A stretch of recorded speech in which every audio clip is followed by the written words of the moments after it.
Committee meeting Friday, June 28th, 8:35 a.m. We call this meeting to order. First order of business, roll call. Chair is present. Vice Chair Michelle Chun Brungraber. Present. Anthony Alto. Present. Edwin Sniffen is excused. Art Tolentino. Present. Robert Yu. Here, Chair. Also present, we have Chair Hanabusa, Member Joe O'Donnell, and Natalie Iwasa online. Is there anybody from the public that that wants to provide testimony? Do we have anybody online? Nope. Okay. No testimony at this time.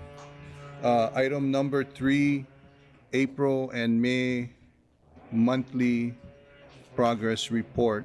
Vance and Richard.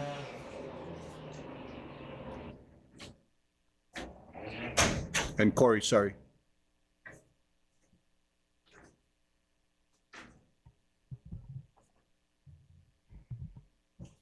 Good morning, Vance Suda, Heart Project Director. And if it's okay with the board, I'll go through May monthly report and not go back so far. There may be some questions Okay. from the members on both, but yeah, I think maybe focusing on the most current, yeah. So if we could go to page 5 of the monthly report. And as usual, I'll go through the overall key items. So procurement, CCGS, we did have round 5 discussions with the PLOs. We're still on schedule to receive bids in July and holding schedule currently to have that award in the August timeframe. Moving on to design and construction, CCUR.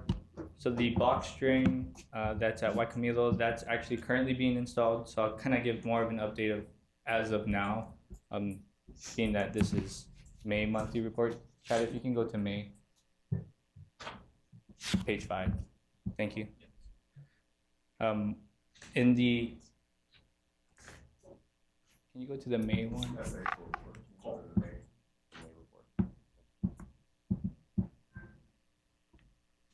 CCR4, the contractor has begun work in the Iwale Hiko base yard. So that's at the corner of Dillingham and Ka'ahi Street. That base yard is where the first 138 kV pole is going to be installed. So the contractor has been working there to remove some ground grid, do some modifications to the fence to prepare for the pole installation. And that's where we'll have some 138 kV underground transition to that pole. There's going to be a temporary pole that will be installed so that the current pole can be removed and the new pole can be put into place. So that's currently ongoing. We're looking at September timeframe for that first pole to be installed. We've got roughly 4 poles in that yard and 1 pole closer to the Costco area. And then after that, the contractor will jump to the west side to do 138 kV poles there. In the Kalihi to Waikimilo area, sewer has been relocated in that area, so they're now currently working on COM and HECO manholes. Roughly 5 manholes or so has been installed in that area, so continuing work there. Just want to mention that we have the CCUR4E contractor on board. The team has done a great job in terms of coordinating between CCUR4 and CCUR4E. If you recall, CCUR4 is doing all the infrastructure for all the electrical work for the 138 kV, and the 4E contractor is doing the cabling and everything else associated with the HECO work. So a lot of interaction between the two and coordination needs to be had.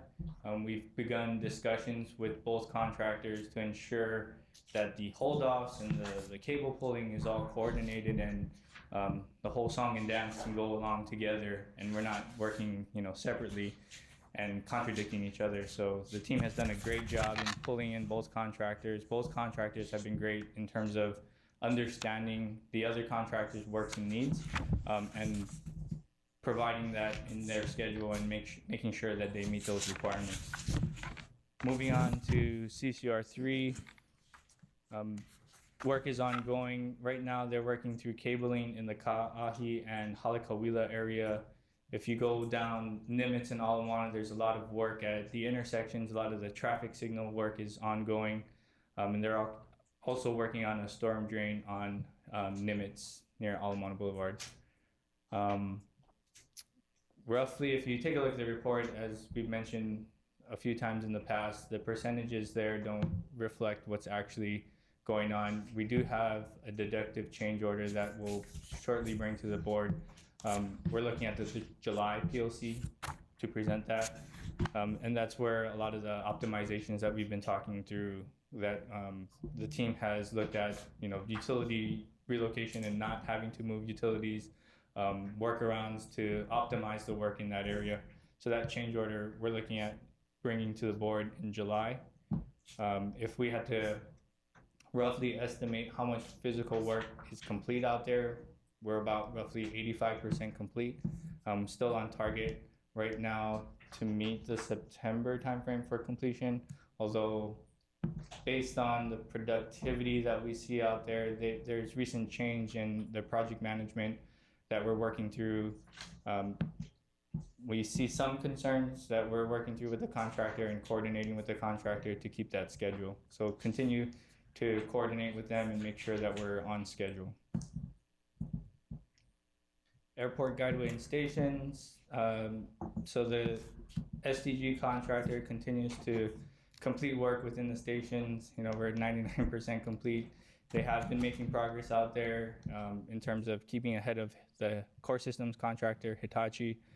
Hitachi's continuing with their work. A lot of the work that's needed from SDG for Hitachi has been completed. There's a number of outstanding items that need to be complete, some work on some stairs throughout the stations that SDG is currently working on, finishing work. Middle Street is one that's, the most outstanding incomplete station that they're currently working on. But they are making progress, slow progress nonetheless, but making progress. Hitachi continues to make progress in their testing and installation. Actually 2 weeks ago on the 17th, they energized the track in segment 2. So want to make it clear that, at any time that track can be energized. So it is a safety hazard for those that are working there and those, the public as well. So please keep off the track. That is currently energized. Hitachi has done their energization activities from the 17th till now. Basically, in simple terms, they turn on switches from the traction power substations and verify that the contact rail, the third rail, is energized in certain areas to make sure that it meets the designs and operates properly. Other testing with the traction power substation, they're gearing up to take a train out onto segment 2 guideway here shortly. We'd say in the next 2 to 3 weeks or so. Basically, they're gonna pull the train out there at slow speed, 3 miles per hour, and do clearance tests to make sure that the dynamic envelope, when the train moves side to side while it's running, doesn't interfere with anything that's up on the guideway. There's electrical equipment, communication poles, and things like that. They need to verify that that's out of the clearance of the train. So that'll occur. Once that's done, then we'll start with slow tests where we'll run the train under power, under slow speeds through the guideway through segment 2 to verify that the train control system works properly, the communications works properly, platform screen gates, and then slowly ramp up to at speed testing. So that'll occur, towards the latter part of this year, and then, full blown testing starting next year, as similar to we've done on segment 1 with all the test scenarios and test cases, and then eventually integrating segment 1 and segment 2 together, and testing the two together. Kind of touched on some of the systems items in the next section. I can answer any questions at this time. Members, any questions? Robert? Chair. Oh, I'm sorry. Just maybe 3 questions, Chair. So comparing your April and May report, just focusing on the utilities, CCUR3 and CCUR4 and CCURE. So this is an easy one. With CCUR 4E, I know we don't have a page on the monthly report, since we already have, the contract in place. And it seems like you are expending some money. $5 million, right? So could we add that on as a page so that we can keep track of it? Yeah, absolutely. That should be on by probably the next report. Okay, cool. So CCUR 3, Vance, you reported that is 85% complete. Is that correct? That's just a rough estimate based on the progress that we're seeing in the field and taking into consideration that optimization data. So don't hold me to that number. No. I'm not holding you to that number. I just want to know how your 85% ties into your report, which is a May report, which says, yeah, right. Yeah. So in the last, I don't know, 30 days, the completion percentage increased by 30%. Is that correct? That's just a rough estimate based on the data that we will be putting forward to the July board. Okay. So just trying to give you a heads up as to where we currently are. I know this is a little deceiving because it doesn't take into that data. Okay. One last question. With respect to CCUR 4, I see that in your April report. It says change order is $500,000 to bring the CCUR 4 contract to $496 million. But in May, you added $165 million to CCUR 4 to bring the total contract value to $662 million. So I'm looking at your Appendix B, contract status by contract packaging plan. The page number is kind of fuzzy, but it's toward the back of the monthly, of the May report.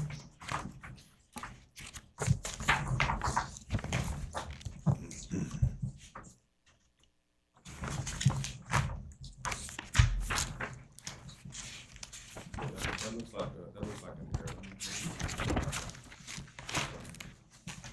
There's no $165 million change order. We're bringing it to you. I can guarantee that. I'll figure out what happened there. Okay, so that brings to the question, how does the numbers get into this report? Yeah.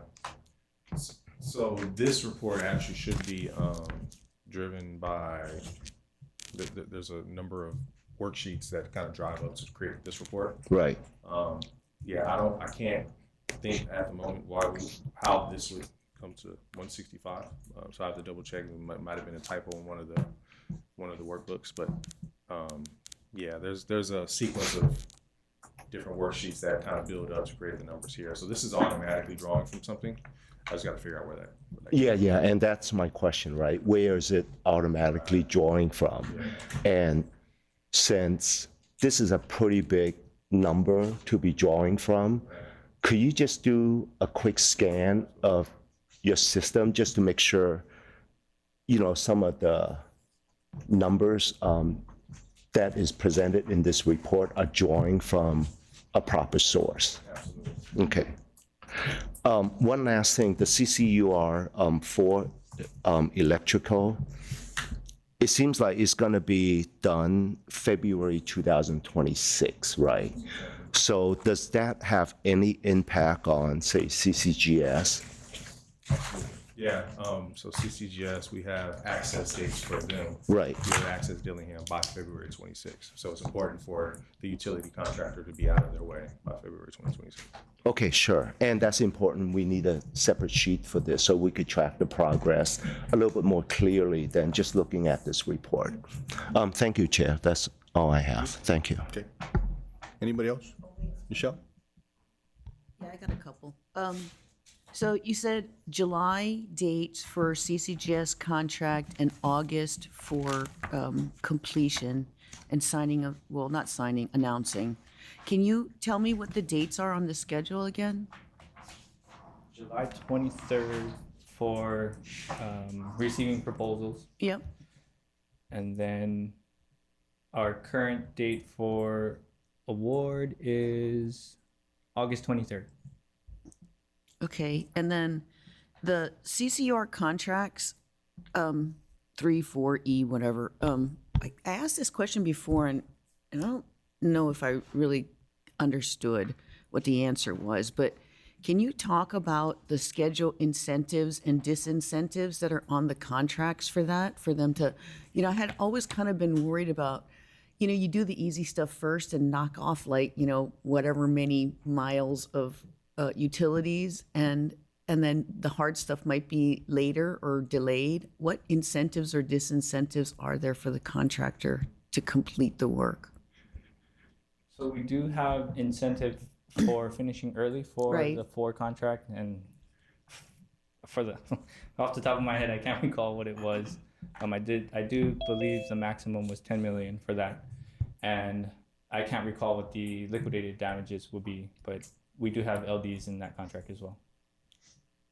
So there was a incentive for completing early that had whatever many days and some total amount, depending on how many days early you were.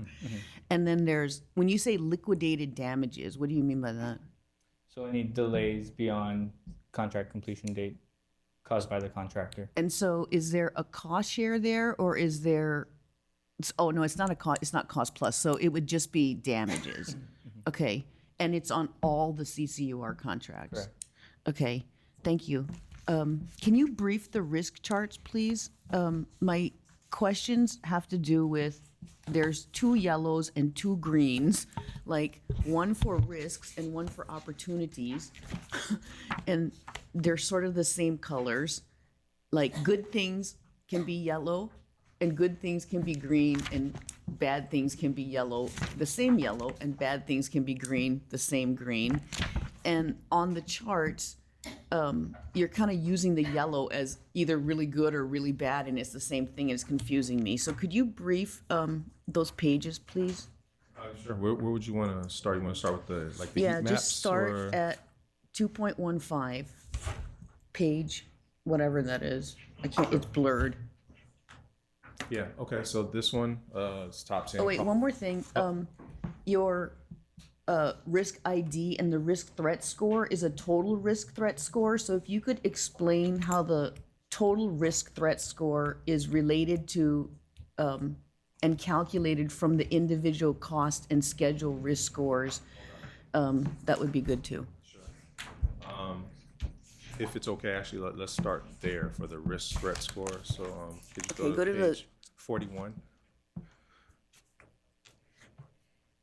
So this total threat score that you see here, so the red, the 15, the 12 yellow, et cetera. So that's a aggregate number or aggregate value that comes together by potential cost impact, potential schedule impact, and the probability of that impact occurring. So that comes together, that runs through the model and kind of gives it a comprehensive score on how reasonable, how real that threat is. And so that's the determination. What the heat maps are attempting to do, and Michelle, I hear that maybe not doing as good a job as we would like it, is if you go back to 2.1.5 or 215.1, it's separating the cost impact from the schedule impact. So even though the market conditions at risk 1 for labor constraints, you see was a comprehensive score of 15, which is obviously a very critical threat for us. You can see here, it falls somewhere on the edge of yellow and red. That's because we're only measuring the cost impact exclusive of the schedule. And then the same thing with the other one was the schedule. So this is just trying to give you a picture of this is the cost impact isolated, and then the schedule impact is the other heat map. Is it additive, like cost plus schedule risk equals total risk, or is it some other kind of calculation to generate the total? It can be, right? I mean, there's some risk items that have a very significant Right. cost impact, no schedule. Other ones could be opposite, very significant schedule, not much cost.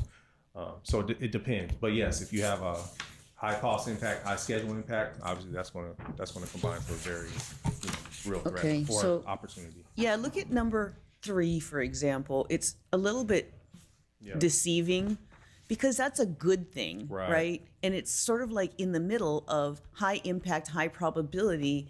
And I get that the impact might be positive. I mean, like you're saving money, positive, can't- but it doesn't look like Yeah. that on this. No, and so understood. somehow we just have to visually be able to identify good things versus bad things, Understood. right? Yeah. And I don't know whether you want to use different colors or put another quadrant on there or whatever you want to do, but like it's a little bit confusing because, you know, people generally think of risk as risk, not opportunities. So if you're going to show both the risk and the opportunities on the same chart, figure out how to do it so that it's a little bit more clear. Okay? Just because I think that if you look at it, number 3, and I know you're calling it a risk, but like it's really an opportunity, right? So it's a risk Maybe it's as simple opportunity as or that. whatever you want to call it. But Maybe it's I mean, simple as that's a that. really good thing that could have that has a relatively high probability and a relatively big impact, right? Sure. And I don't think it shows like that. It doesn't show that there's any good things on it. You know, the other thing that I guess I would suggest is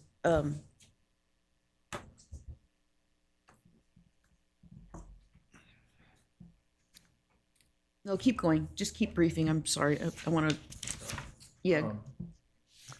Yeah, no, I take your point, Michelle, and I actually did have a conversation with my team to kind of look at how Yeah, we can yeah, do that, and about how to maybe maybe labeling fix it. opportunities as opportunities and not a risk. Right. Maybe that'll help a little bit.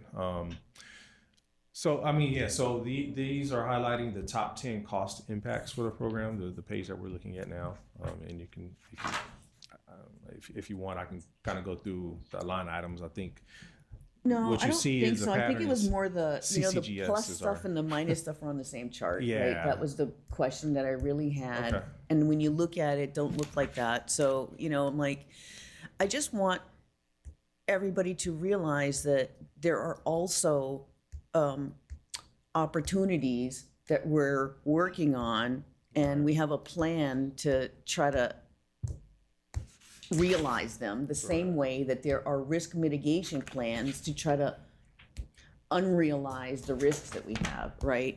And so it's not just risks that just sit there and eventually get realized. They're risks that you have a mitigation plan for, that you have a checklist on, and like you try to knock those things off so that you don't realize the entire risk, right? Then if I could, so, and then if you can scroll down to 2.513, and based on some of your feedback, Michelle, we did update the opportunity section to look a little different. So those are the top opportunities that are in our risk program. So you see Oh, you changed it to blue? yeah, so the low's blue, medium still yellow. I know, it's still and then high green and Yeah. green and yellow though. I don't know, maybe you can like use some different color than green and yellow again. I don't know. You guys figure it out, but like either whatever, just figure it out so it's not confusing. Not green and not yellow. No, I don't have a preference, just not green and not yellow. We'll work with you, Michelle, maybe send you a draft or two, and then you kind of give us some feedback. Is that Yeah. okay? I mean, like you can kind of use any color you want. I mean, like I do. Can I ask you a question? Yeah. Why not green and why not yellow? Because green and yellow are used for risks as well as opportunities. So a thing that's bad is green and yellow, and a thing that's good is green and yellow, the same color on the chart.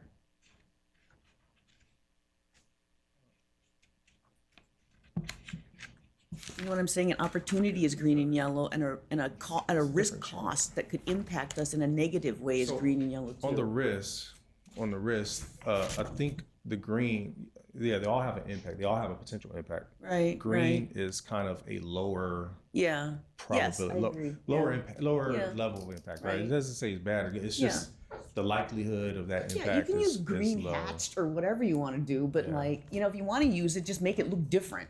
Okay. Okay, like I don't really care. It just can't be this exactly the same. Can I ask a follow-up question, Sheriff, on this thing? Yeah.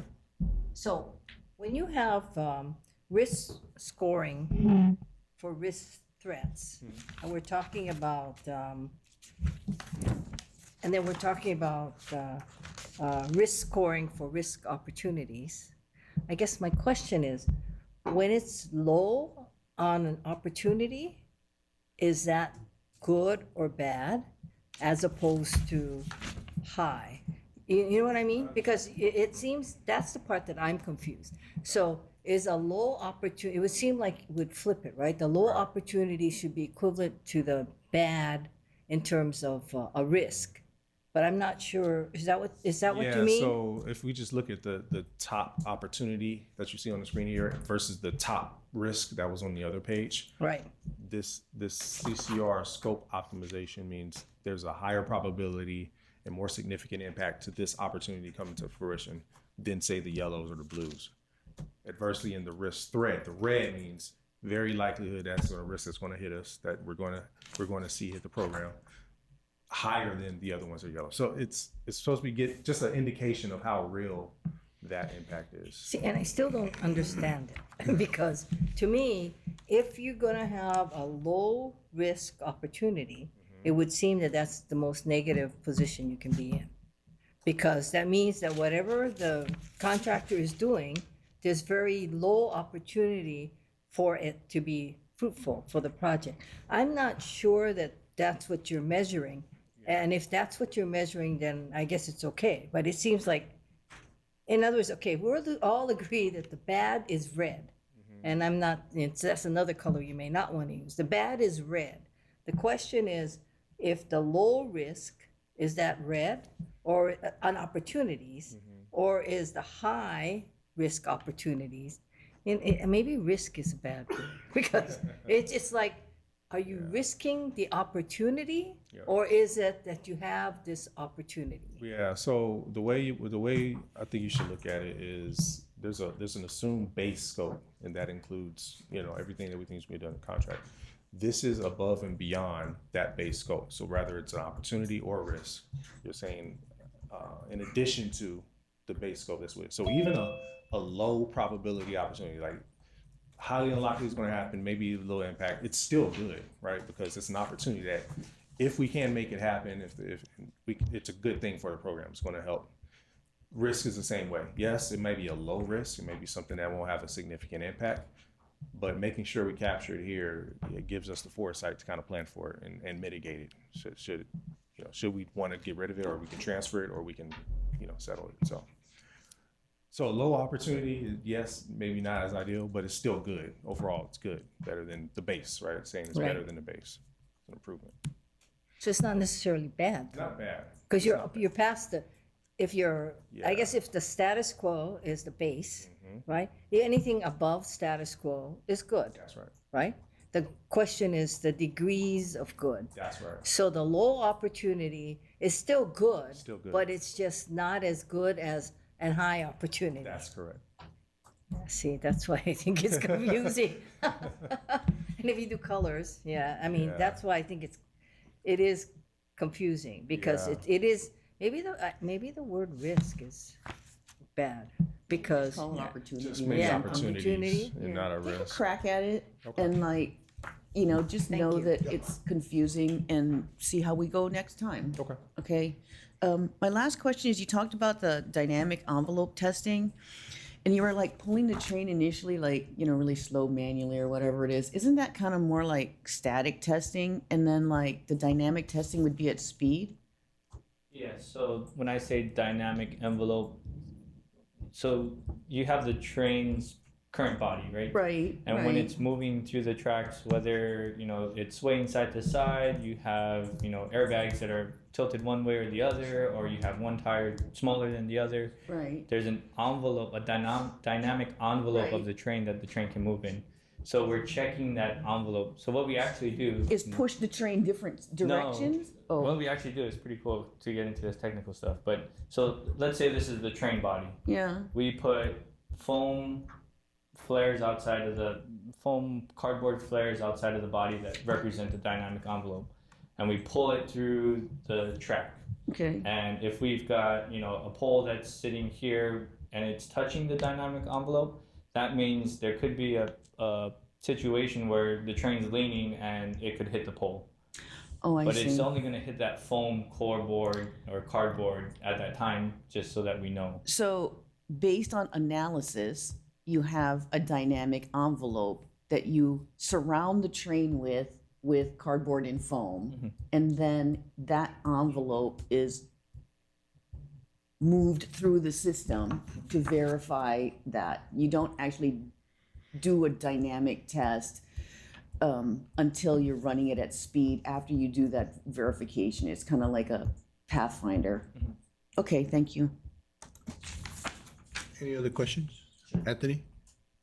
I noticed that the amount of money in the allocated contingency has jumped from April to May from $708 million to $734 million. That's a $26 million jump. And I'm just wondering what we attribute that to. Yeah, thanks for the question. So, there are, this month, or the May report, we captured potential credits for CCR 3 and CCR, it's going to be offset between 4 and 4E, this is both transfer. But most of it going to be coming from this the potential credit for CCR 3. I do want to also. This is, sorry, just about it. This is a result of that contract going better than we anticipated, what you were talking about. The optimizations, yeah, this is going to be the optimizations that we haven't executed yet. I think those negotiations are going on right now, but So that's just an estimate at the moment. it's an estimate at the moment. But that's very good news. It is You good know, news, and I do want to. There's actually a typo in April. That top summary said 708 million contingency. That should be 700 million of contingency. The SEC report kind of has the correct number. That was an error on our part. So that's So it actually even went from better. 700 to 734. That's correct. It's even better, and 40 million ahead of what was in our recovery plan. So that's very good news.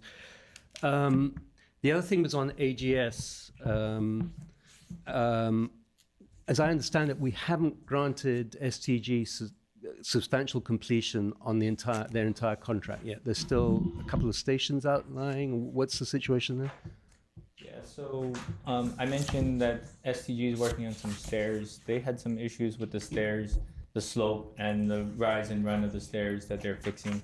It's not an easy fix. They've gone through Airport Station and did a whole, chip out concrete, re-pour concrete, finishing and everything, and remeasured. There's still some spots that they aren't meeting the requirements, so they have to go back and finish that. So that's the major work that they need to complete. Currently, it's non-conformance that they're working to close out.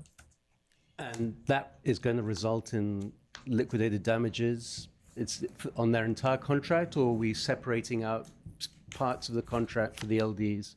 So we'll have to assess at the end of when they're complete on, whether or not it was on STG or if there was other issues aligning with that.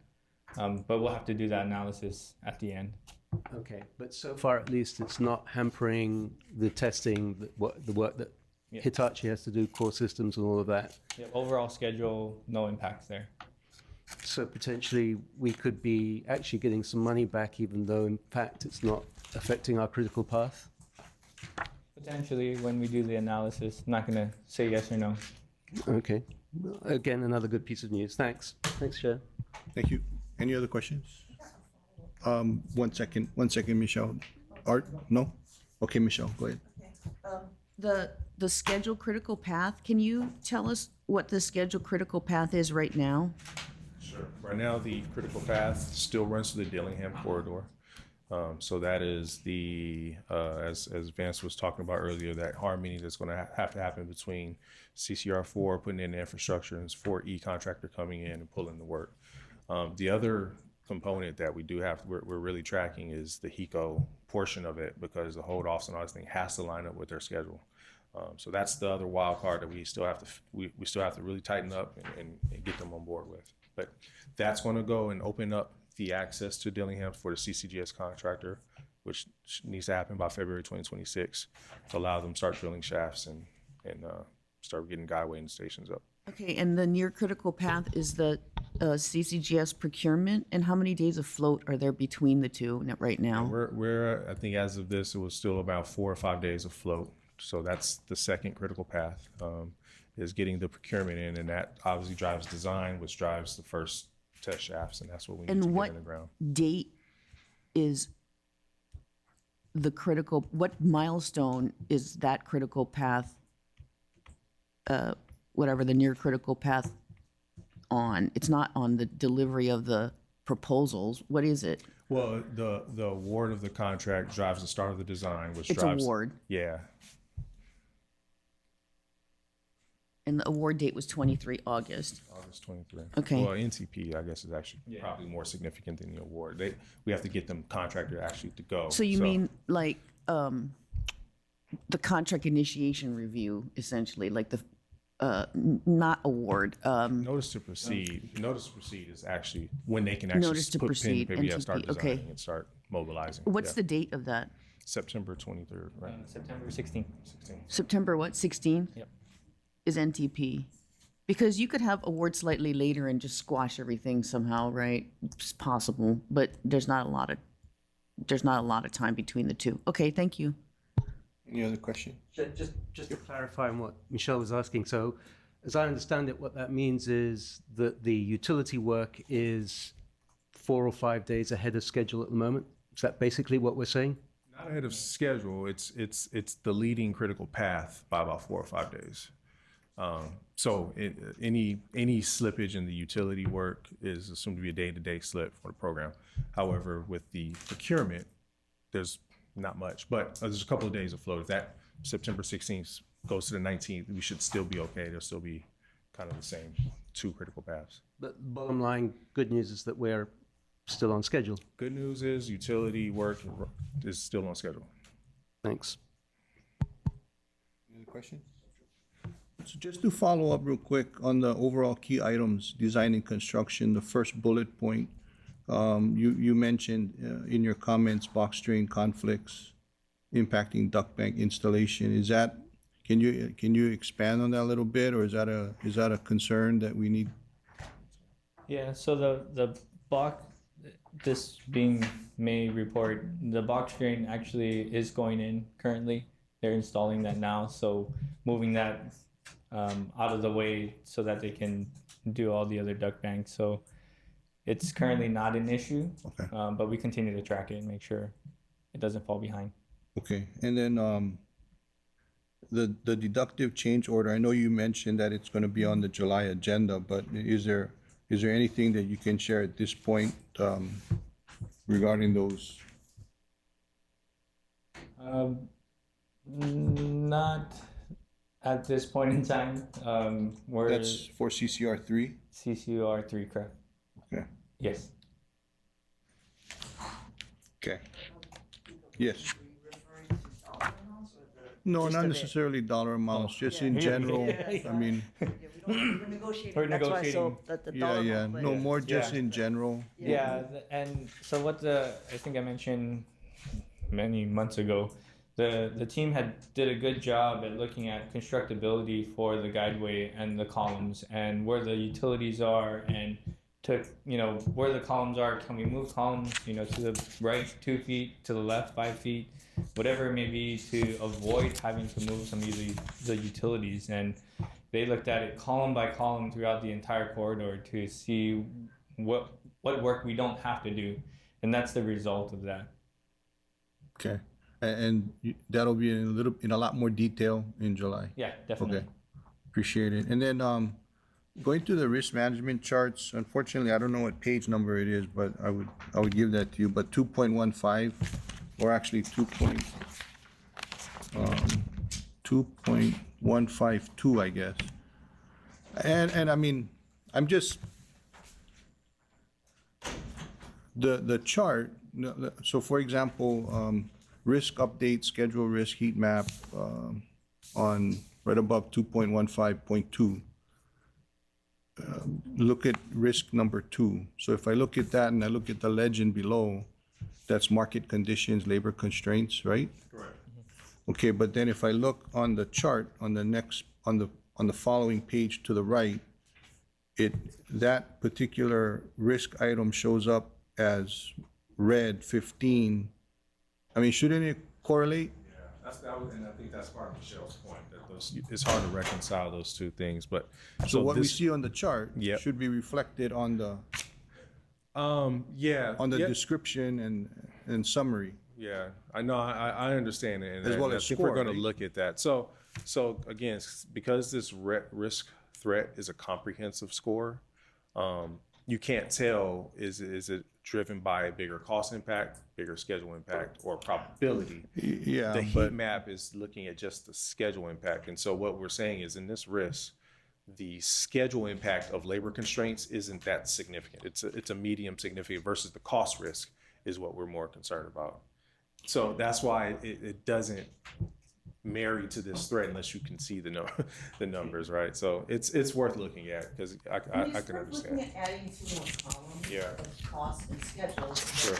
So then you can see it. Yeah. Right, it because then makes you can sense. see it. well, I mean, if you look at,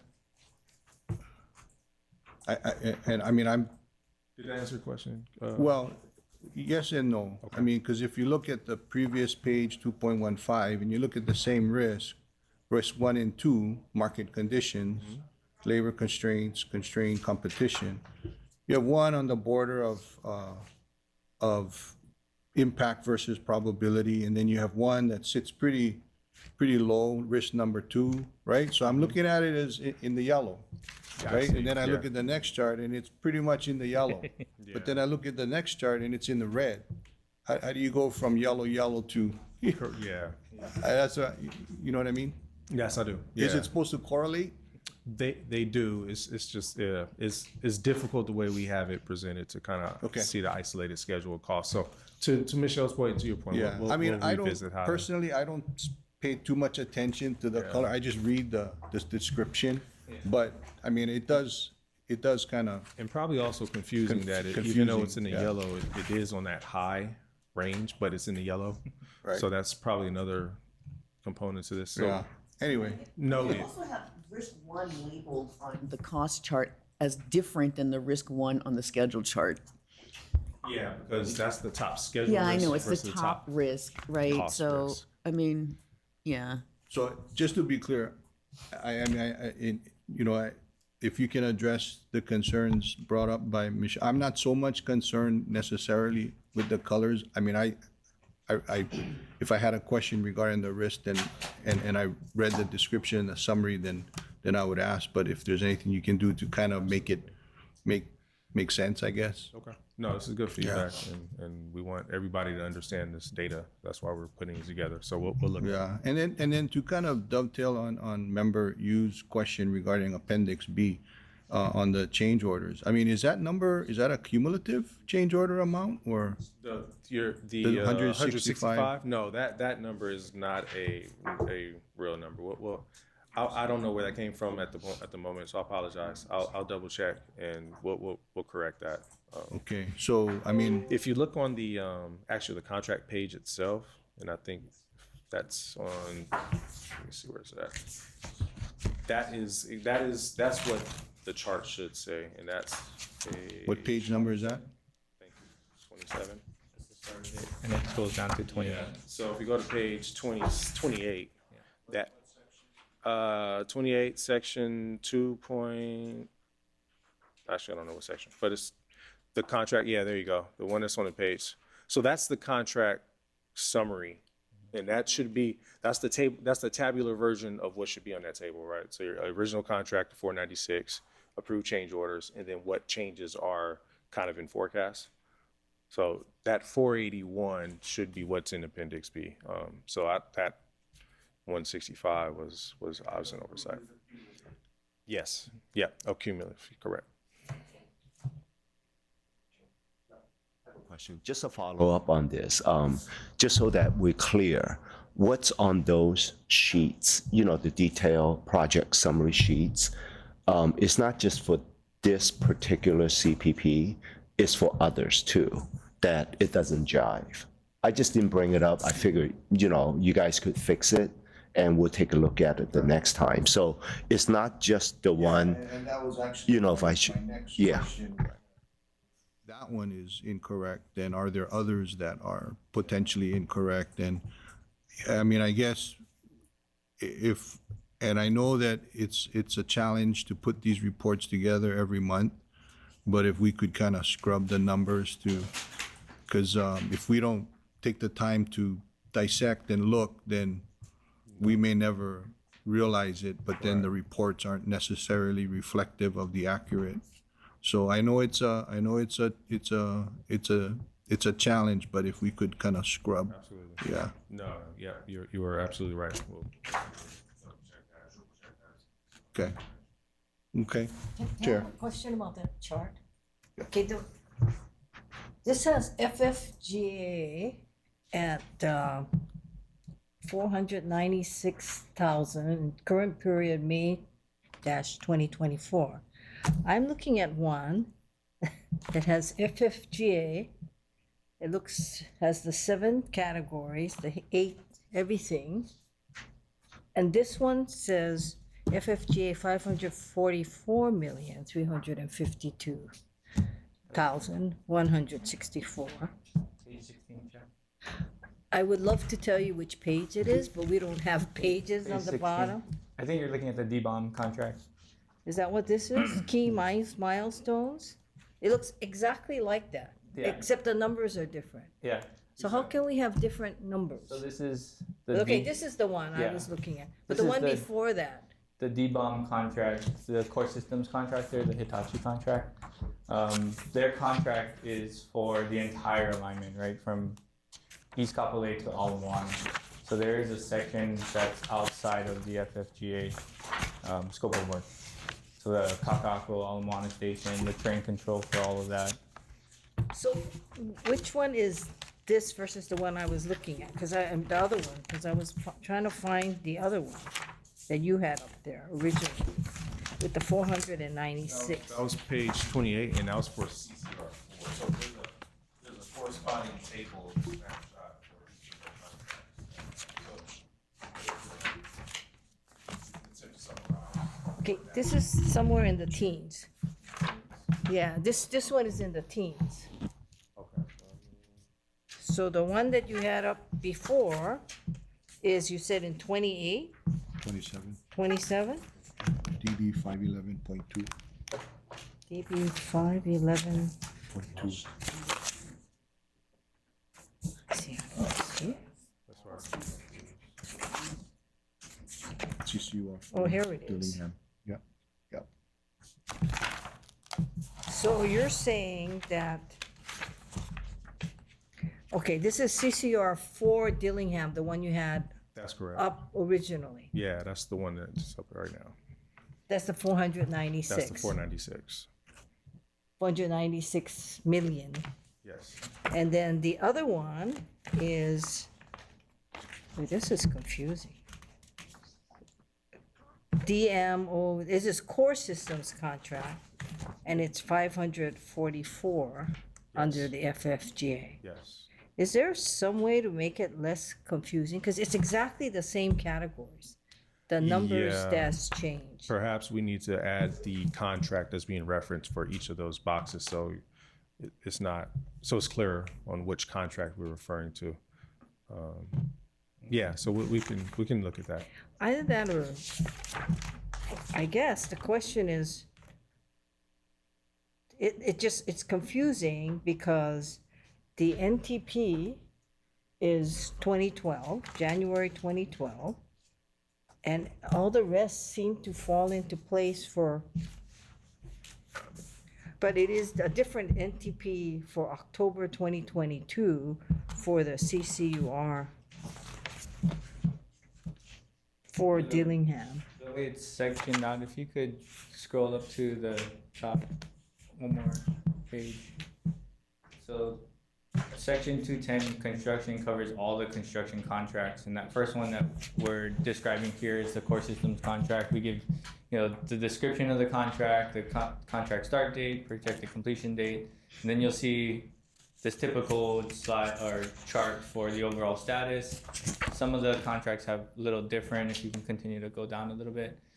We highlight here because core systems is responsible for all the testing and installation of the systems, and then a brief description of progress, activities in the month, upcoming activities, and then that overall chart that you're looking at. If you can go further down, there you go. And then some key milestones there in that chart. And then if you continue on to the next page, you're gonna come to the Wi-Fi, and this is the Wi-Fi contract, so DBD 921, and this is another one that's full, this is for all the Wi-Fi installation on the trains. And then you'll see the same type of information there repeated for this specific contract. Then you'll go to the next one, which is probably elevator, escalator. I guess my issue is we've tried over the years to make the monthly progress reports smaller and less confusing. And it seems that all we've managed to do is make it larger and somewhat more confusing. So, Chair, yeah. I gotta take some of that heat because I like the information there in case you want to No, reference it. I understand Yeah. that, but I think what our position was before was give us something like a Cliff Notes, and then you can put all the rest of the stuff in the back. I mean, there's no problem with that. You can appendix the rest of the stuff. I guess I think, but I believe, correct me if I'm wrong, but I think the Cliff Notes were the overall key items. Correct. That was on the second page. I think that was, Page 5. fourth page, 5 page. Yeah. I think that was the intent for the overall key items, and then everything else was back up. And I kind of wanted to continue including all the information, because I like to have it in one report where I can kind of refer back if I need to. So I gotta take some of the responsibility I for that. don't take issue with wanting the information. I'm just taking issue with the way that when it's presented identically almost, and you're forcing everybody to just continue to look at it. And I'm not sure that all of that is necessary when you're trying to tell people on the CCUR project, this is what was done versus having all of that. But anyway, that's just my concern about how to me, it's unnecessarily confusing with the graphics versus just giving us the information. Thank you, Chair. Okay. Yes, Anthony? Very briefly, I don't want to join the Pantone police, but can we at least make sure that the page numbers are visible on the printed copy? Prepare this. Oh, Yeah, it's not, it's PMOC? Anthony, I was All right, gonna, you're fired. yeah. I would, It makes it difficult to follow in this, yeah. Okay, yeah. I was gonna bring that up to Cindy on the side. Yeah. Do you see how the PMOC report page numbers are like in a different location? It's kind of easier to print out, not like way in the corner in the off the margin. That you just Okay. might want to like just fix You it. know what, I appreciate all the input, but maybe if you guys have concerns on the appearance of the report, we can just shoot me an email and we can try to address it, but, anybody else have any questions on the report itself? No? Okay, appreciate it. Let's move on to, PMOC. item number 4, and we have Vance inquiry regarding the PMOC report. Now, I know we have 3 reports, again, February, March, April. But if we can focus primarily your presentation on the most current, but with the understanding that members may have questions regarding all 3. Perfect. And else, before you do that, do we have any testimony online, public? No? Okay. A couple of people online, but I believe they're here for the full board meeting. No? Okay. Online testifiers, are either of you here for the project oversight meeting?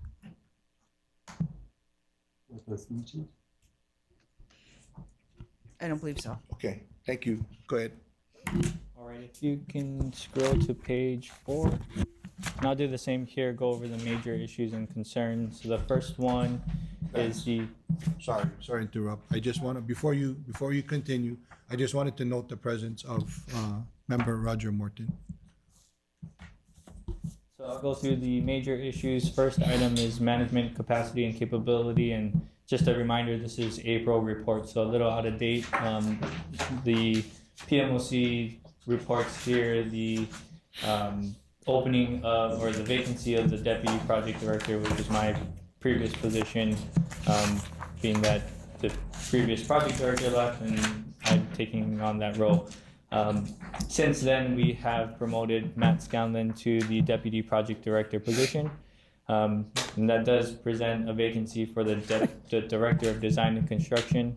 We have been interviewing candidates. We did have a good candidate that we interviewed, I would say, earlier this month. Unfortunately, things didn't work out. The candidate was all the way in New York and we couldn't agree on terms, but we continue to receive resumes either from the city or from consultants for potential filling that position. And we'll continue to interview and look to fill that role. Also talks about other openings, procurements and contracts manager, director in finance, business systems manager. A lot of roles that have been filled recently, other than director of finance. We do have a business systems manager. We've recently, I want to say in the last 2 weeks, we had three individuals that started, one in the quality department, one in the finance or project controls team actually, with Corey. And I can't recall the other one. We do have a handful of candidates. Oh yeah, that's right. A handful of candidates that are coming in on Monday. We have dock control and a few interns as well. But that basically, this issue talks about management capacity and capability. Moving on to the next major issue is the CCGS procurement and just the overall monitoring of that procurement. They also talk through the CCUR status and CCUR 4 status and 3 status in terms of the progress that is being made on 4. Some of the things we talked through recently about the box drain, this is a little out of date. Some of that information that was presented back in April about the box drain being delayed and causing issues. With that moving forward, that's no longer a major issue. And then the CCGS procurement and keeping an eye on that schedule and making sure, being that it is the second critical path for the overall program. And those are the only 2 major issues that PMOC has. Members, any questions? Yes, Michelle? On page, I want to do them kind of in order. The 7. Are there any changes to this chart based on the latest PMOC meeting? And if you could brief them, but if there aren't, then could you talk about the quality going from yellow to red? The quality Quality team. team. Yeah, so this was back in April. Yeah, We so has had anything changed in terms, significantly changed? 2 FTEs.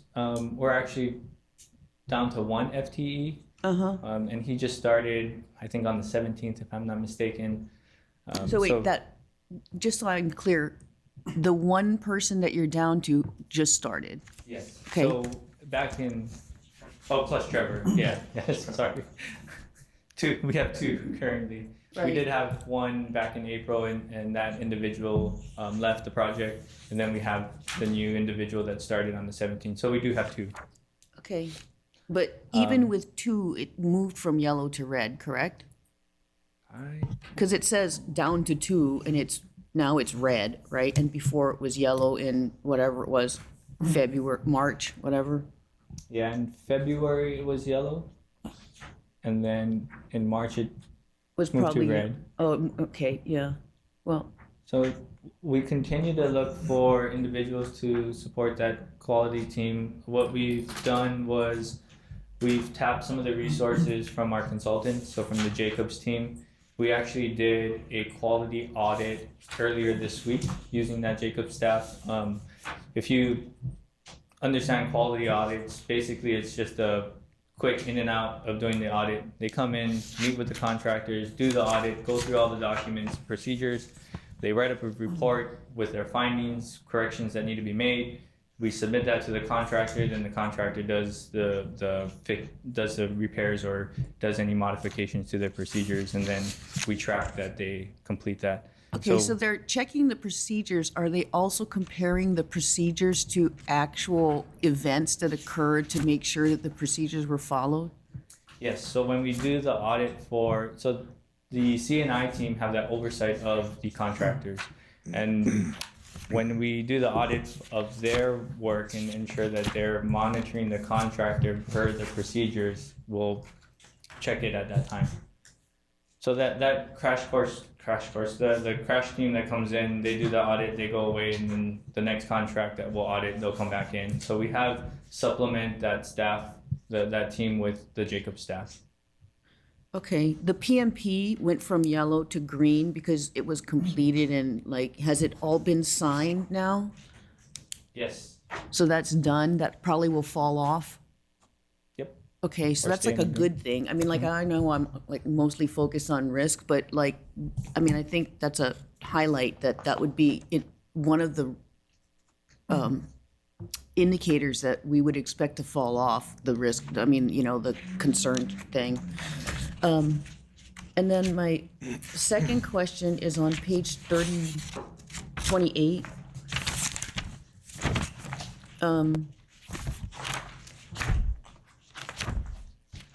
Where on these checklists are cyber things done? Which plan are they in? It might not be in this section. I just thought maybe it'd fall under safety and security. And in particular, the one that's kind of like down at the bottom of the page that says, has the grantee implemented security directives issued by the Department of Homeland Security? It says no. And But I know that we had that same issue.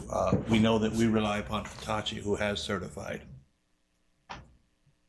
It's Hitachi system. It's not a city system or even a HART system.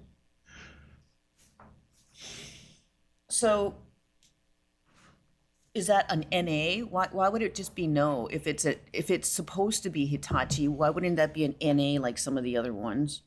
Can you just go back and figure that out? Is the implemented security directives, are you saying that one is Hitachi is responsible? I'm talking about that one that says none issued to date. I'm not too familiar, but we can Yeah, take can you that take an and action, we can like take a actually look an at it. action Yeah. and answer that, and like what the deal with cyber is and where it falls. And then on page 30, do you see the one that says no? Has the grantee issued the final safety and security verification report to SSCVR? Like, all of the ones above it, it says yes, phase 1, no, phase 2, 3. It sounds like that one should be yes, phase 1, no, phase 2, 3 as well, right? If you look at the comments, is that the case? Yeah, I think that corresponds with the second column, the third column on So the right you there. actually Page one. have issued a preliminary or whatever, right? I mean, like, I get it, it's the final. I get it, it's the final, so it's a no. It might just be the way that I'm reading it. Okay, And I so, think also the difficulty is that that's kind of an operating issue, the SSCBR, and we have submitted a final audited report to the state safety oversight from DTS. okay, so let me ask a follow-on question. Have you gone through all the procedures, all the agreements, all the, whatever this other stuff is, the checklists that need to, when you divide it between operations and heart, which ones did you give over? I mean, you know what I'm saying? You gave some over and some remain until it's final, right? And then it belongs to you, Roger. So, yeah, we might want to just, I don't know, somehow note that some of them don't belong to you anymore. I don't know. And I think you deal with like a FDA checklist, right? And they don't necessarily separate the Right, O&M they don't. and the capital project. But, yeah, I think it's a great question. I mean, I think in general, you want to like have one place to collect them all. Yeah. Even if, and it should probably be us, right? And even if some of them belongs to you, right? But like, I know belongs to you, I think let's follow up on that one as well. Yeah, I know some of the safety documents, if they have been given to DTS for segment 1, but they need to be modified for Right. segment 2, they'll have to be updated and then, Right, reissued right, to DTS. Right. So it's like I did a rev, it goes here, I open another section, I might add something, and then I give it over, you accept it, make your own changes, and then finalize. So let's figure out how to document that in the monthly report, not in the PMOC, right? Like, Yeah, we, just a reminder, we don't write this report, PMOC writes Right, the report. We right. can provide the feedback in terms of right, that but column. in your report, you that's- don't have that. So like, let's Yeah. think about how you want to periodically, it doesn't have to be every month, but periodically just do a review. It might be quarterly or semi-annually or whatever. You decide, but I think it should be done. I think we need to do that. So, I didn't- sorry, go ahead. No, go ahead. That's No, all- so that's all I Vance, I'm hearing 2 action items, right? Vance, are you clear on what those 2 action items are? I think so. If anything, I'll reach out. But I Yeah. understand what you're looking for. Can you kind of state your understanding so everybody So, else kind of? You want to see the safety certification documents that we're certifying, a list of those in our report? I guess I want to know where cyber is and yeah. who is responsible for implementing the security directives from Homeland Security. And then the second one is a collection of the total amounts of procedures and checklists and I mean, maybe the best thing to do would be to go down the FTA checklist first. Because that's the one that approves everything and do that one first and just kind of like go down that, have the total and then kind of like have this still belongs to us or this belongs to, DTS with updates required or whatever, Specifically to the safety documents or No, the overall specifically to project? overall, So everything. If we go to our monthly progress report on page 46, we Yeah. have the safety and security section 2.18. And in that, we have segment 2 broken out in the certification process. Right. And it totals out, passenger vehicles, Right, traction right. restriction, guideway, station, parking, things like that. And how many total items there are, how many we verified to date, total remaining and the percentage complete. So that's where all the documents and everything gets certified there on our end. Is that? Does it include the agreements that are going to, like, for example,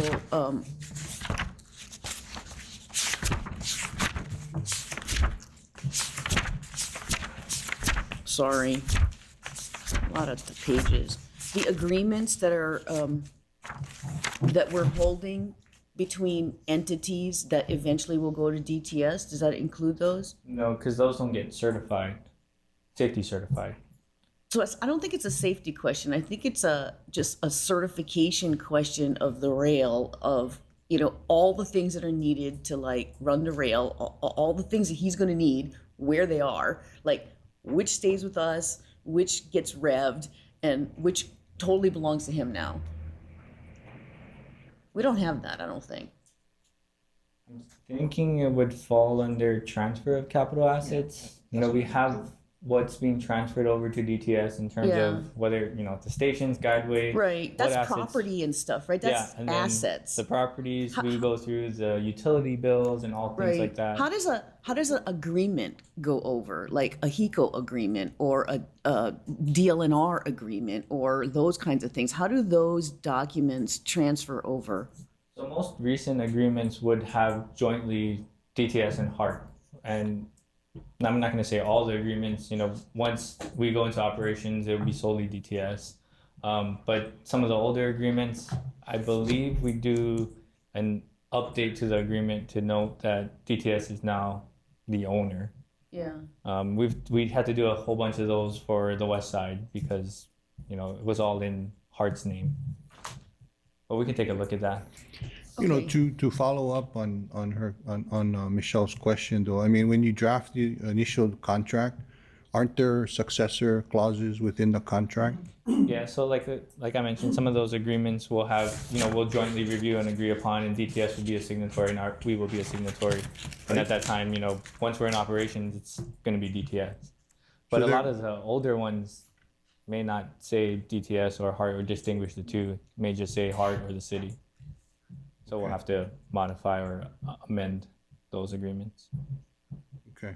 I mean, there's like agreements with UH, for example, that are like way in the beginning when they're, you know, so I think that it's worthwhile at some point, like, you know, to go through and do that to understand what kind of needs to go over or needs to be modified, because it takes a long time to modify some of these agreements. It might be fast, or it might just be like one change, but some people could sit on it for years, right? It took us a long time to get there. Yeah. So, And we ran through that through segment 1. So yeah. hopefully So, there's a lot less than segment 1. okay. So I mean, you know, technically, the POC has responsibilities of the transfer, yeah, of assets and whatnot. So I guess it might be good to have that information available Yep. so that, Definitely. I think so we have our transfer of capital asset procedure that we can share. And then once we get to that point in time where we're actually handing over, we had a tracker for segment 1 that we, you know, tracked stations, guideway, any other property assets, things like that we can share with the board. any other questions, members? I just had a couple, the long lead items. How are we on long lead for CCR 4E or? So some of the polls have been ordered, and we're tracking the schedule along the items. We're on track to get them ordered in time. So no concerns? None. Oh, they're. Sorry. So, at the moment, there's no concerns. We're monitoring that schedule and make sure that the polls are ordered on time and will arrive before Okay. installation. And then, kind of in follow-up of Michelle's earlier question, you know, the quality team, is that more just contract compliance, or does it impact the progress of the construction at all?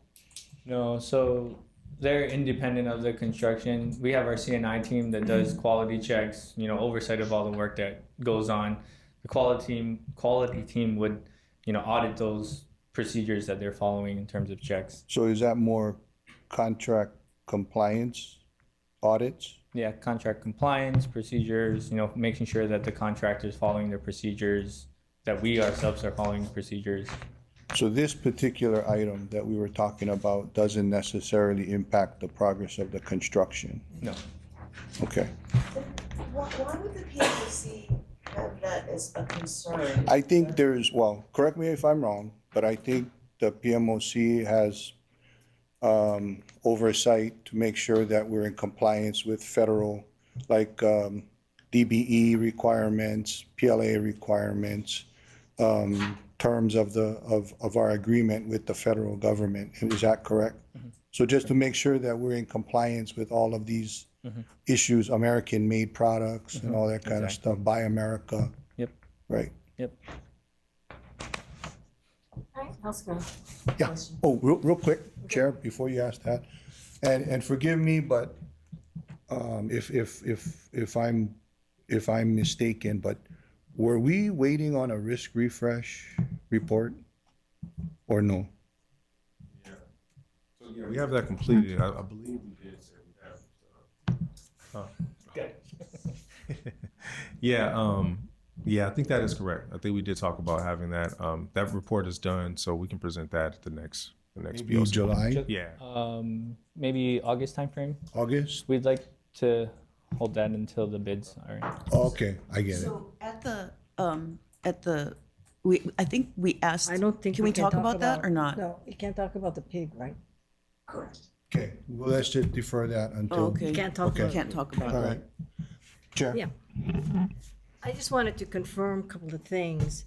First of all, the PMOC, when they do their reports or when they, whatever, they're working off of information that Hart provides them, correct? So all the figures, everything like that, it's whatever you provide them. Whatever we provide in our monthly report, and then through the meetings, we To the meetings you have. and they request the agenda. So whatever they want to talk about or hear about, we provide. So based on that, they have come up with two major issues of concerns. One is our management capacity and capability, and the second is CCGS procurement and CCUR construction, right? And there is, as the chair noted, there is a reference to the risk refresh in the project sponsor action, right? So I'm assuming that at the time of this report, which is May, well, I guess it was April that they did in May 6th, that the risk refresh was still not done, but it didn't rise to the level of concern that it was a major issue for them. Correct. Right? So we have no outstanding reports or action items that at least rises to the level of a major issue first, or second, that should the board be aware of that's still outstanding? Is there anything else besides the risk refresh, which we just sort of touched upon? But Not that I can recall. not that you can recall. Yeah. Okay. So just so that we're clear, the positions which they are identifying, whatever information you provide, the report is still done by PMOC. Okay, so whatever they're stating here is that the procurement, contracts manager, director of finance, business systems manager, they're still looking at that. Well, one of it is your position, right, Vance? Yeah, my previous position. And then that's been taken care of. But the rest, it said on one of the other graphs that's not part of this committee, is that you're actively soliciting, I think the rest, is that correct? Correct. Okay.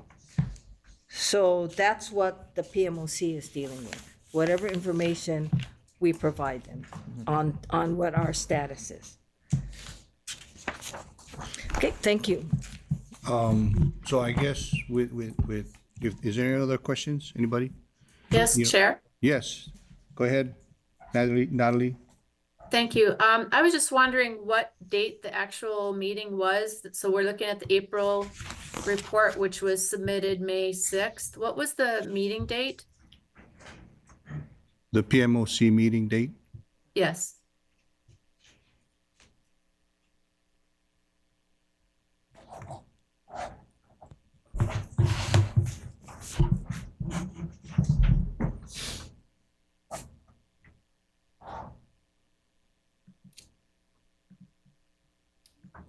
While we're looking for the date, I did want to make a comment that, it's the nature of the beast that this report that we receive, unfortunately, is about 2 months backdated.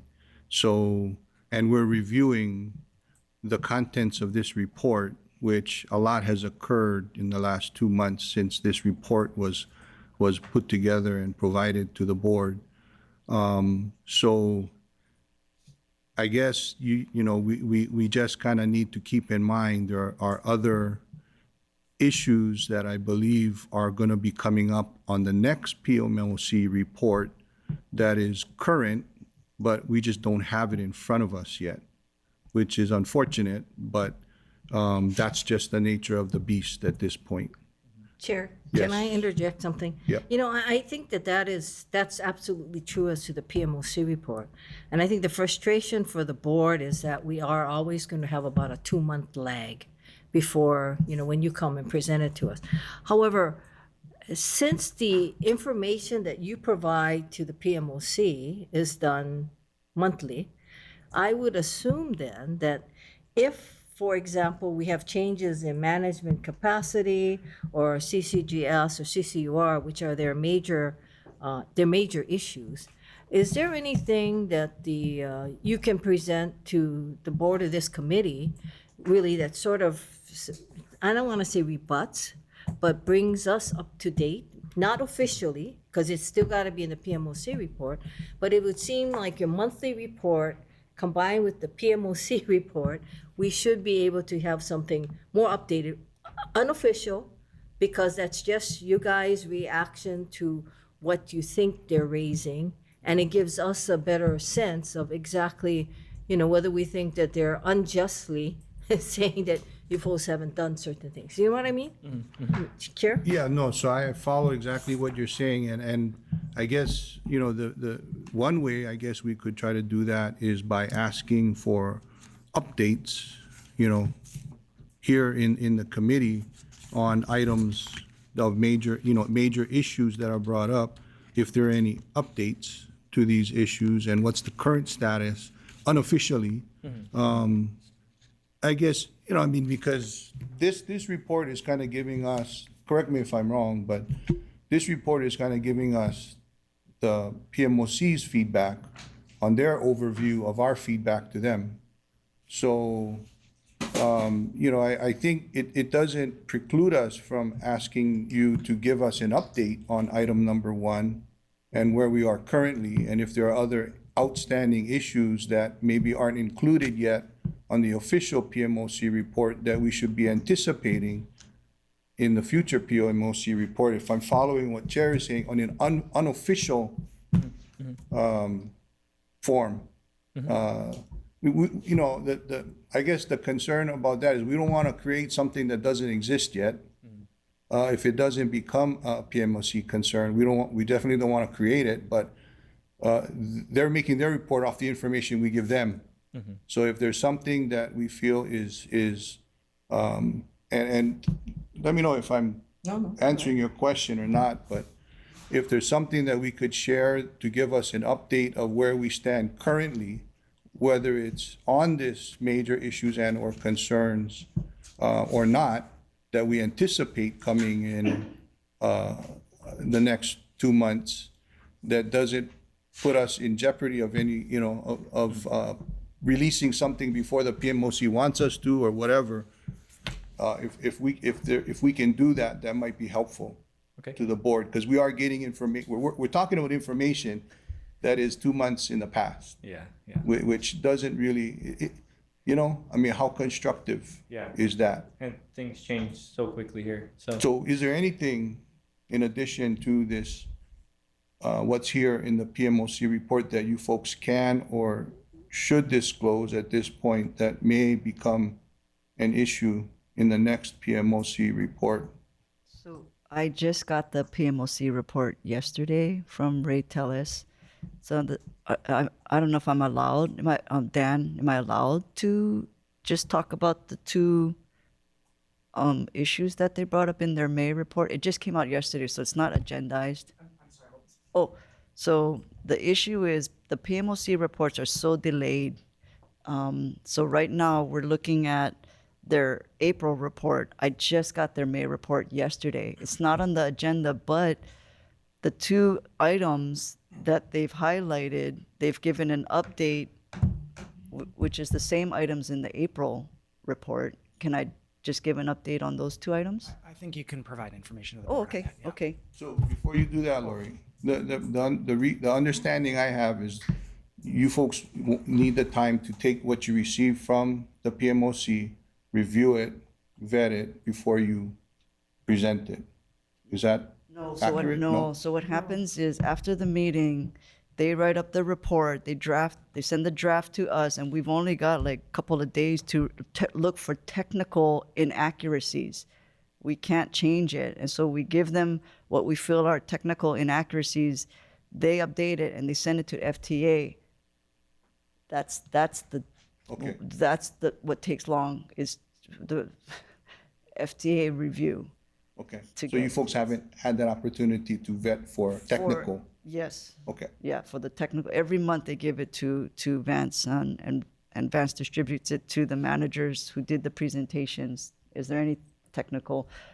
90% of the time they are spot on. Sometimes it's just minor things. The dates are different, or so our managers give feedback. But for the May, it went down to 2 items, and MCC is still up there. They did mention that, Matt and Vance's position, but now the criticality is my contract and Rick. That Rick will be leaving, my contract is still up in the air, so this leaves jeopardy the possibility that Hart could be without the top 2 positions in the organizations, which would leave the project leadership to a brand new project director. The PMOC recommends that Hart hire a second deputy executive director who could provide Hart a better opportunity to absorb the departure of the top 2 leadership positions at the end of the year. CCGS is continue to monitor. PMOC recommendation is continue to monitor construction progress on the CCR contracts and monitor the procurement activity and contract scope for the CCGS contract. So that's their May update. And Natalie, to answer your questions, the meetings were the week of March 18th, and for the April 24th report is April 24th was the meeting with PMOC. April 24th for the April meeting. I believe so. If that's how they work it, right? Yeah, if you look Okay. on page 10 of that report, it tells you the date, when the date was held. But on the summary, under summary of monitoring activities, 2.0. So can I Yes. ask Lori? Go So ahead, Lori, Chair. let's just so that I'm clear. They have now, FDA has now approved what the June submittal? It's their May report. Right, which is usually submitted to the region. It's submitted to region, June 4th. and I June, okay. just So got it from Ray. what you were reading from is that, in other words, officially, if this had come in earlier, we could have disseminated it to everyone, right? So it is something that is their report. And so I guess what I'm curious about is, what were they talking about when they talked about a second position? Yeah, so they brought that when we promoted Vance, there was some concern, on his experience. So they recommended to me verbally, maybe you can hire a second deputy, knowing Rick is also going to leave. And I wasn't quite in agreement on the position description of what they shared with me on that second deputy, because it was more talking about capital programs, extensions, and I said, that's not Hart's Kuleana. I mean, we're part of it, but we're not the decision makers on extensions. I'm actually still not clear on who the actual authority is on doing extensions. And I also mentioned it's hard to recruit at that very high level with my contract is in limbo. So they understood that. But they still put it in this monthly report that they still recommend that this second deputy be hired. And just so I'm clear, so the second deputy is what you should consider hiring has to do with capital improvements? There's almost like, or capital raising almost like, right? Capital, the execution of capital projects. If I could, maybe on my E&V thinking, we have a person that is in charge of programming capital projects for the entire department. And so it didn't make sense to me. We have one capital project here. It's the execution of building the rail. So then they started talking about extensions. I said, that is not our authority. We are part of the program to give input, but I don't know if is that a AMPO, city administration, city council, the voters? I don't want to hire someone to do just that, especially you folks also have a pig. I did not make sense to me. So they said, well, you can. Yeah, I was just gonna say, it's in line with the pig of Ala Moana and beyond. That seems to be what they're talking about. I'm just trying to understand, if they're talking about extensions, that's what piqued my interest, because I said, they're talking about extension, it kind of falls into Ala Moana and beyond. And what's kind of curious, because it almost seems to say that the FTA is looking potentially at the fact that, we should be considering extensions if they're proposing that we hire someone who can oversee that. I just want to be clear as to what they said. So my understanding is correct from what I told you? When they first brought it up to me, it was the concern about the expertise of Vance. When we promoted Matt, and Matt has a lot of construction and transit experience, that subsided. But in our debrief, this FTA quarterly, they did bring this position up again, and I said, I'm still not in agreement on that position description you gave to me. They said, no, that's fine. You can tweak it. We're just giving you an example of what another agency has. But we are different in that we're separate from O&M and construction and future extensions. Can Okay, thank you. Chair? Yeah, I just wanted clarification Okay. that I was understanding So it. I guess, could they potentially be talking about from Kaka'ako to Ala Moana? That they forgave us, that's why. Right, but that's no longer part of the federal program, right? So that, They were talking beyond. okay, Yeah. all Wait right. a minute. Kaka'ako to Ala Moana and beyond. I mean, to me, it sounds like the same thing. Well, I You're saying guess, Beyond. They're talking about extensions beyond Ala Moana. And I guess I don't know if, I don't know if this is the appropriate, but I just want to put it on record that my understanding, and this is just mine, I don't want, it's not the board's position or anyone else's position, but my understanding is that the project is still to Ala Moana, but No. we bifurcated the federal portion to Kaka'ako. So when we talk about Hart's responsibility, I still see our responsibility to Ala Moana. that's- Okay. This I just discussion- want to put that out Yes. there because that's my understanding. Discussion I did was extensions, clearly Yeah, extensions. Okay.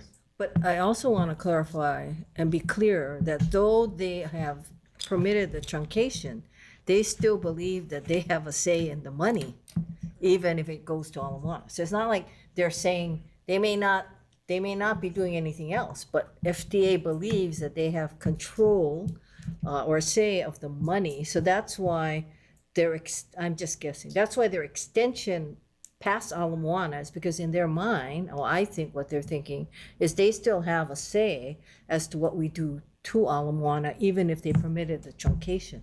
In other words, they still think they hold the, I shouldn't put it that way, but I think I'm right, Lauren, that they still believe that they have a say in the expenditure of the funds that we have to Ala Moana.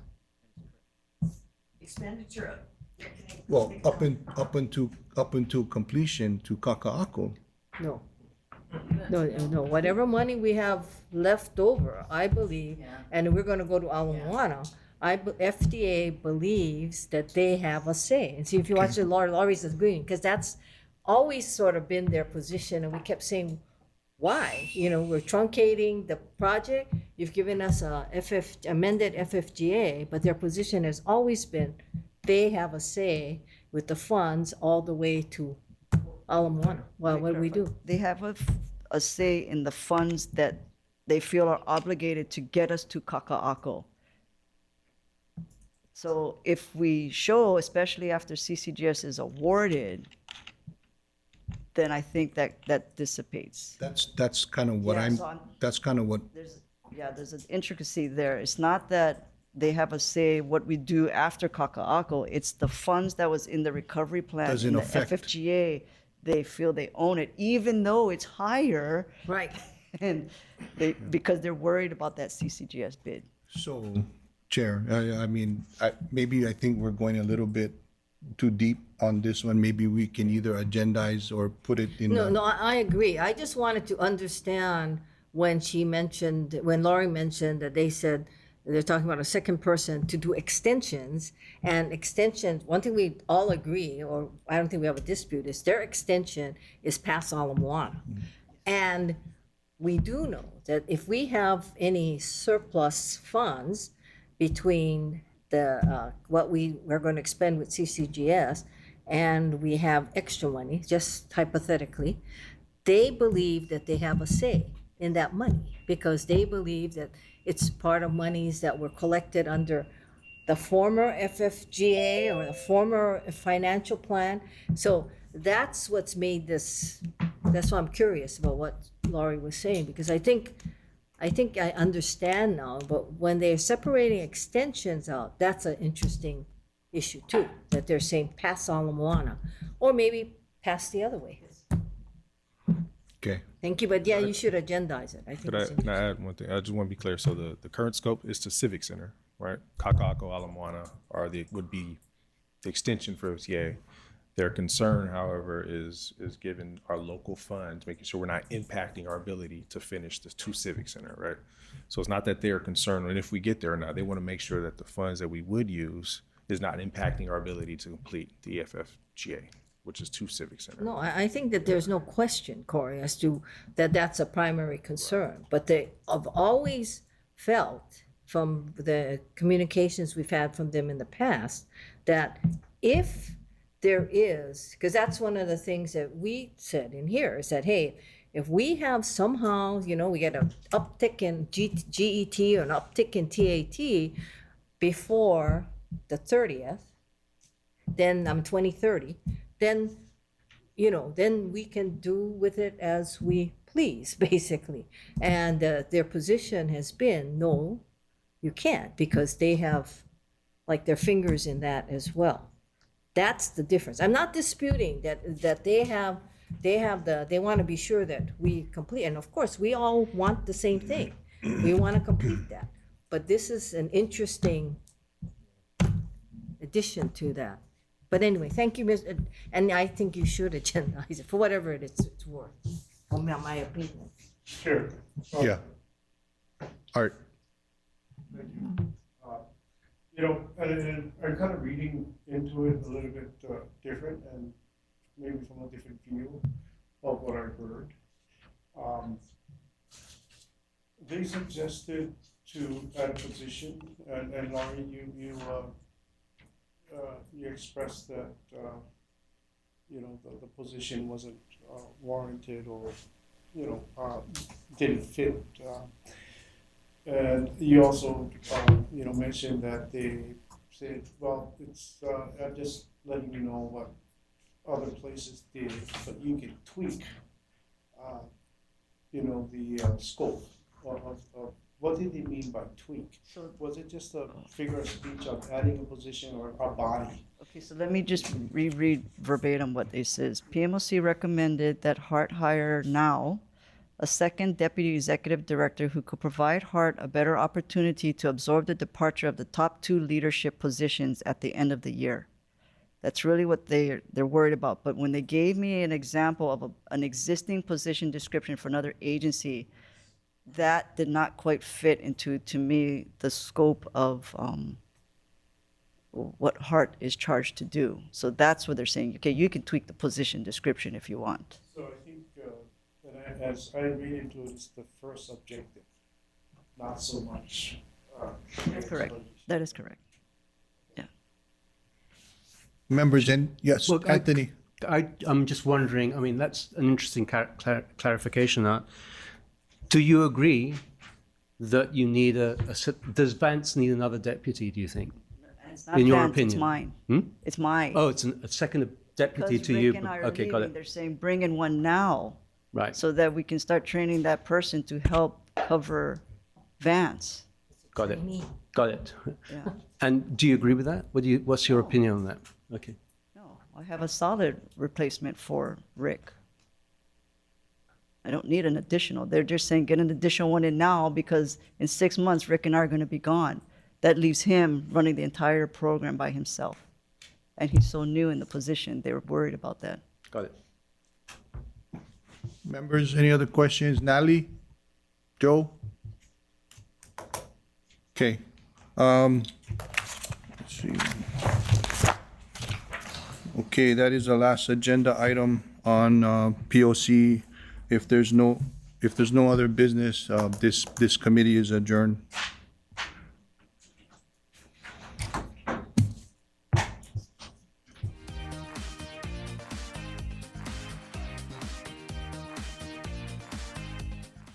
Thank you. It's about 10:30 a.m., Friday, June 28, 2024, and I'm calling to order the Board of Directors meeting. We'll begin first by the taking of the roll.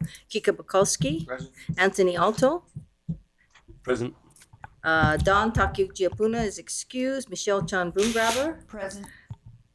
Natalie Iwasa. Here? Marta Morton. Here. Joe O'Donnell. Here. Ed Sniffen. Here. Art Tolentino. Present. Robert Yu. Here. And the chair is here. This is amazing. I think this is the almost near perfect attendance that we've ever had.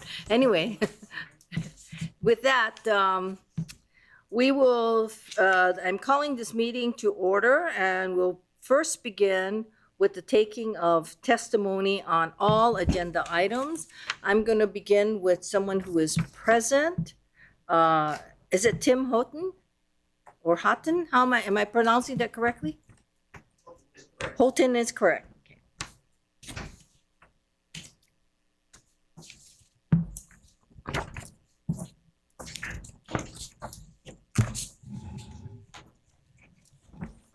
Aloha, Chair and board members. I am Tim Houghton. I'm retired from the city and county of Honolulu. As a matter of background, I'm a retired Air Force officer, and I spent 29 and a half years working for the city and county. At the city and county, I worked in the Office of Rapid Transit in the early 1990s. Wow. And subsequently in the Departments of Wastewater Management and Environmental Services. In wastewater management and environmental services, my civil service position was Executive Assistant 2. I also served as Deputy Director of Environmental Services from mid-2003 to early 2005, and from early 2013 to the end of 2020 when I fully retired. I did submit written testimony for the June 21st board meeting as I was out of town, and I believe that is in your packet. As noted in that testimony, I have known Lori Kahikina and worked with her over most of the last 20 years. I have been her colleague, her superior, and her deputy. Lori is demanding, fair, and expects performance from the staff.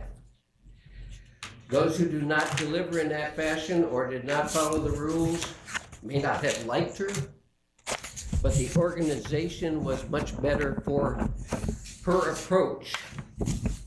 At the Division of Collection System Maintenance, she changed the culture and the performance in a way that made it possible to significantly reduce wastewater spills and meet the requirements of the city's federal consent decree. I've also had the opportunity, having looked at the website, to pursue the written testimony of Pam Nonaka. While I appreciate that Ms. Nonaka was not happy with her situation, her testimony is filled with inaccuracies, misunderstandings, and included numerous things that occurred after she left city employment, so that they are at best hearsay. For example, he makes much of the collection system maintenance assistant chief requiring an engineering degree. That requirement is not accurate and has not been for many years.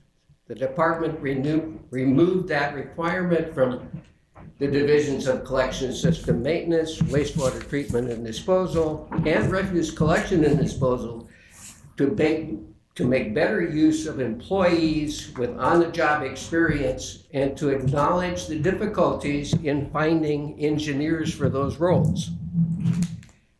If desired, I could certainly walk through her written testimony and identify other inaccuracies. Mr. Houghton, I'm really sorry, but you've got 2 minutes. Okay, and I'm sorry. and the I buzzer just- already went off. I'm just about done here. So in total, her testimony should be given little weight. Finally, since moving to Hart in January 21, Lori has turned the project around, gained the trust of the FDA, delivered the first operational segment, with the second soon to follow, and with progress finally proceeding after numerous misstarts on the third segment. Lori remains the right person for the job and should be given a new multi-year contract. Honolulu residents do not deserve another created delay now that progress is really happening. Thank you for the opportunity to testify. Thank you very much, and we did give you extra time. We're really sorry, but I'm we sorry. have Thanks. no problem. I was reminded that if you wish to, I'm sorry, not you, Mr. Houghton, but anyone else who has submitted testimony and may be here in person, if you wish, you may testify when the specific agenda item comes up. Well, it is standard for us to call for testimony in the beginning, if you have time constraints or whatever, but you can wait till this specific agenda item is called, and that would be agenda item number 9. That's it. Thank you very much, Mr. Houghton. Thank you for coming, and thank you for your years of service with the city and county. Will do, Roger. Thank you. Thank you very much.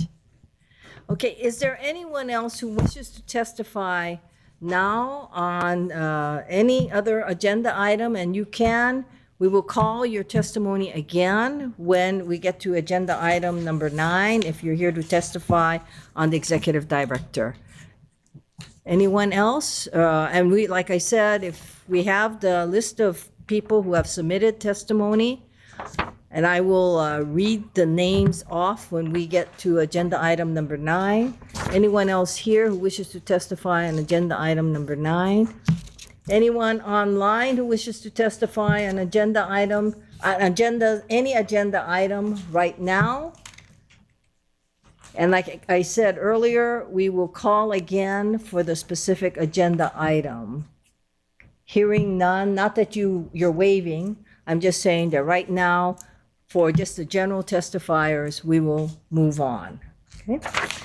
Thank you. So members, I am going to ask that we take certain matters out of order, and we will be actually deferring certain items as well.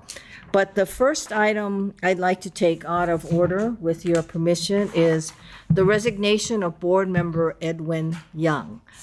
What we will, as many of you know, Edwin has, I'm trying to be very careful and not violate any HIPAA. I can say he suffered health problems, right? Yeah, as many of you know, Edwin did suffer some health problems. He's still in California, and he had emailed me and said it doesn't look like he can come back to Hawaii till possibly December, and he is in rehab.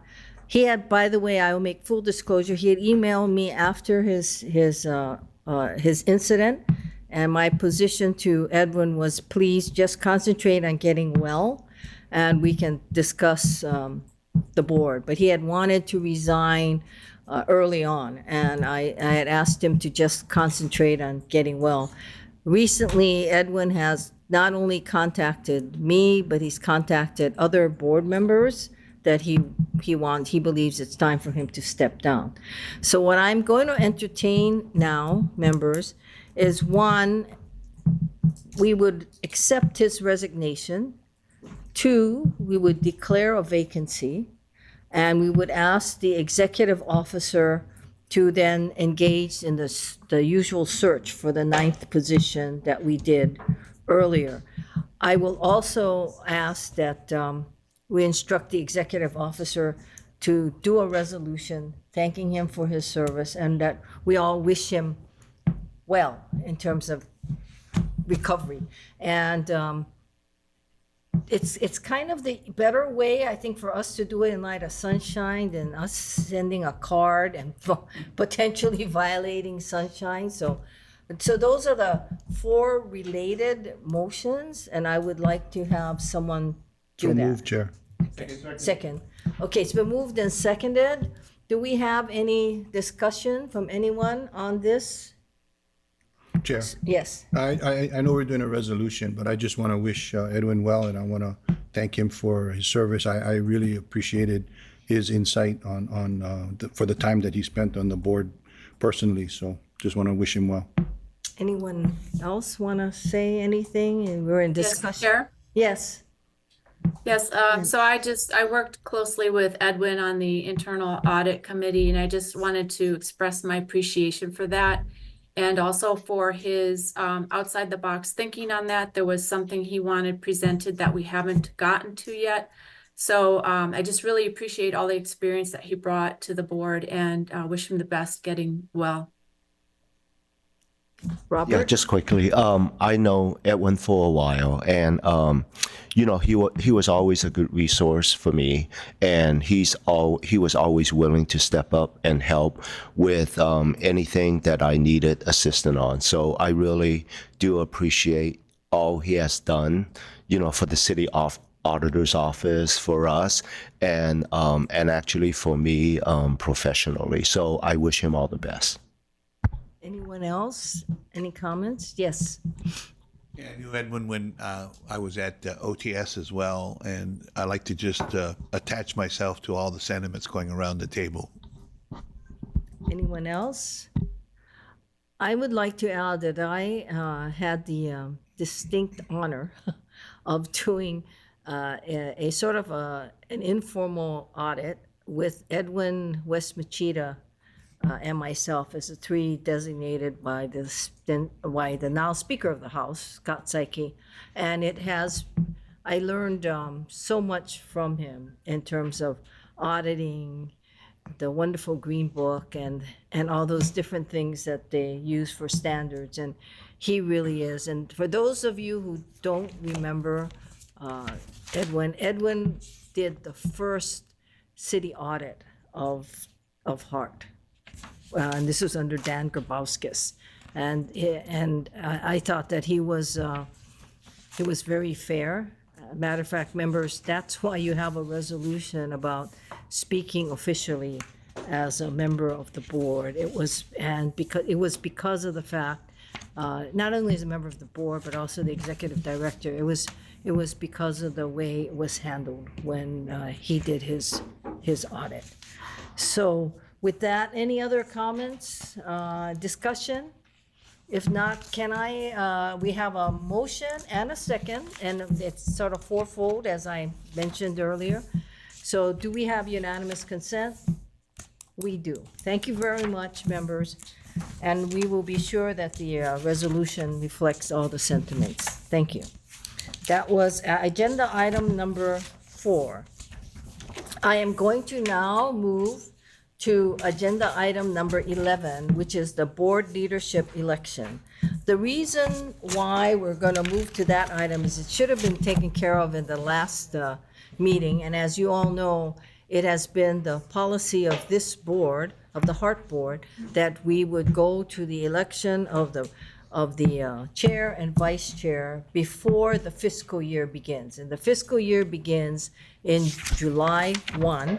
So we're really cutting it close, but only because we had the technical difficulty. Chair, I'm sorry. Related to the Edwin Young item, did you also want to do item number 5, the establishment of the PIG to investigate the selection of the next Hart 9th voting member? Okay. So there's, Okay. I don't, the reason why I hadn't done that is because we don't even know how many people we have. But if you remember, the way it was handled before was that if there were more than 3 members, the names would come to the board by way of a pig selection first. The pig would look at the names and present to the board 3 names. So that's sort of like what I was wondering about. But anyway, we have also, I believe, in the past, put agenda item number 5, which is the establishment of a permitted interaction group to investigate the selection of the Hart Board of Directors' 9th voting member.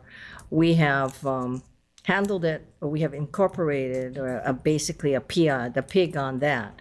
So I guess we could do it in anticipation that we would have more than 3. Can we do that? More than 3? If we have more than 3 applicants, then the pig You kicks can in? sort of make a contingent pig. Sure. I guess I don't see any I reason why guess not. there's nothing wrong with the pig just kicking it up, right? Okay. So, members, what I would like to do on the establishment of the pig for the Hart Board's 9th voting member, and I think we may have done this the last time, we just kicked the pig to the Human Resources Committee. And I think we have 4 members on Human Resources, remember? You know how many members you have?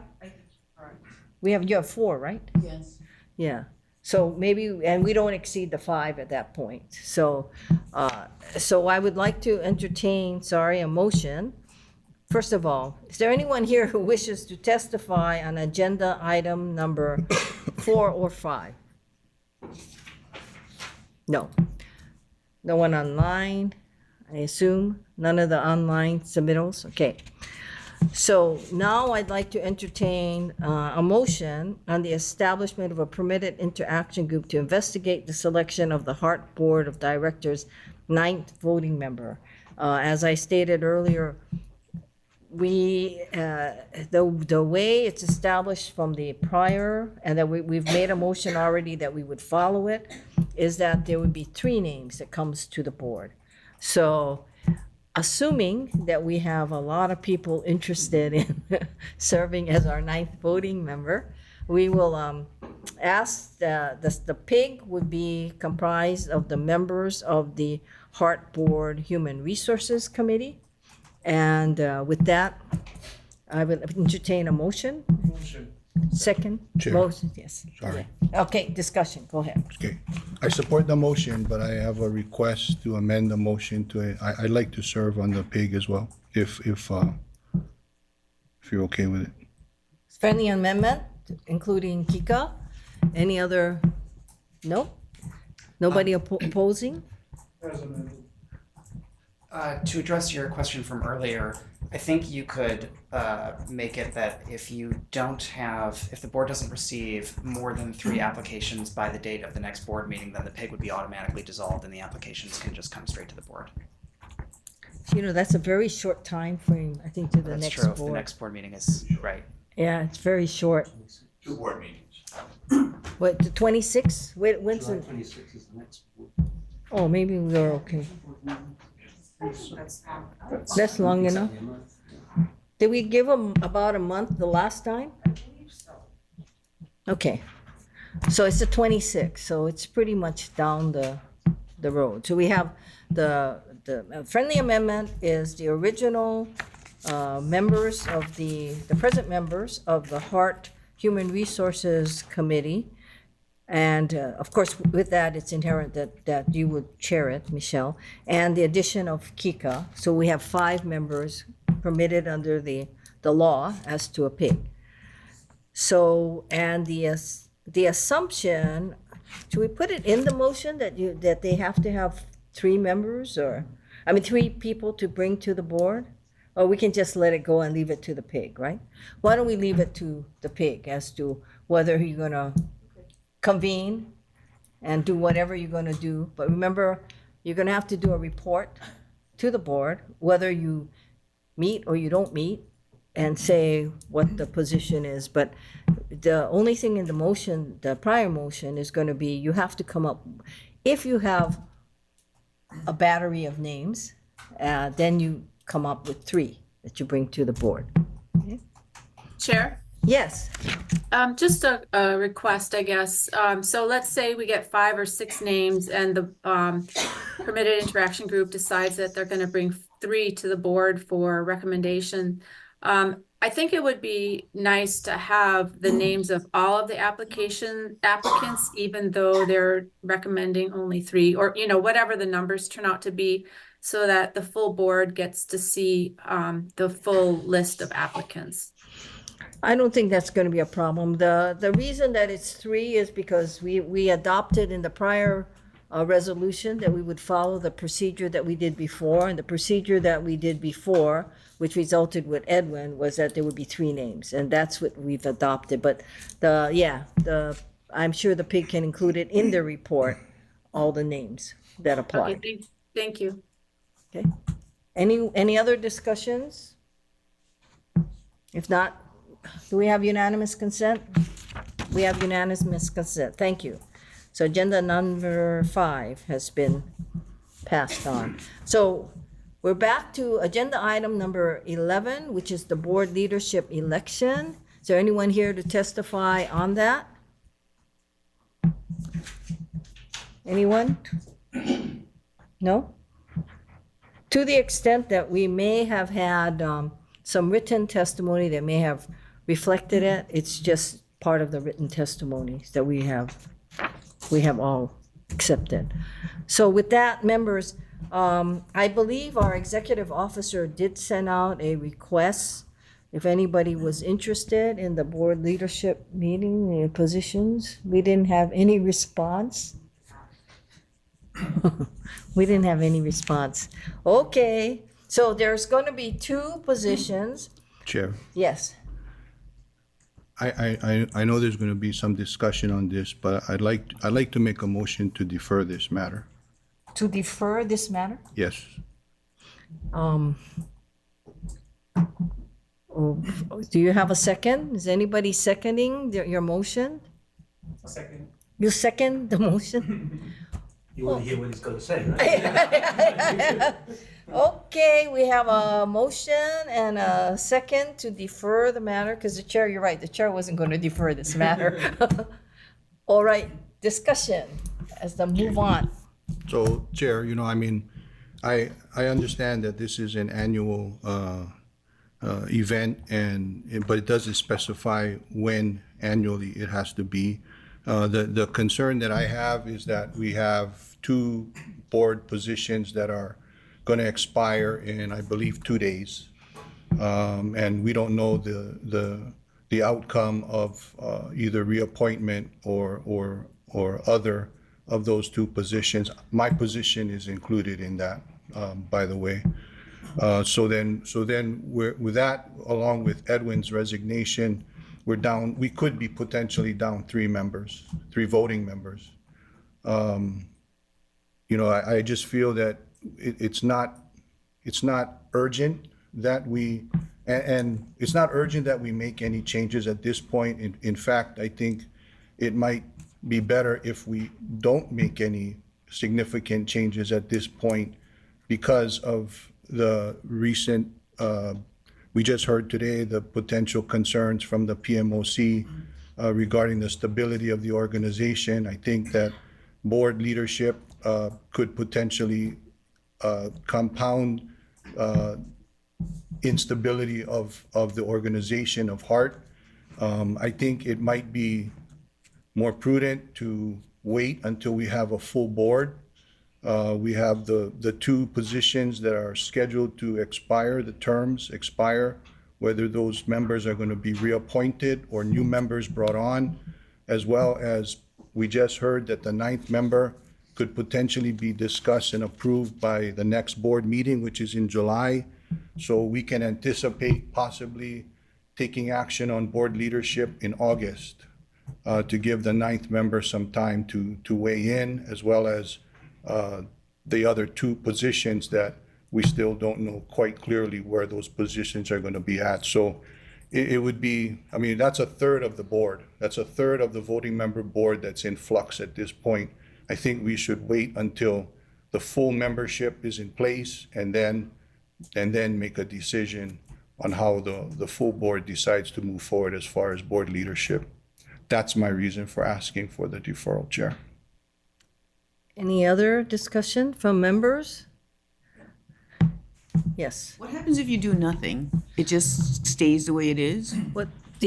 First of all, the charter is very clear on other sections of boards and commission that if we do not have a reappointment, you will, and it's basically you and Kika, your terms are technically expiring, you just carry over.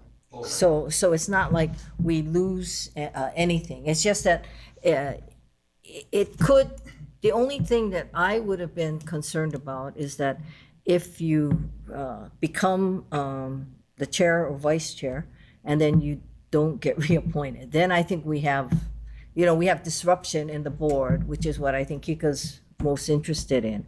So if we don't do anything, I assume that the board will, and the composition of the officers will continue.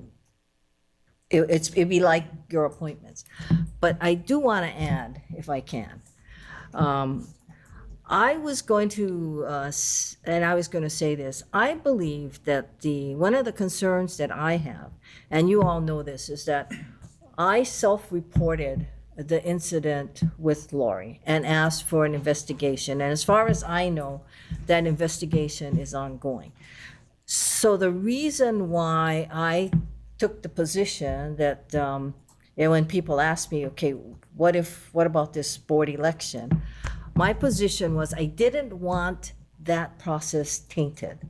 I think it's very important that the public feel that the investigation that's being done, I assume it's being done, they haven't contacted me, is done fairly.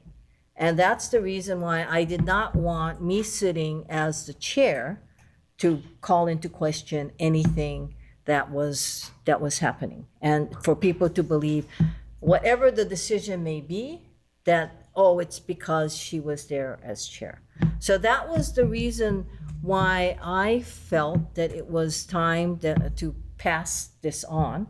And also, as you know, we have agenda item number 9, and which I also wanted to be sure that no one feels that any actions by this board was in any way jeopardizing that decision. So I'm the focus, for lack of a better description, and I wanted to remove myself as being any kind of impediment to whether the investigation is done correctly or whatever happens on the executive director's position. So that's the reason why, and historically, we have done it so that the beginning of the fiscal year, we would have a chair and a vice chair. Of course, we've been the same since I became the chair 3 years ago. And members, I do want to say that this has been an exciting board to serve with. And people may not know this, but I do have to say something else for this board. Because I have a friend who's politically very akamai, who didn't even realize that you all sit here, with the exception of you two, sorry, as unpaid members of the public serving in this capacity. For some reason, they assumed that the board was paid. And I said, no, it's not paid, with the exception of Ed and Roger, who sit here ex officio. But I said, other than that, people who sit here on the board are giving of their personal time. And so are they. So I do want to say that this board has been an amazing board. In my opinion, just a phenomenal board, has done so much in terms of this project. And anyway, so that's the reason why I put it on the agenda. Historically, we've done it. And like I said, I don't want anything to disrupt what is being done in terms of the self-reporting of the incident. I take it very seriously. Those of you who know me in my other life know that I'm a labor lawyer, and I take those things very seriously. And in addition to that, I don't want any taint on anything that this board does.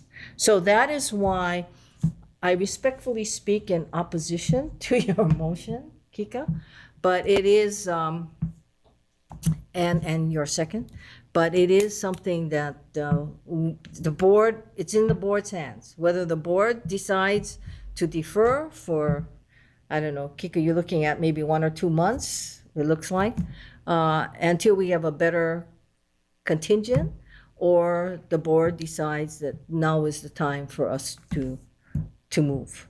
So, yes. Sorry, further discussion? Yes. So I just want to clarify, I think you brought up, if there's no action, and I'm assuming you're referring to no action taken either by the city council or by the mayor in reappointing or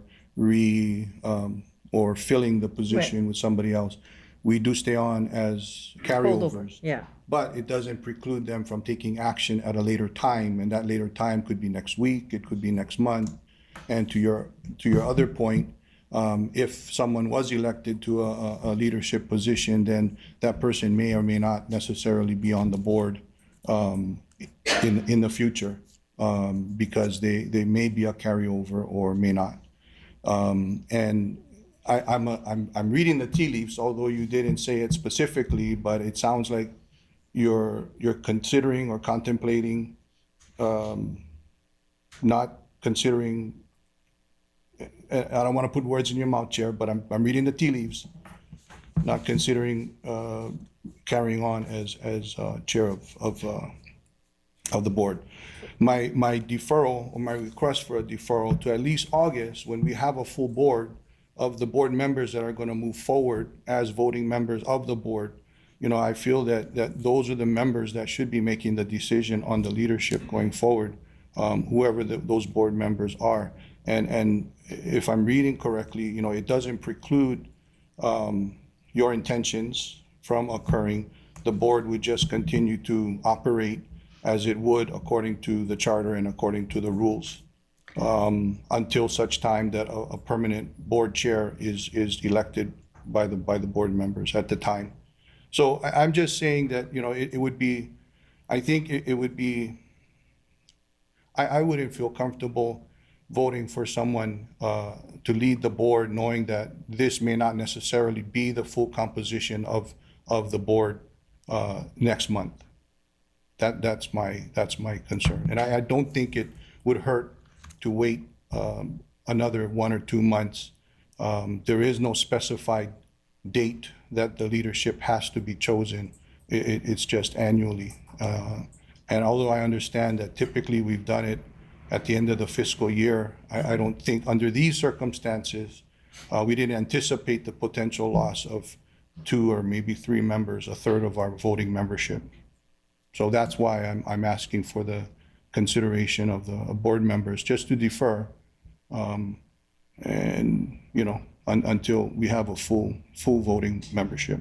I have no intentions of stepping down. Okay, then I read the tea leaves wrong. No. I'm of stepping down from the board. Right. You didn't really read it incorrectly, and I gave my reasons why I did not believe that I should continue because of everything else that's going on. And my main concern is the board. I don't think the board should get criticized or anything like that, or held in any kind of scorn because of me. I mean, that's the first thing I don't want. I want this. I believe in the project, and I don't believe that the project should be sacrificed for any individual, any person. So that's my sense. So anyway, that's why I'm speaking in opposition. I understand your position, but that's the reason why I wanted us to continue, find a board chair. And I'm not speaking for you, because you're vice chair, and I think that's probably weighing into this too, that even if you're vice chair and you could step into this position, it still may create the same kind of problems depending on where you are. I saw your hand, Roger, are you? Well, I was going to ask about that same question as to, Kika, you are vice chair of the committee. I've heard that you don't really want to be chair, permanent chair. You and I had a private conversation about that. But I would ask, would you consider being acting chair? So, I mean, so let me clarify. It's not that I don't want to be. I understand you have lots of activities that would include your time. I, like every member on this board, are not here just to take up a seat. I want to make sure that if I take on responsibilities, that I can fulfill those responsibilities to the fullest that I'm able to. And you know, the chair's position is a very critical position on this organization, and I just don't feel like I have the capacity at this point in time to take it on as a permanent role. However, as an interim, if things shake out and I'm reappointed, I would be open to taking it on as an interim basis, depending on how things shake out. As long as the interim doesn't become permanent, like a lot of things. Yeah, I don't know how you stop that. Chair? Yes. Just some comments. First of all, I really appreciate what you said, because a lot of times people don't recognize that type of issue. And I think it's very clear that is, the public is very concerned about your role and what's going to happen with Lori's contract. And also, we've heard from the FTA and the mayor that it's critical that her contract be awarded. So I do appreciate those comments. I understand Kika's position as well. I've paid attention to appointments to the Heart Board for a long time. I think it's highly likely that both of those positions will be reappointed. And I'm just wondering at this point if we could maybe just do an election, understanding that, it would be like a 2-month thing maybe. And then when the full board is reconstituted in August, that there be another election. I'm just kind of asking that might be an option for now, because I do want to see something happen today. I understand what you're saying. I think the charter is clear that it's an annual election, if I'm not mistaken. Yeah, I think in the charter it's an annual election. Okay, well then if Kika were to be nominated and voted in as chair, and he were not reappointed, or Michelle for that matter, whatever position they were voted in for would have to be revoted at some point, whenever their position is up. So I just ask that you folks all consider that. I'm not a voting member, as everybody knows, but I think something should be done today. Is it in our rules or is it in the charter? I know it's in one of those. It's in the rules? It's in the charter? In the charter. It's in the annual, yeah. Doesn't define what annual means, but it says annual. And I think we have just traditionally done it so that it becomes before the fiscal year, because that just makes a lot of sense.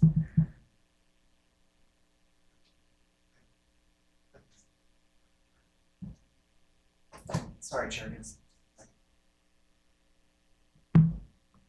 Any further discussion while they're looking up that one point?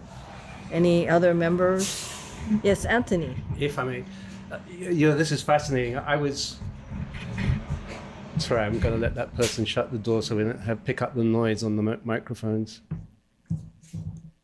I was actually going to nominate you to continue as chair. Because of Sunshine Law, of course, this is not something we can discuss in advance. And I find it interesting because actually, when I joined this board 3 years ago, I'd never met you, and I called you up. And the first thing I said to you was, if I'd been on the board at the time, I wouldn't have voted for you for chair, which is a little bit rude, but I come from an activist background, and I believe in talking truth to power. And since I've been on this board for 3 years, I've been blown away by your leadership of the board. First off, you said some flattering things about the other members of the board. Yeah, we do put in a lot of work. I reckon I'm doing about 250 hours a year. You've got to be doing 2 or 3 times that amount. I'm blown away by how much work you do. I'm blown away by the wealth of knowledge that you bring to the work that we do. I'm blown away by your attention to detail. Whether it's questioning whether we need a 5-foot overhead right-of-way to string a cable, whether it's putting HECO under the microscope, which they certainly deserve. I mean, the situation with the Kaka'ako right-of-way that HECO is asking us to give them for free, you were the one who picked up on that and basically forced them to give us, I think, more than $4.5 million and pay for the installation of our equipment. And those are the Manini things. If it weren't for your work, in my opinion, we wouldn't have had the amended FFGA, because you were the one who organized the board to go out and lobby for the TAT funds, which then allowed us to demonstrate to the FTA that we actually had enough funds to complete the project as far as Civic Center. Without that, we would not have been able to get the amended FFGA, which after all released $750 million to us.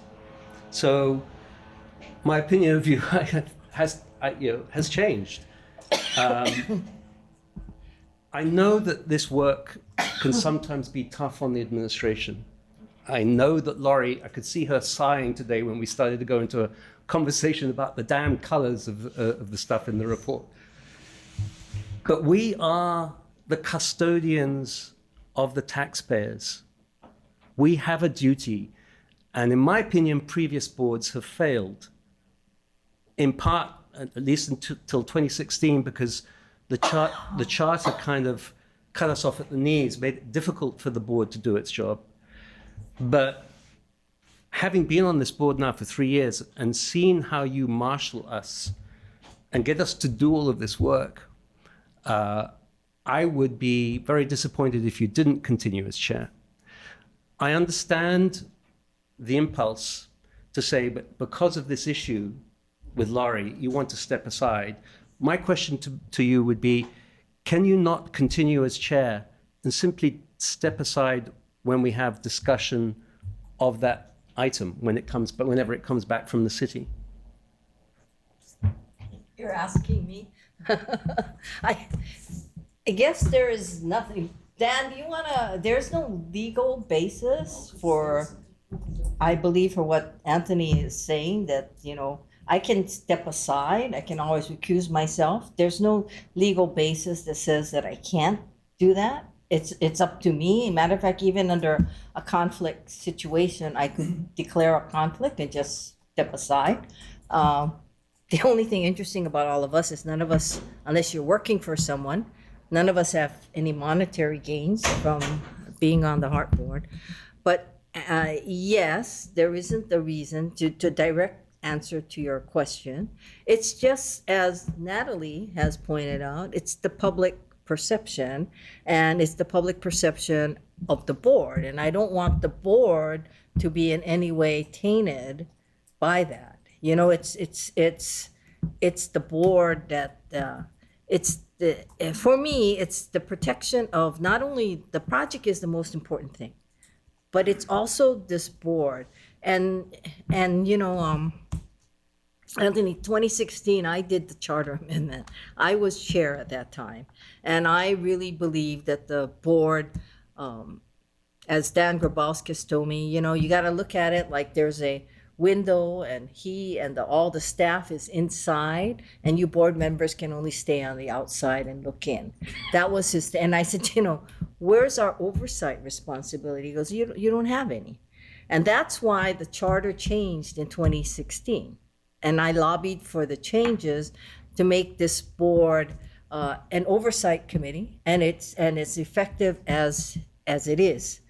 So having said that, I feel that I should not be a reason why the board loses any of the, what I think, great inroads that everyone has made. You know, we don't all agree. We all have our disagreements and battles among ourselves. But I'd like to think that the one thing that this board has always been is respectful of each other. You know, and for myself, it's a very important issue. And you know, I've been in the Hawaii State Legislature for 12 years. I've either been president, vice president, majority leader, or committee chair the whole time. I've been in Congress, and I've also served on I've been ranking member, the highest Democrat, on at least 2 major subcommittees. And I've never been accused of harassment or bullying or anything like that. So I take it very seriously. But more importantly than that, I don't want that to reflect upon this board. And that's why I feel that it is time to say that, you know, the board should elect different leadership. But right now, I'm speaking in response, but I'm also speaking in opposition to the motion and the second. But it's, yes. I have an answer to the question about the Okay. charter versus the rules. I didn't mean to interrupt. No, go ahead. Yeah, so it's in both. So there's a provision in Article 13. Right, that's- on board and commissions, which right. says that a chair shall be elected annually by members from the membership. That's all it says. And then in the rules, section 2.2 says, thank you. The officers of the board shall consist of the chairperson of the board and the vice chair. Each shall be elected annually by an affirmative vote of a majority of the membership. That's it. Yes, and then that's where I thought, because the holdover is in that Article 13 as well. It's not in the Hart charter. It is in the general charters of rules and commission. So no problem. So anyway, so members, Sure. yes. So if you were nominated, are you saying that you wouldn't accept as chair? I would probably not accept this. Yes, I would not. It depends on how you nominate me, but yes, I would. Nicely? Kika, you never do anything nicely. No. Well, how about Kika's suggestion of you holding on for a couple of months? Well, if you don't nominate and you don't, if you vote for Kika's motion,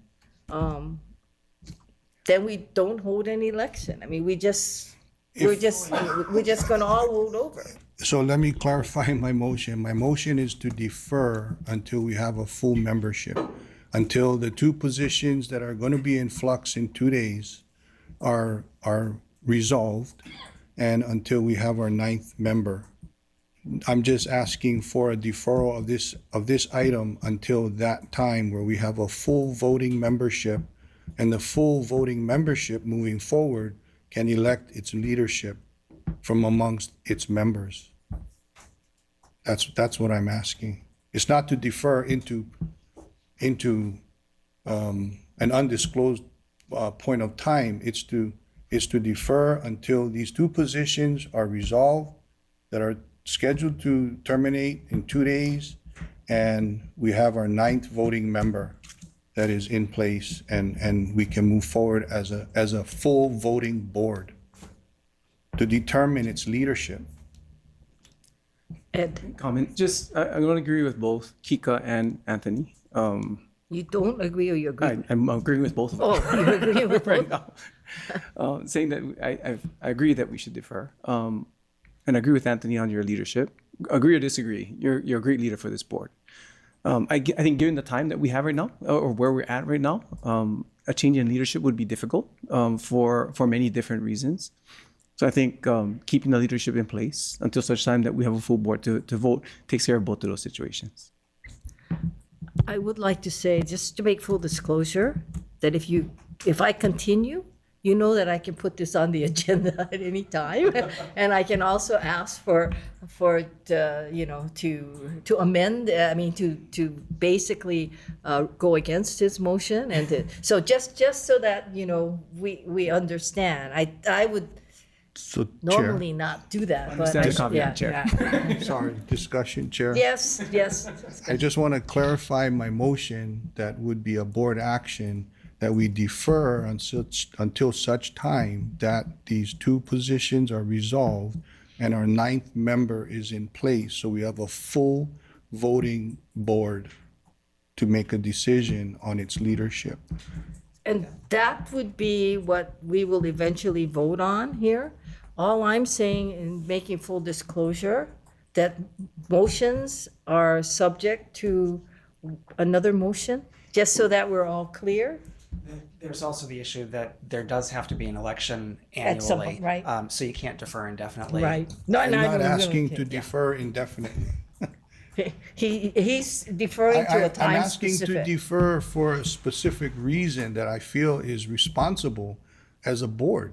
We could potentially lose a third of our voting membership. No, and I understand, but if you continue to hold over, say in December, and so that there hasn't been action to fill those two positions, the board would still have to have the vote at that point. Because it has to be once annually. I would agree. I would agree. Chair, if I may. Yes, So just keep in mind that you kind of are thinking, if I understand, potentially an August vote. But the city council has sometimes taken months to get their paperwork together, and they have to have a certain number of committee meetings and full council meetings in order to appoint people to the board. I think the last position took a year for them to get somebody in place. So it could, potentially be September before they reappoint Kika. The same thing doesn't hold true for the mayor, his appointment, but just keep that in mind. thank you, Natalie. Any other discussion? Yes, from- Chair. Yes, yes.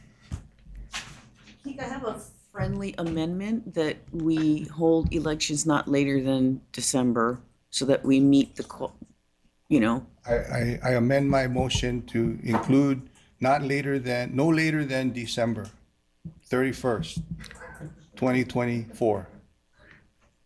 Okay. I just have a Yeah. few comments. So we have the voting members now, and they may change. But in my mind, because of the service and the time that the existing board is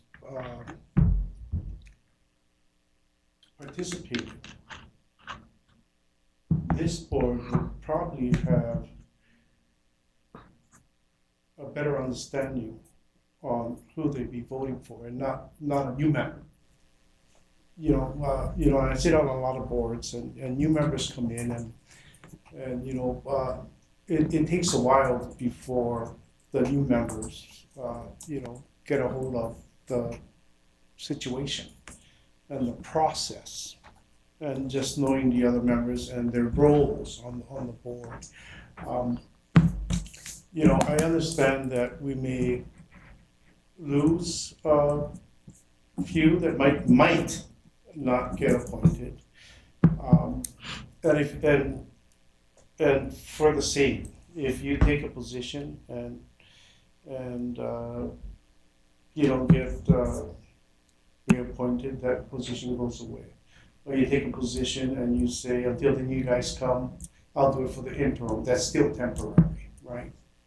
But I think it's conducive that the existing board, because of its involvement and time of involvement and making these continuous decisions, I'm not sure if I would defer to brand new board members making a decision, or even coming in and taking the chair.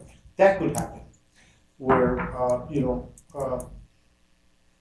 anything could happen at that point. So I wouldn't support a new person coming on and either taking on the role of chair, or even making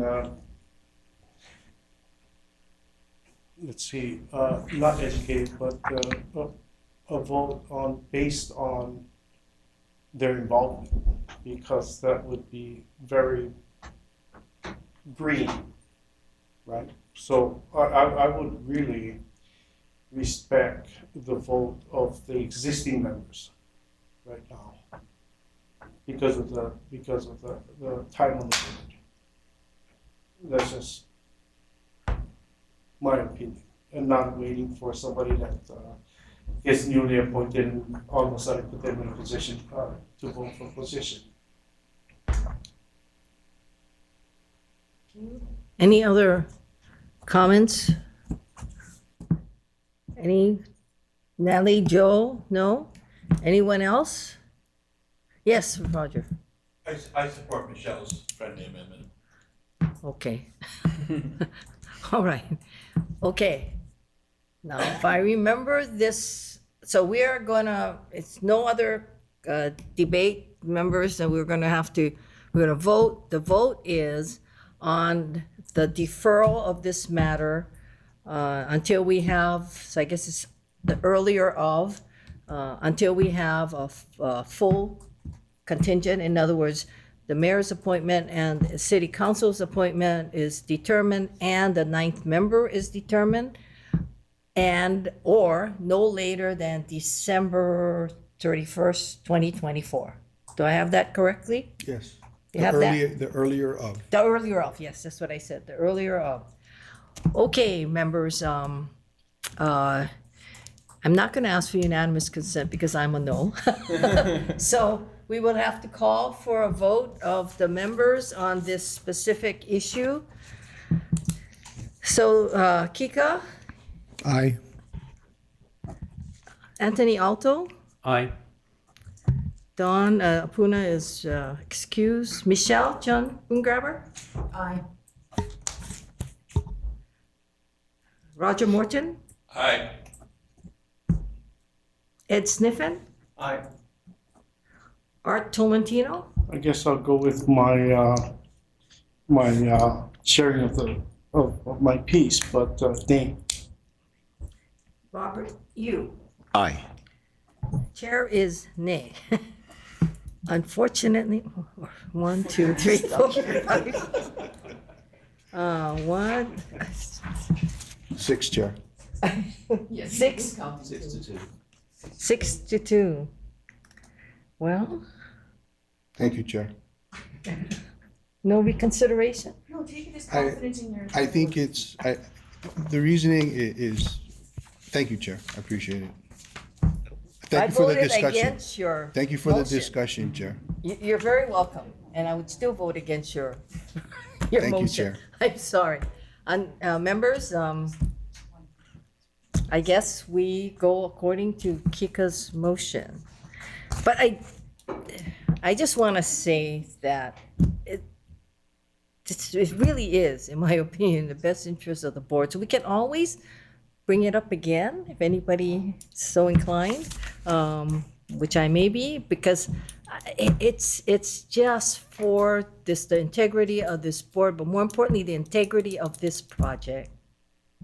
Chair? Yes, If go If I ahead. might say, although I think maybe we're looking at this potentially from the same angle, but maybe from different perspectives, the intent of my motion is for the integrity of this project as well.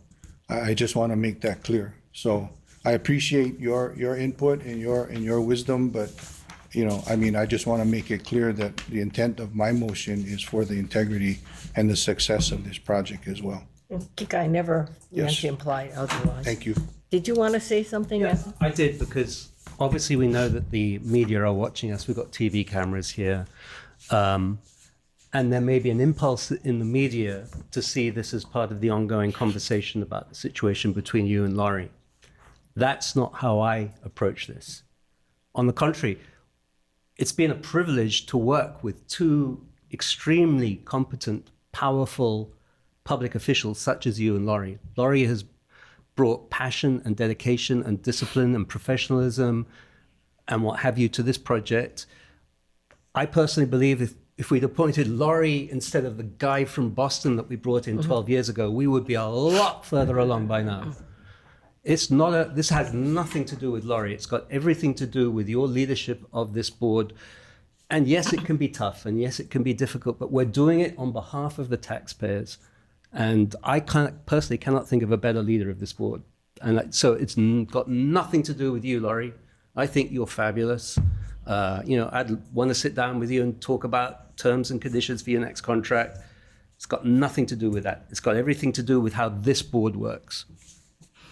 I have an ironic statement to make, and it does apply to Laurie, is that in 2016, when I spearheaded the charter amendment, the one thing I did remove, because I wanted a local person to head HART, is the 5-year requirement for rail.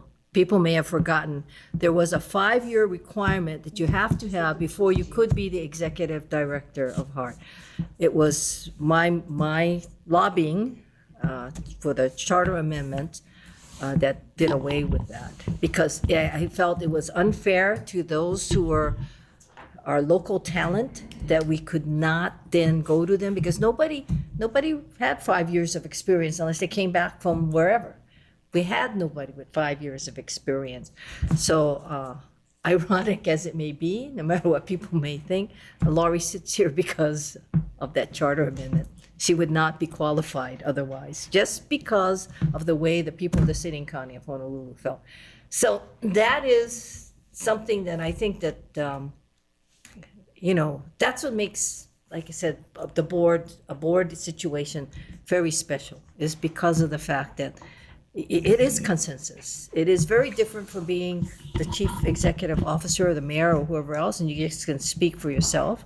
It is something that requires the consensus of everyone. And I say again, it's been an honor, and I guess it's going to continue to be my honor for a little while longer until I convince you guys that we got to change. But anyway, thank you. Do we say thank you? Because Kika, you're involved. So now the question becomes, and we will need another motion, is on the vice chair, or is it just the whole election? Did we move on the whole election? I motioned for the. Whole election? Okay, so I guess Kika. You're stuck too. Yep. You're stuck too. So thank you. I'm stuck to you at the hip. Yes. All right. So with that, members, let's go back to the top of the agenda, agenda item number 2, which is the executive director's update. Thank you, Mr. Holden. So we are going to begin with, and first of all, anyone to testify on the executive director's update? Anyone? No. Okay, then with that, we are going to go first to agenda item number A, which is the monthly update on critical positions recruitment. And I see Sandy, and we do have a chart, members, in our binders. Go ahead, Sandy. Okay, good morning, everyone. So I'd like to estimate on this report. Can you turn your mic on, Sandy? Sorry. I apologize, thank you. On this chart, we are showing that we have 14 open full-time positions. I do want to mention that out of these 14, we have filled 3 of these positions effective July 1st. Those 3 positions will be item number 7, which is the data processing systems analyst, number 9, the planner 7, and number 12, the records management analyst position. And this was one of the critical positions that we were working to fill. Out of all of these 3 candidates that are filling these positions, 2 of them are rehires. Okay, and outside of that, we do have 2 student interns that will also be joining us on July 1st. So we have a total of 5 that will be joining us. Management analyst, that one you mentioned already. The management analyst position was filled on June 17th. Number 18. That was number 18. Thank you, Laurie. Okay, are you done with your report? Yes. Okay. Members, any questions of Sandy? Yes, Michelle. Sandy, we talked about previously about those gray items that, you're going to try to put vacancies out for what were the high priority positions and the other ones were not high priority. And I kind of wanted to ask whether that's kind of standard for city to just, because to me, it seems like just put all the vacancies out, especially if you have, you know, I mean, I know that they're probably different, but, you know, you have a project manager 1 and a project manager 1. You know, you have a civil engineer 5 and a civil engineer 5. So if you happen to have 2 qualified candidates, you actually have 2 positions, but you didn't put 2 of them out to recruit, and that may stymie the ability to hire the second person that might be qualified. And so I was wondering whether that is standard for like the city to like just kind of partially put out all of the vacancies or just throw out all the vacancies and just see what happens. It seems unusual to me. So my question again is, and I understand your thought process of, well, it takes time, but you know, we hired 2 additional people, you know, HR staff besides yourself. And I want to know whether that's standard for how the city hires. Roger or Ed, can you like comment? What's standard for the city? The department has to put in a request through DHR and of course BFS, positions to fill. We don't have that. Once the board has approved the positions, our budget, we can post at any time. And I think I've testified to this before. The reason we haven't posted all of the positions, it's Sandy getting overloaded. So if we post all of the positions, she's going to be overloaded with a whole bunch of resumes when this is our priority. We want to fill these first. But there's nothing stopping. If you look at one of her comments, I want to say number 11, the person that applied for that position didn't have the minimum qualification. They didn't have a fit, but that does not preclude us from looking at that person and can they fit any of our pukas here. And so that's exactly what happened with number 18.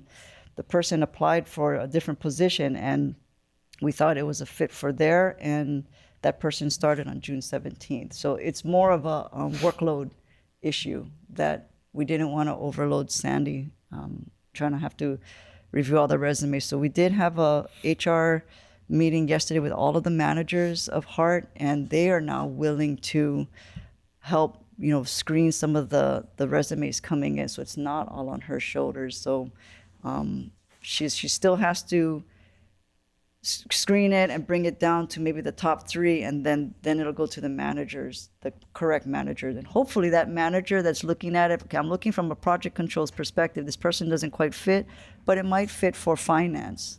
So that's all the issue is.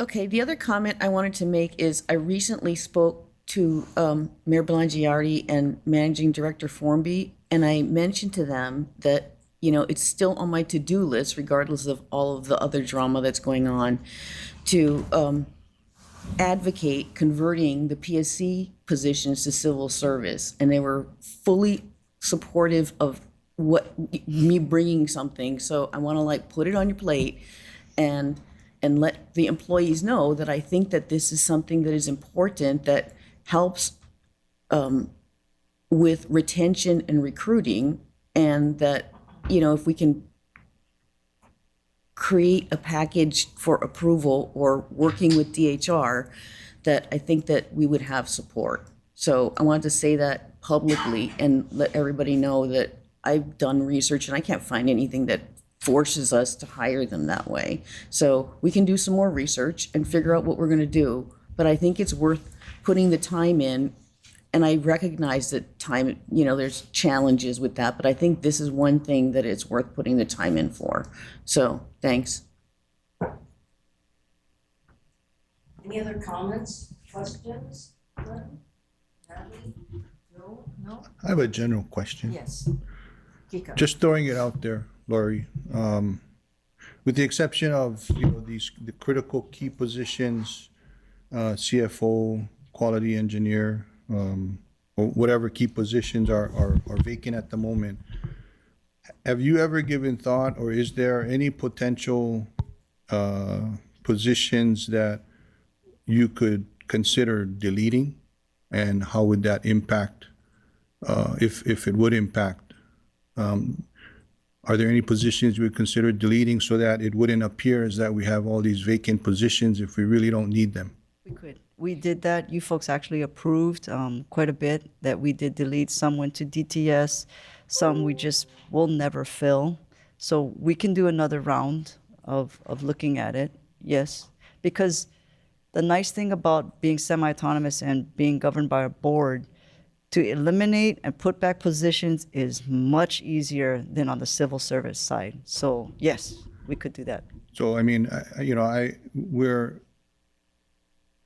theoretically, we're ramping down to the remaining 5 years or so of the contract. So if maybe it might be worthwhile taking a look at what positions wouldn't impact the progress of the project, but we could look at downsizing our position count so that it doesn't appear as though we have so many vacant positions that we really don't necessarily need in order to complete the project. Yes, we can do that. Thank you. Any other questions or comments? Yes. So earlier today, I think maybe during the POC, we talked about a potential hire that was qualified that we couldn't come to terms with because they were coming from outside Hawaii. And so my question is, can the board do anything? Do you need, is there anything from us that can help with any of these things? Has the board given you everything that you need to hire people? Yes, I believe so. In this case, it was very disappointing. We thought we had a salary negotiated, and when it came back, she came back with over $100,000 more, plus relocation costs. And the relocation cost was going to be borne by the consultant, but to come in $100,000 higher than what we already pre-negotiated, I thought was disingenuous. So that was that particular case. But yes, I believe we have all the authority we need from the board. Okay, thank you. Thank you. Any other questions or comments? Anthony, did you have something? Anyone up there? No? Thank you very much. Thank you. I had called for agenda item, for this whole agenda item, but is there anyone else who may want to testify on agenda item number 2, which is the executive director's update? No? Okay, number B is Laurie, that's the Federal Transportation Administration's quarterly meeting. Yes. Thank you, Chair. So FTA was here on the week of June, the previous week, and it was a very positive meeting. The administrator, he gave some very good comments to the Heart Ohana, so I was very pleased with their performance. He basically said, I thank your team. Remarkable work has been completed, particularly Dillingham, and this project has been, the remarkable turnaround within the last 3 years has been outstanding. So it was very good feedback from them. They are worried about the MCC that we spoke about earlier, so we know we have key positions that we do need to fill. But that's about it. Any questions on the FTA quarterly? Questions, members, on item 2? Laurie, just for the public, can you just tell them how often, well, it is a quarterly meeting, whether it's held here or somewhere else, and who attends? Sure. Good question. So monthly, the PMOC actually comes here. I've asked them to try and scale back because the meetings used to take so long, all week, and then they were very contentious before we came in, and now it's like 3 half days. So it is disruptive to the managers. I asked, could we just have it all on one day? So they did. So instead of PMOC comes monthly, they come, let's say on January, February, they make it virtual. And then March is when FTA physically comes here also with PMOC. So we're skipping 1 month of PMOC physically being here. Even though it's monthly with PMOC, there are FTA members that still call in on those. But quarterly, FTA is physically here. So every other month is the PMOC, FTA quarterly, and the gap between the PMOC when the physical year and the FTA quarterly, that's what. Yes. Did I say that correct, Vance? So let's say January is physical, February is virtual, March is physical with both FTA and PMOC. Okay. Any other questions from anyone? No? Thank you very much. Now we're going to go to agenda item number 2C, which is Skyline 1-year anniversary. So board, today is June 28th. June 30th is when Roger opened up that first segment, and we're ancillary. The media has been asking for quite a bit of interviews from Hart, but really I keep deferring to Roger. This is his show, but of course we're proud that what I've been saying to the media is proud of what Hart and Hart Ohana has accomplished. As far as I know, there hasn't been any major glitches, and Roger and his team has done a phenomenal job running the first segment. So I hand it off to you if you want to add anything, Roger. Well, we have. Mike, okay, yours did work. I mean, we've, it is an anniversary, so it is a special date.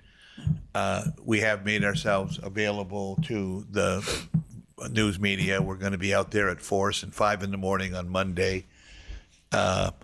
But other medias have interviewed Lori and myself and Mayor and others, you know, that will probably highlight that this is an anniversary, really 1 year. It's like a 1 year birthday for a little kid, really. So first year birthdays are really important, and that's what. Yeah, bouncy things. Well, we're gonna you know try to you know just celebrate it, and then it'll be punctuated you know a couple of weeks later that Lori is going to put another train back up on the new section, and that's part of this is that we've got through 1 year. We got through at a service availability level of 99.2% cumulative. That is exceptionally high. It's higher than anybody I know in the country for that. We've been blessed without any real serious incidents on the train. We've had incidents, of course, but we haven't really had any serious incidents.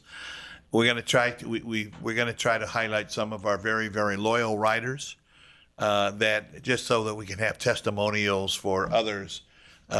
We have one.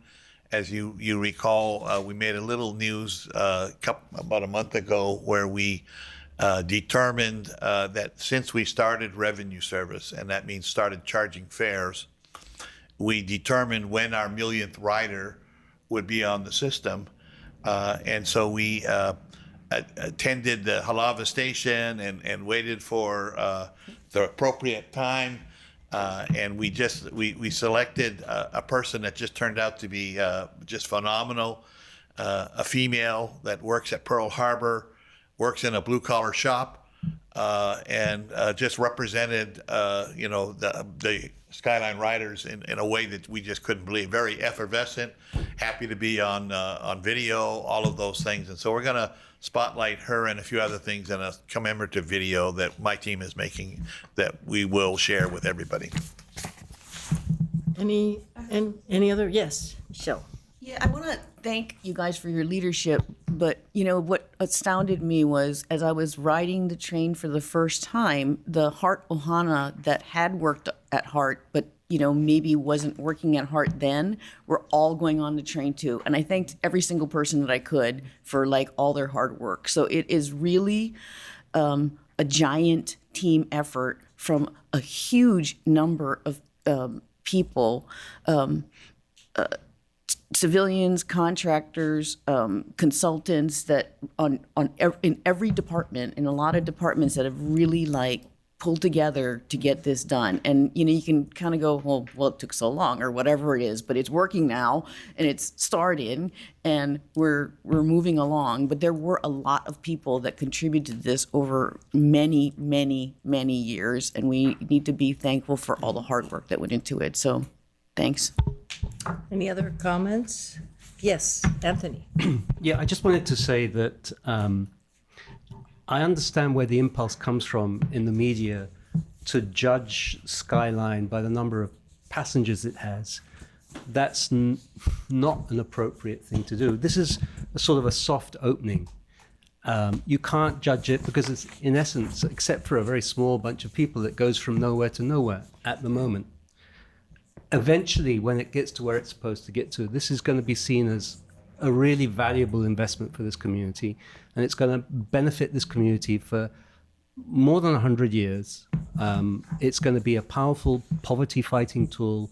It's a powerful tool to address the social inequities on this island, and it's too soon to judge by the number of people who are riding it. Until the system is completed, you cannot make that judgment. So I just ask the media to stop doing that. It's not helpful to anybody. Thank you. Any other comments? I did want to, before you go, I wanted to say something about you. No. So this is, I'm not picking on you because you seconded his motion, but I do want to say this, and that is that I think it's not to take anything away from DTS, the city, or HART, but we have to acknowledge the state and the fact that this project would not be there but for the state and the GET and, of course, the TAT. And we all know that Ed himself, personally, has been instrumental in sort of like, I don't want to say siphoning some of his funds to us, but it's sort of what he's been doing, and the reason why, you know, he's a valuable member of the board, even if we don't see him as often as we would like. And when he comes, he seconds motions. But in any event, I do want us to be sensitive to the fact that we cannot ignore the partnership of the state, and more important than that, it's really the money of the state makes this possible because of the GET, and you know, it's their tax. TAT is their tax, and they have chosen to share. And I've always said this about the city, and that is that the city, with all due respect, Roger, because we returned your bus fare, sorry, Robert, because we did the 5307 funds return, the city has an obligation to make up for that, and that's, in my opinion, the 200-something million dollars. But before, I didn't mean to interrupt you, but I did want to say thank you very much for what you have been able to help us with, and it has been sizable amounts of money that you've funneled our way, and more importantly than that, please tell your boss that we do appreciate it, and when you see my colleagues in the legislature, please tell them that it doesn't go unnoticed by the HART board that, you know, that their contributions has been phenomenal, including the extra 3% TAT, which is making it so that we can bond if necessary for future. But anyway, sorry to interrupt you, but I didn't want you to go unnoticed. Okay, it's Thank yours. you, Chair. My contribution is very small compared to what the legislature had done in your time and going forward. So really appreciate our partners at the legislature and the governor in supporting the project.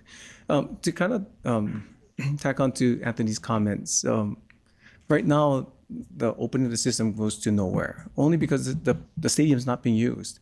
In most states, that's the best practice, to open up to the stadium to ensure that people can start using it for events so they can drink while they're doing it in the light and get home safely. Washington State did that, and it blew up the light rail because of it. So the project went the right way. It's just the circumstances just didn't fit. When we're super excited to see rail get to airports. We're going to definitely see a big jump in the usage at that time. It's going to help the state at our airports as well. And I think that the public will see the improvements in the numbers significantly. So I'm hopeful that everybody can stay along for the ride with us as we go forward and improve things for everyone. Thank you. Thank you. I do want to say that in the time that I was in Congress, I served on HASC, which is the House Armed Services Committee, and they were critical. We put it into one of our budgets, or whatever you've asked, that budget, our appropriation bills, where we actually, I think we put it in the NDAA that gave the HART the rights to use the Makalapa area, and that's what made it. I personally believe that once it gets to Pearl, and then it, of course, goes on to the airport, that Pearl component is going to be critical. Not only with the Delgados or DHO, the dry dock, but also the number of employees, the single largest employer of, quote, industrial-related employees, most of whom belong to Art and his union, that's a phenomenal number, and it's over 5,000, maybe closer to 6,000, and that's the military, basically civilian employees. They're not even talking about the private sector guys. So I think that that's going to be critical, and I know also that you guys have been very accommodating in how we get that, and poor Robert is going to have to help them figure out how you transport from the station to Pearl, because that's going to be a critical component. But thank you. Anyone else? Chair? Yes. While we're busy throwing flowers at each other and putting the spotlight on Ed, I think we also ought to take note of the Navajine settlement, which was very important, not just locally. The example nationally is important, but one of the critical elements of that is that the state has committed to reducing the number of vehicle miles traveled. In other words, getting people out of cars. And I think it's fair to say, Ed, if we didn't have Skyline, you'd be now casting around to think, how do we invent Skyline? We've been very prescient, and I think this project, I know that people are upset with it. They have reasons to be upset with it, but in future generations, they're going to be extremely grateful that we've built it. Totally agree. Especially since you were the one sued, honey. See, I just want you to feel welcome. Thank you. And maybe next time don't make second motion. But anyway, thank you very much. Anyone else? But no, I mean, I think it is important for us to remember the role of the state, and it has nothing to do with the fact that I was there from the inception. But the bottom line is, but for that money, we would not be here. We really would not. There's just no way. And whether it was then Act 1 and all the intervening acts, and people don't realize how many times the legislature has said to Hart, do not come back, do not come back. And every time we've gone back, they've really ponied up. And it's without them, we would not be able to do any of this. And of course, Ed's funneling some of his funds to us along the way also helps. But thank you very much. Thank you. Okay. So basically, 1 year anniversary. What are you gonna do? You're not gonna do bouncy things. So what else are you gonna do? Food is always a good thing. So what are you doing? You're giving free hot dogs or? Something like that. Are you allowed to eat on the train? No, but so we're gonna give Portuguese donuts that have one bite. Is that what you're gonna do? Something like that. But yeah, we've talked about the items that are not allowed on trains, and we're trying to come up with something that is fun, but doesn't bring out cockroaches. Oh God, how are you gonna not bring out cockroaches in Hawaii? Yeah. Well, on the Robert knows on the buses, if you have too much food on the buses, it becomes a breeding ground. That's why we don't really allow food or drinks. It's not because we don't want people to eat or drink. It's because we know that when you spill things, that it's food for the little critters. So is the 1 year anniversary going to be on the 30th, or? Well, technically it's on the 30th, but most of the activities, that's a Sunday. Most of the activities will be on a Monday, day after. Oh, July 1st? July 1st. We're also gonna, like I say, we have some videos that we're gonna make available. Some of the media are doing a little bit more extensive reporting, just so that get a report card to the public. So, Roger, I understand there are varying levels of Hulu cards. Of the Hulu cards. Mm-hmm. So, Hulu cards. Are there any that are like for 1 day? We have Holo cards that can be for 1 day. You buy the card for $2, whether you use it for 1 day or 5 years.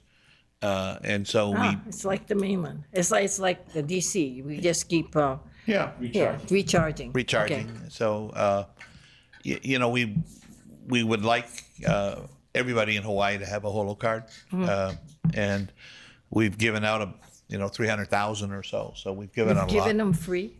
We charge $2 for the cards. Oh, but you passed out 300,000?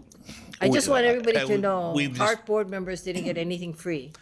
We distributed about 300,000 so far, and at the very beginning, when we first opened up the Holo Card program, we did it. We gave them out free. But because the cards have a cost, and because we really want people to keep them and use them multiple times for years, we don't want the cards to be seen as a one-time throwaway type card. And that's really the only reason we charge for the cards, is so that people will value them and will not use them for single trips. No, but if you're from the mainland, you may just single trip. By the way, I still have mine from DC, my MTA card. But okay, so July 1st, if anybody's interested, you'll have activities, including food, at the various locations. Right? At Halava. At Halava, not various, just at Halava, at the stadium one. Okay. Anyone else? If not, thank you very much. Thank you, Lori.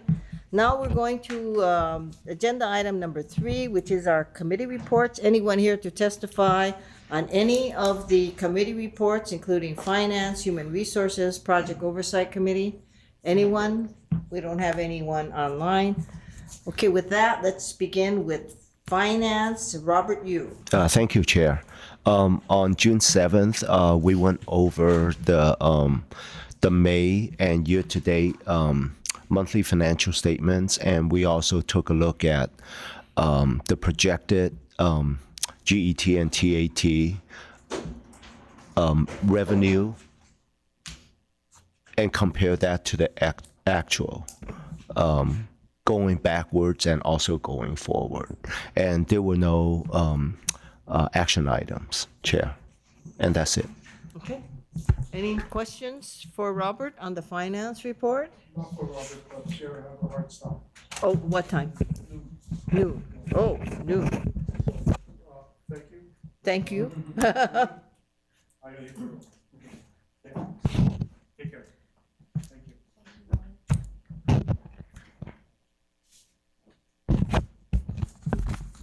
Okay, item number 3B is the June 7th, 2024 meeting of the Human Resources Committee. Michelle.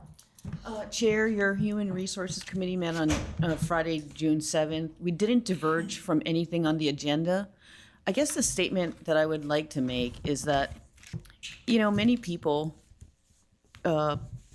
public, press, others, they read into things about the HR committee without any information. And I would encourage you, when you can't get information, is just try not to do that. It's not constructive. And we do work a little bit of it in executive session. And there are 2 reasons for that. It's to protect individuals, or it's so that the board can consult with its attorney on things. And those are the only 2 reasons. And I do hear that, people would love to have everything in public, but not everything is public. And it's not constructive for people to guess what's going on and the posture that the board may or may not be taking for things. And so I just wanted to kind of get that off my chest and let everybody know that, there's nothing nefarious going on in executive session. There's members in there, and we're all trying to do what's best for the organization and the program. And so just kind of cut us a break and try to be constructive about things without reading into what's going on with agenda items or things that happen or do not happen, actions or non-actions. Thank you. Thank you. Any other comments or questions to the HR committee? If not, thank you very much. Agenda item 3C is the June 28th, 2024 meeting of the Project Oversight Committee. And that's you, Kika. We just had that committee meeting, but. Yes, Chair, the Project Oversight Committee met this morning. We reviewed the April and May monthly progress reports as well as the February, March, and April PMOC reports, and there was no action taken on any items. Thank you. Any questions, comments to Kika? No? All right. Thank you, members. We are now moving to agenda item number 6, which is the resolution 2024-16, approving operating and capital budgets for fiscal year 2025. Richard?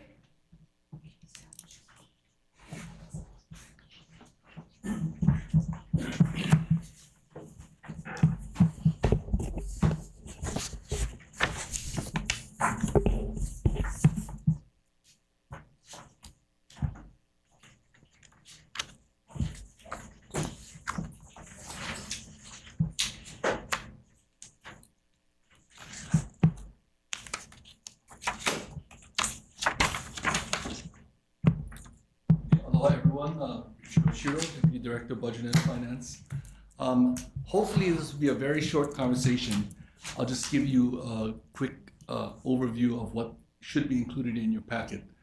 The packet from your board-approved budget from November 2nd, as well as the 3 readings for the operating as well as the capital budget was passed by the mayor. And so this really is a request for you to approve the resolution on behalf of the board. The capital budget stayed the same, as well as the operating budget. There was a small attempt to adjust the board's operating allocation pre-reading 2. It was graciously put back. So what you have in front of you now is in fact the budget that you folks approved in November of last year. So effectively, there are no changes. I could go through the presentation again, but once again, you guys have already approved this, and there were no changes at all. You said approved by the mayor. You don't mean that, right? Well, the reading was done 2 weeks ago on Friday, I believe. So Oh, you mean on the budget? It's the whole budget on the document? whole budget, correct? Okay. Yep. So CD 16 and 17 were both signed on Friday. And that's what you have before you right now. But just so we're clear, the way the charter is written, Richard, the actual budget for Hart has to be approved by the board. Correct. So it's technically just I guess, a draft until we do this final Until such approval. time as you. So we need to do the final approval for this budget. Okay, any questions? Robert, I see you reaching for your thing. Oh, no, I'm ready to motion or second. Yeah. Okay, before you get there. I'm gonna throw, okay, so from what I understand, by giving this budget authority for 2025, it approves all the line items and it gives Hart the authority to spend all that money in 2025. And we have one giant piece of the puzzle left to do, which is the CCGS line item. And from what I understand, I think it might be prudent to have the CPO just verify that they're ready to go ahead and complete the acquisition before that particular line item is released. And the reason that I'm giving is because I think, from everything that I understand, we are going to let a contract for CCGS, as long as we meet the FFGA, as long as we meet the total budget constraints, as long as we can pay for it during the first fiscal year, and it could include unallocated reserve to meet those requirements that the board has yet to approve. And I would like to know whether it eventually, for the base contract, would require unallocated reserve or not? Just a yes or a no, and some questions that the board may ask. We have a board meeting scheduled for August 23rd, and I recognize that that's after when NTP was, and it creates maybe a problem. But the funds wouldn't get released until the contract is signed, which is like a month later anyways. So I don't, I mean, or you know what I'm saying? I don't believe that it significantly impacts the actual procurement. It's more of a verification for the board because the unallocated reserve should be approved by the board. And if you're kind of spending it on the base, assuming that we're going to approve it later, I'd just like to know. Does that make sense? I think I can answer your concerns, Michelle. So anything above our, what's in our, I guess our EAC, what's in the monthly cash flows, anything above that, we would have to move funds between CPP or use unallocated. Either one of those actions absolutely needs board approval. Right, but you could be planning on doing that in a later fiscal year. No. We're gonna come to you folks before. How? How would you come to us before if it's in 2026 or 2027? No, to move any of those funds between CPPs and unallocated, we're gonna come to you folks. Right, during execution, right? I think before we award.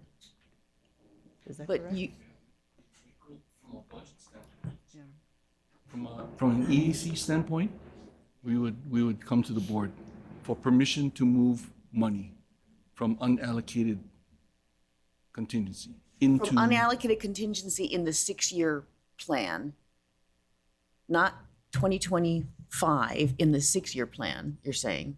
I think no matter when we touch it, I mean, so you're saying we wouldn't touch it till Yeah, next later. year? Like you got plenty of money for 2025, but maybe you don't have enough for later. I understand your concern, because we're multi-year funding this, you're saying we could wait later. That's not our intent. If once those bids come in, it's above our EAC number, our intention is to come to you folks for But approval. you're not required to. You could say that, but in my mind, we should.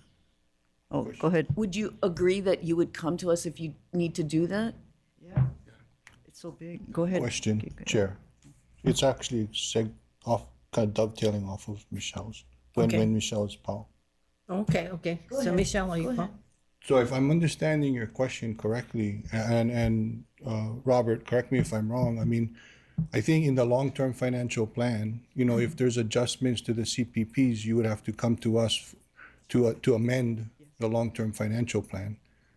If that's what you're suggesting, beyond the fiscal budget, if we're looking at future years and there's changes in the CPP estimated projected budget in the long-term plan, you would need to come before the Finance Committee and the POC jointly to amend the long-term financial plan. That's my understanding. Correct, but I think her point is, okay, but if we're gonna award in August, because technically we have the first year budget that you folks are about to approve, we could go ahead and award. Even if we don't have to move from CPP and unallocated contingency now. We can do it next year, but my intent is not to wait. If those numbers come in, I want to move it now before I award and get your folks' approval. Because that would create a situation where we would be proactive and not wait till we need the cash.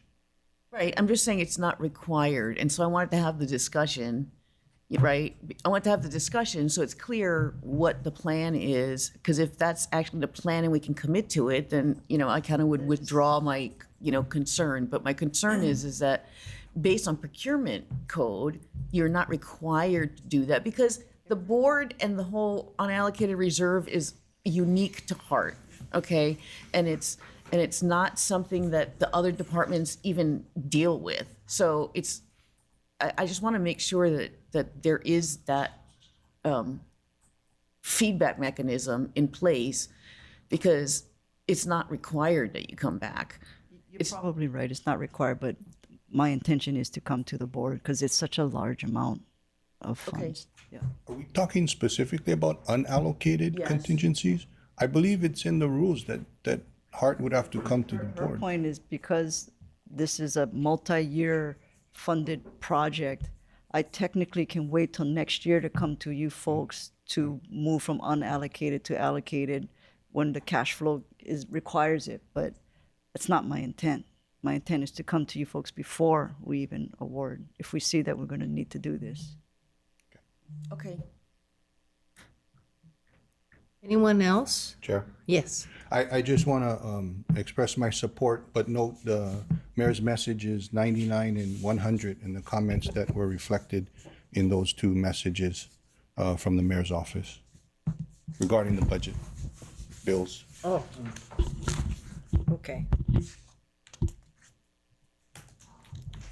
Chair? Yes. I do have a comment, and I know Lori has a different approach in budgeting for the projects, but maybe at some point you could check with CORE or BFS and whatnot, right? So let's just assume, the financial plan has a certain amount for CCGS, which includes what we think is the contract price plus reasonable contingencies. If the bid comes out to greater than those two numbers add together, then you may have to check whether you have the ability to sign the contract before you come to the board, because one of the requirements of signing the contract is you're vouching that the funds are available. If the board has not approved that additional money, then the question is whether you could sign it and represent that the funds are available. So that is probably something that you all have to look at if the contract or the contract amount is greater than what is approved. I think that might clarify some of the things that Michelle Okika is asking about, when you should come to the board and how much you should ask the board for. So it's at the beginning of the, when we know what the pricing is. We did check with CORE and we could award because it's multi-year funded. Yes. Yeah, it's subject to availability of funds. Exactly. So, Exactly. It's subject to availability Yeah, of funds. and that's the question, that you have to ask. Even though it's multi-year funded, and that's a given, right? You're not going to spend whatever that billion in year one. But the question is, could you sign it and represent that the funds are available without getting board approval for the amount that you may have to transfer from unallocated to allocated? Okay, thank you, Robert. Anyone else? Roger, do you have something? Your mic is on. No? Anyone else there? Chair? Yes. I'd like to move that we approve Resolution 2024-16. We have a motion, a second. Ed seconds the move that we are going to approve resolution number 2024-16, which is approving the operating and capital budgets for fiscal year 2025 of Hart. Yes. Discussion? Yes, discussion. I just want to thank Ed for his continuous second.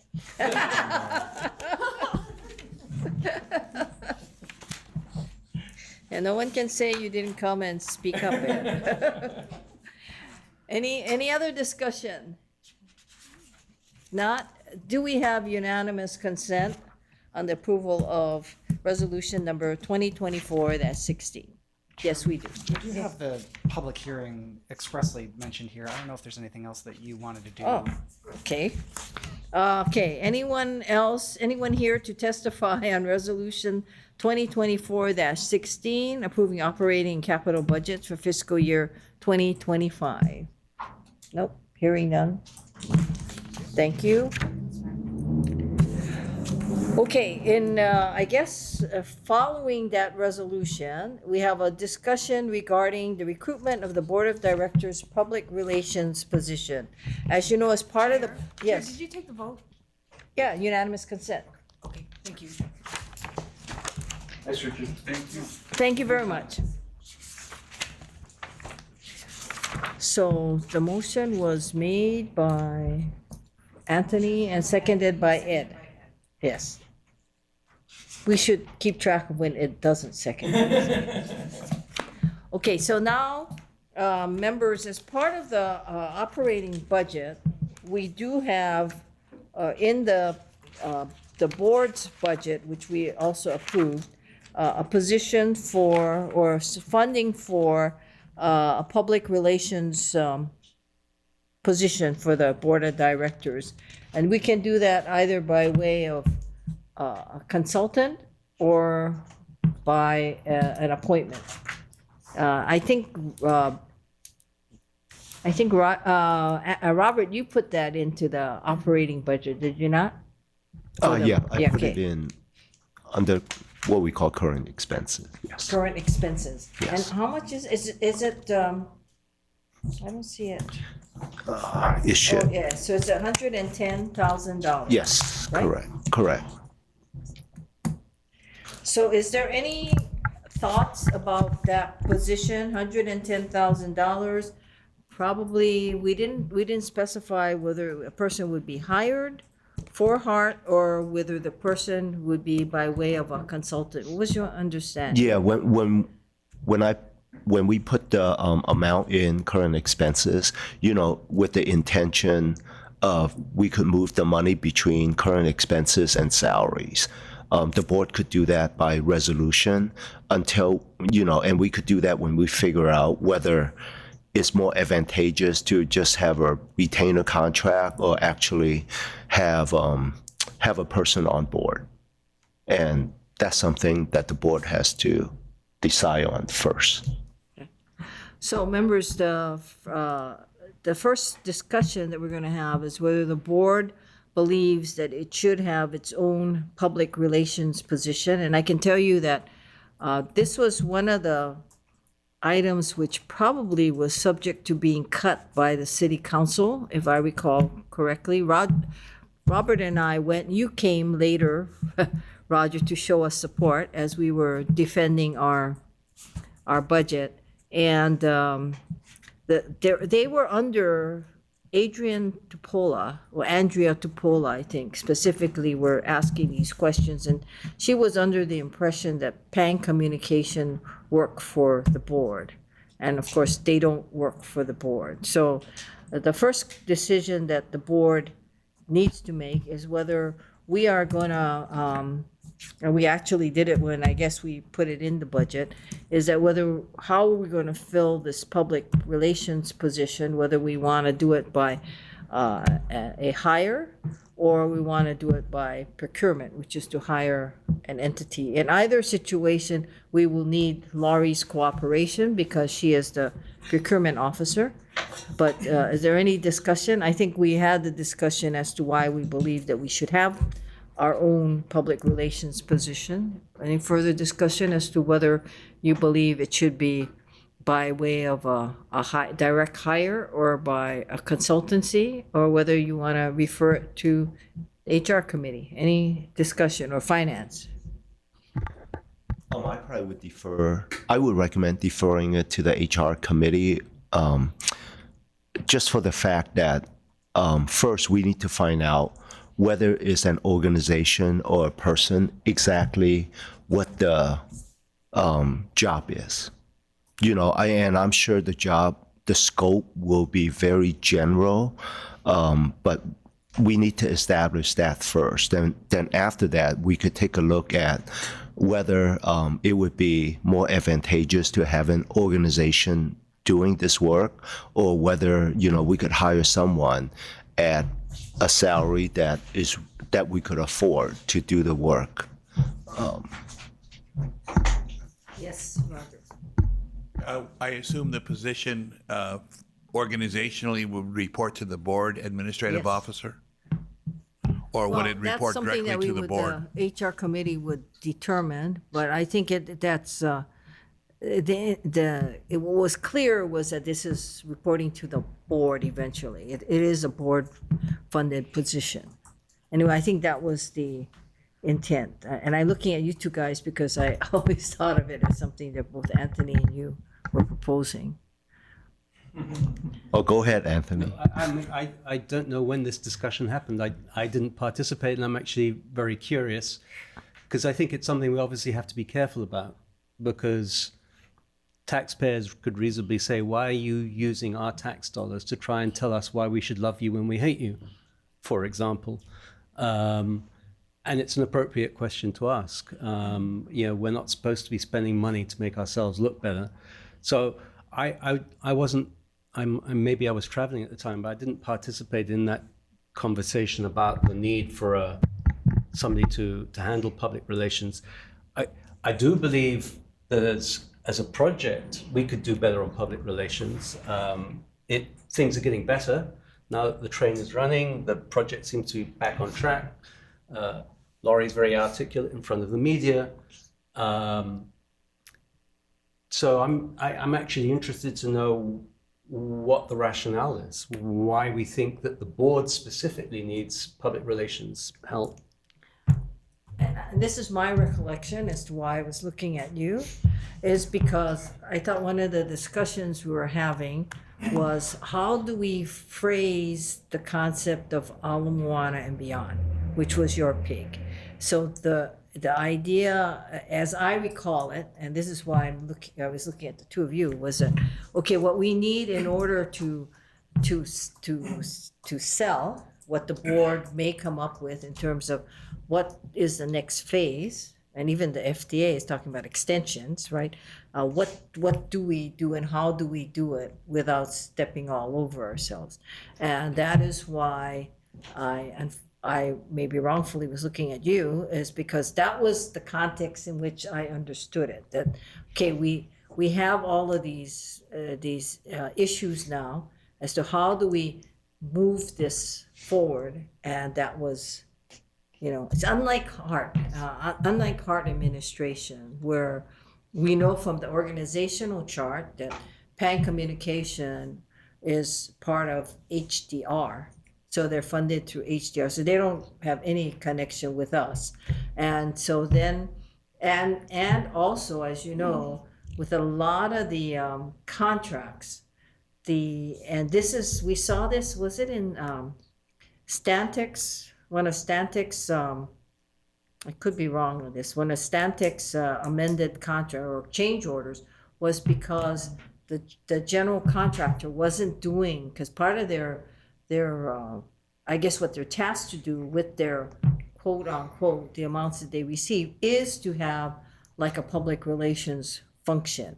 And if I recall correctly, and I can't remember who it was, they weren't doing it or they weren't performing accordingly. So Stantec's, I could be wrong on this, Stantec's contract was amended to include part of that PR relations. Do you guys remember that? Am I correct in my recollection?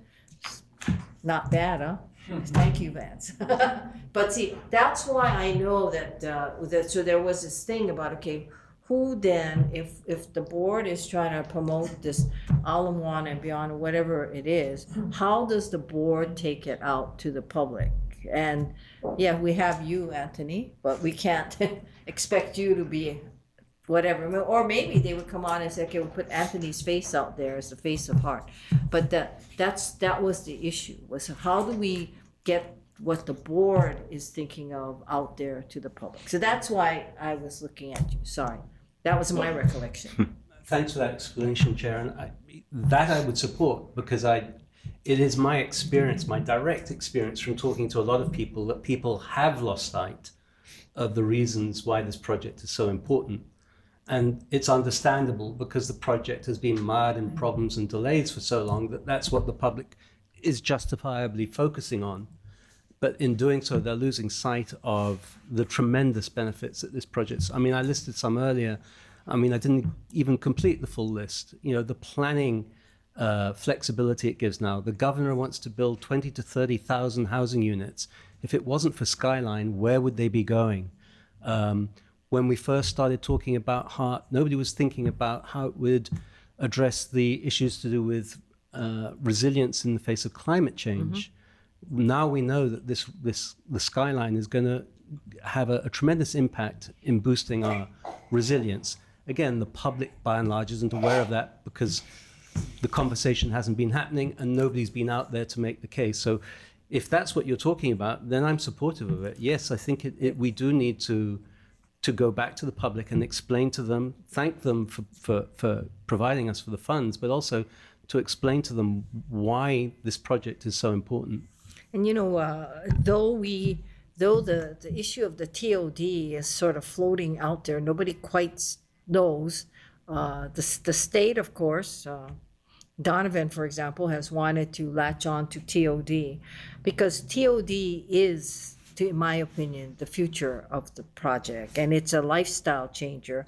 But you're right in the sense that we don't have that discussion because it's not properly a discussion which the contractors should be promoting because they're more concerned about, okay, we're going to have this road closure and you can't get into Utage restaurant or whatever, or Costco, you can't do it. That should be their focus. But as the board, which is, there's a planning component in our charter, and there's also, we used to have TOD, but there are components in the charter which I believe justifies, for example, Alawana and beyond. So that's the discussion that we need to have at the board. It's a policy statement, and that's what that's why I always thought that this was the reason why we were doing this. And just to that point, Chair, the governor has just appointed Laurie and me to his new transit-oriented development task force because we're not devoting enough of our unpaid volunteer time, apparently. But that's a recognition of just how important rail is. I mean, just along the route, the part of the skyline that's going through Kalihi and Iwilei, the governor's talking about 20,000 housing units there. Impossible without the skyline. But this is stuff that the public is not aware of. So in that context, I find myself more supportive now of this idea of hiring somebody to help with the public relations. Yes. Chair, this is Natalie. Oh, that's Natalie. So I've just always been opposed to this, and I wanted to ask Lori a question with respect to that paying contract, because, I think the public sees HART as HART. It's not the HART administration and the HART board. It's all one. And listening to this discussion, I get the feeling again that it's kind of a two-piece thing, kind of us versus them. And so if Lori could clarify, the paying contract, I would appreciate learning the nuances of that and why the board cannot do what it wants to do with respect to the PR. No, their contract is very general, Natalie. So if the board wanted to tap into them, by all means, we can do that. So my follow-up question is then, why are we not doing that? Why is the board spending $110,000? And I get it in the grand scheme of $10 billion, that's really manini, but that's more than a lot of people make in a year. So I think the public is actually very curious and frustrated with the board with respect to this particular item.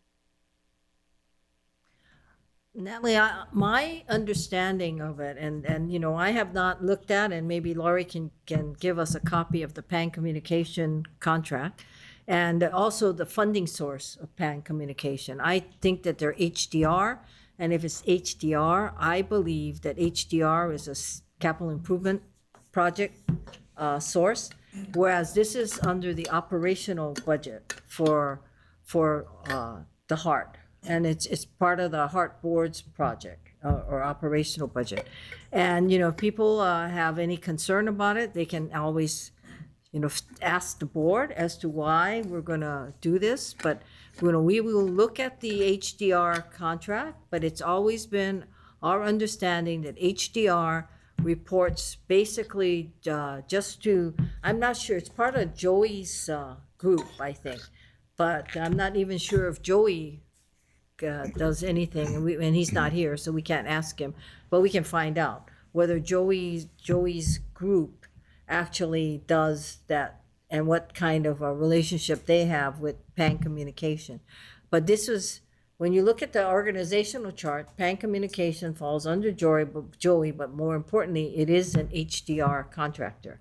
So it's a different situation than the board. We do not go into HDR contracts.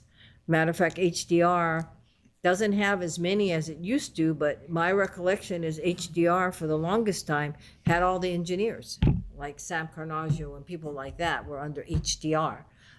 John Moore may have been under HDR. So it's a totally different structure. And yes, you're absolutely right. People don't understand the nuances of it. And that's a lot of that is because we don't have a PR mechanism to do that. And that's another reason why I feel that the board needs to have its own mechanism by which to get out that information, because we're an all volunteer board. None of us do this for a living.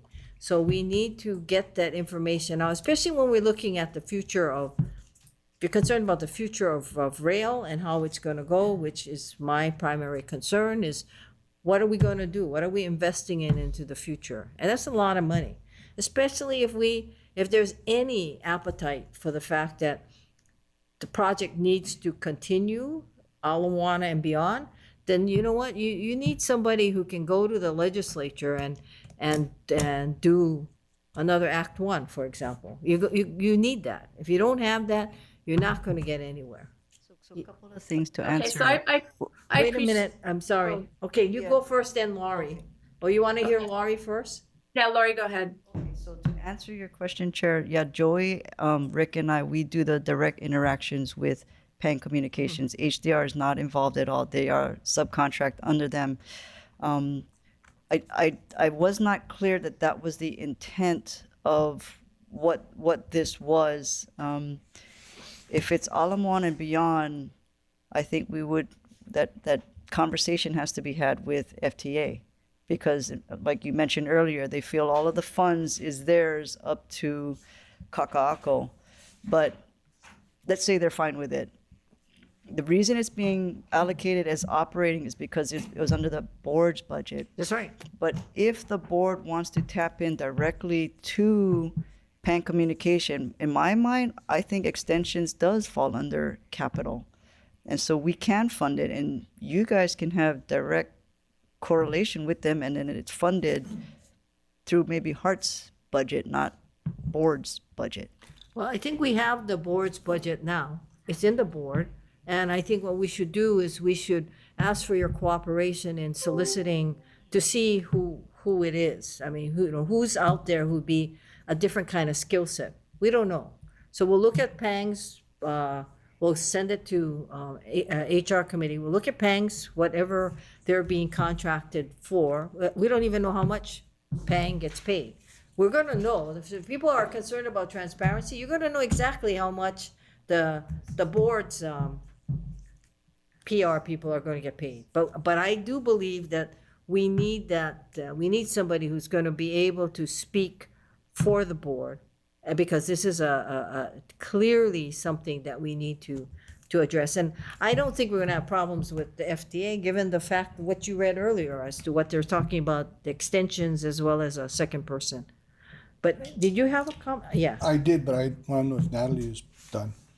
Yeah, no, thank you for those comments and clarifications. So yeah, as long as the board checks into that, I'm comfortable moving forward. Okay, thanks, Natalie. I guess I must have been on the same trip as Anthony, but It was a wild one. yeah. So I guess I have similar concerns that were initially raised by Anthony and raised by Natalie.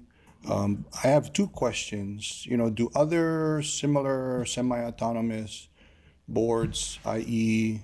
Board of Water Supply, do they have their own separate PR position? And are we being asked to take an action on this today, or is there a specific action, or is it just discussion?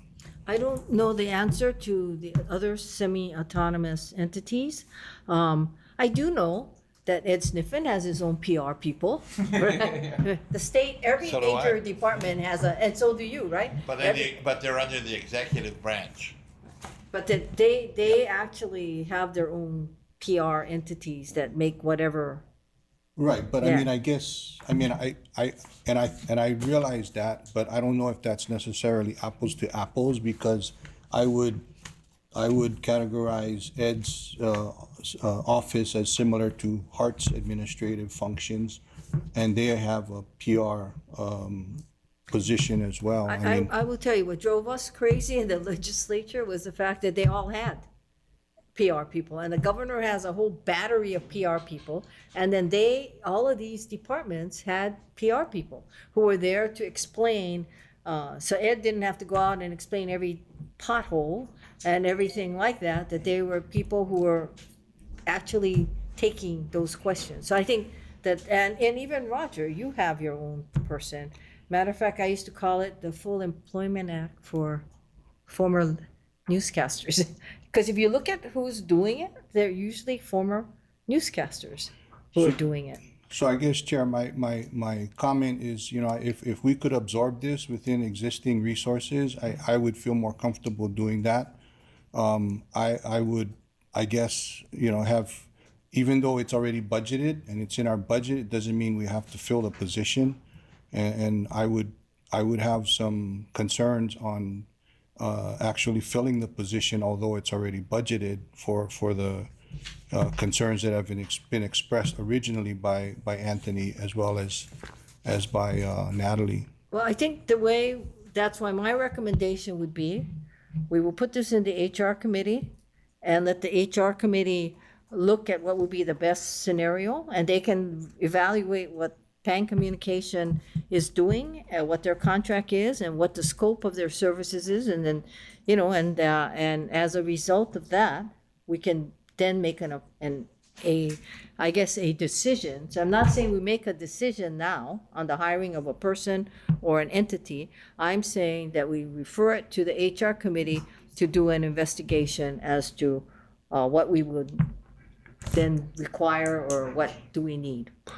Just one comment. I know we've been talking about, well, the board is hiring, a firm or a person, and why don't we go, we could go with Pan Communication because they're already under contract.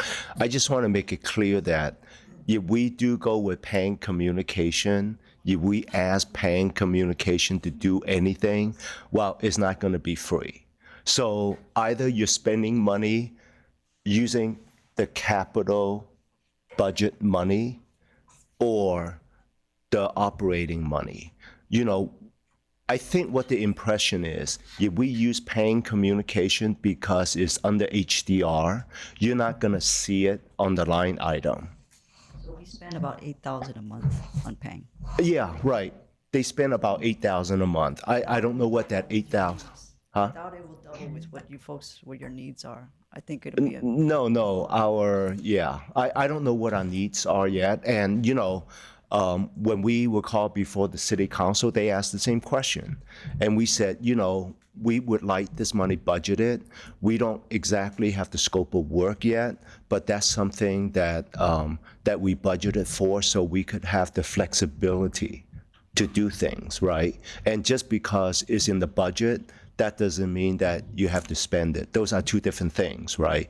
We're looking at, well, it's in the budget, so we're going to spend it this year. Well, we may not be. Or we could spend some and not the entire amount.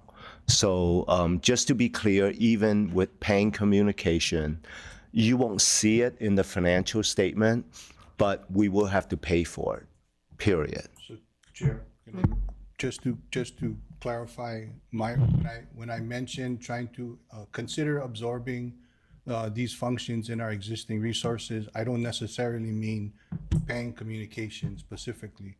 There are other resources internally that I think we could tap to do these kinds of functions, and I don't think it would affect our financials or result in additional expenses. That's what I'm saying.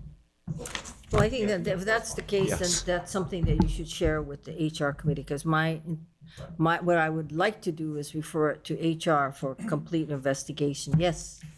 Yeah, I sort of associate myself too with Kika's concern over the appearance of why the board would be having a public relations.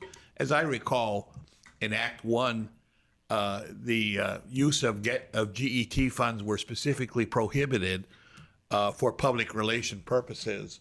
And so I believe this would have to come through other than state funds. It would be probably the Oahu TAT or other funds.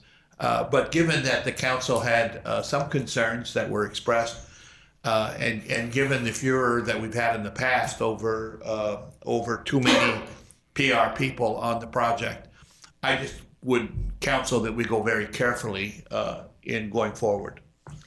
That's true, but the PR people that they had were with HART, quote, administration. It wasn't with the board. I can attest to that. It wasn't with the board. So that's a totally different scenario. And if people want to look at that, then they're going to have to look at our org chart and look at, Joey and everyone else that's below Joey. That's what to me is similar, not what we're talking about. We're talking about, and who knows how the HR committee will come back and report to us. But I think we should have this discussion because clearly there is, in my opinion, a need, even if Anthony doesn't realize that conversation was what I thought prompted this. But in any event, anyone else? Just one comment, just to make board members feel comfortable that this is not in violation of Act 1. It's in our operating budget, and our operating budget is separated. It is separate than the capital budget. And you recall when we did the budget, certain category of expenditures are capital in nature, capital and operating in nature. For example, Lori's salary. I think a part of her salary is assigned to capital, and part of it is assigned to operating. So, we're not doing any of this in violation of Act 1. Sure. Ed. Just one clarifying question. I appreciate the background information on it. It clarified things quite a bit. Considering that this is for discussions on extensions in the future, does this follow the PIG then? Does the PIG come up with their recommendations and this follows that, or is it in conjunction?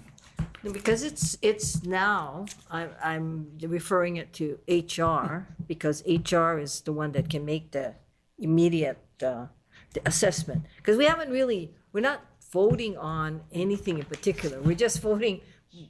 I think what we're going to end up voting on, the motion I'm going to ask is that we refer to HR and have HR look at this, as to what it is we can and cannot do. But, and as you know, the PR component, especially for like you guys, is something that was very important. The PR component for HART originally, when you look at that staff that they had, it was an amazingly stacked staff. We had a lot of people there. But what we're doing now, and I hope that the public realize, the public can testify against it. This is something that we've had in the budget since last year when we proposed it, because it was originally part of the thing to the mayor. We had to send to the mayor, and of course he can't touch it, but it was for the December 1. So when was it, October or November, Robert, that we came up with the proposed budget? Yeah?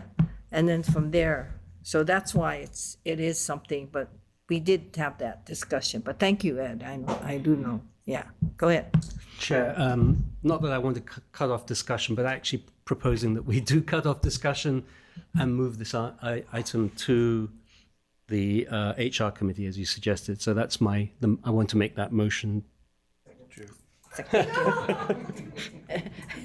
Ed wants to second everything. Okay, so we have Chair. motion, secretary, second, and discussion. Go ahead. Your discretion, I think I had raised my hand before the motion was made, Oh, but sorry, I didn't see it. your discretion, I can hold my comment if that's what you No, decide. this is discussion now. Okay. This is a further discussion. We have a motion and a second. So, the more I hear about about this issue. I mean, we're talking about operating versus capital, and if, you know, and Robert, maybe you can correct me if I'm wrong, but if the scope of this, if the primary scope of this position is to discuss the extension of the construction of rail, then would a portion of this scope of work be attributed to the capital improvement budget? No, because the FFGA does not include anything beyond Kaka'ako Civic Center now. Well, we're not talking about just the FFGA. Our scope is to Ala Moana. That's correct. Beyond the FFGA. But the capital only applies within the FFGA scope. So what are we talking about extensions for then? Where the funding comes from does not determine whether it's capital or operating, because we have funds from GET, TET, and that's going to capital.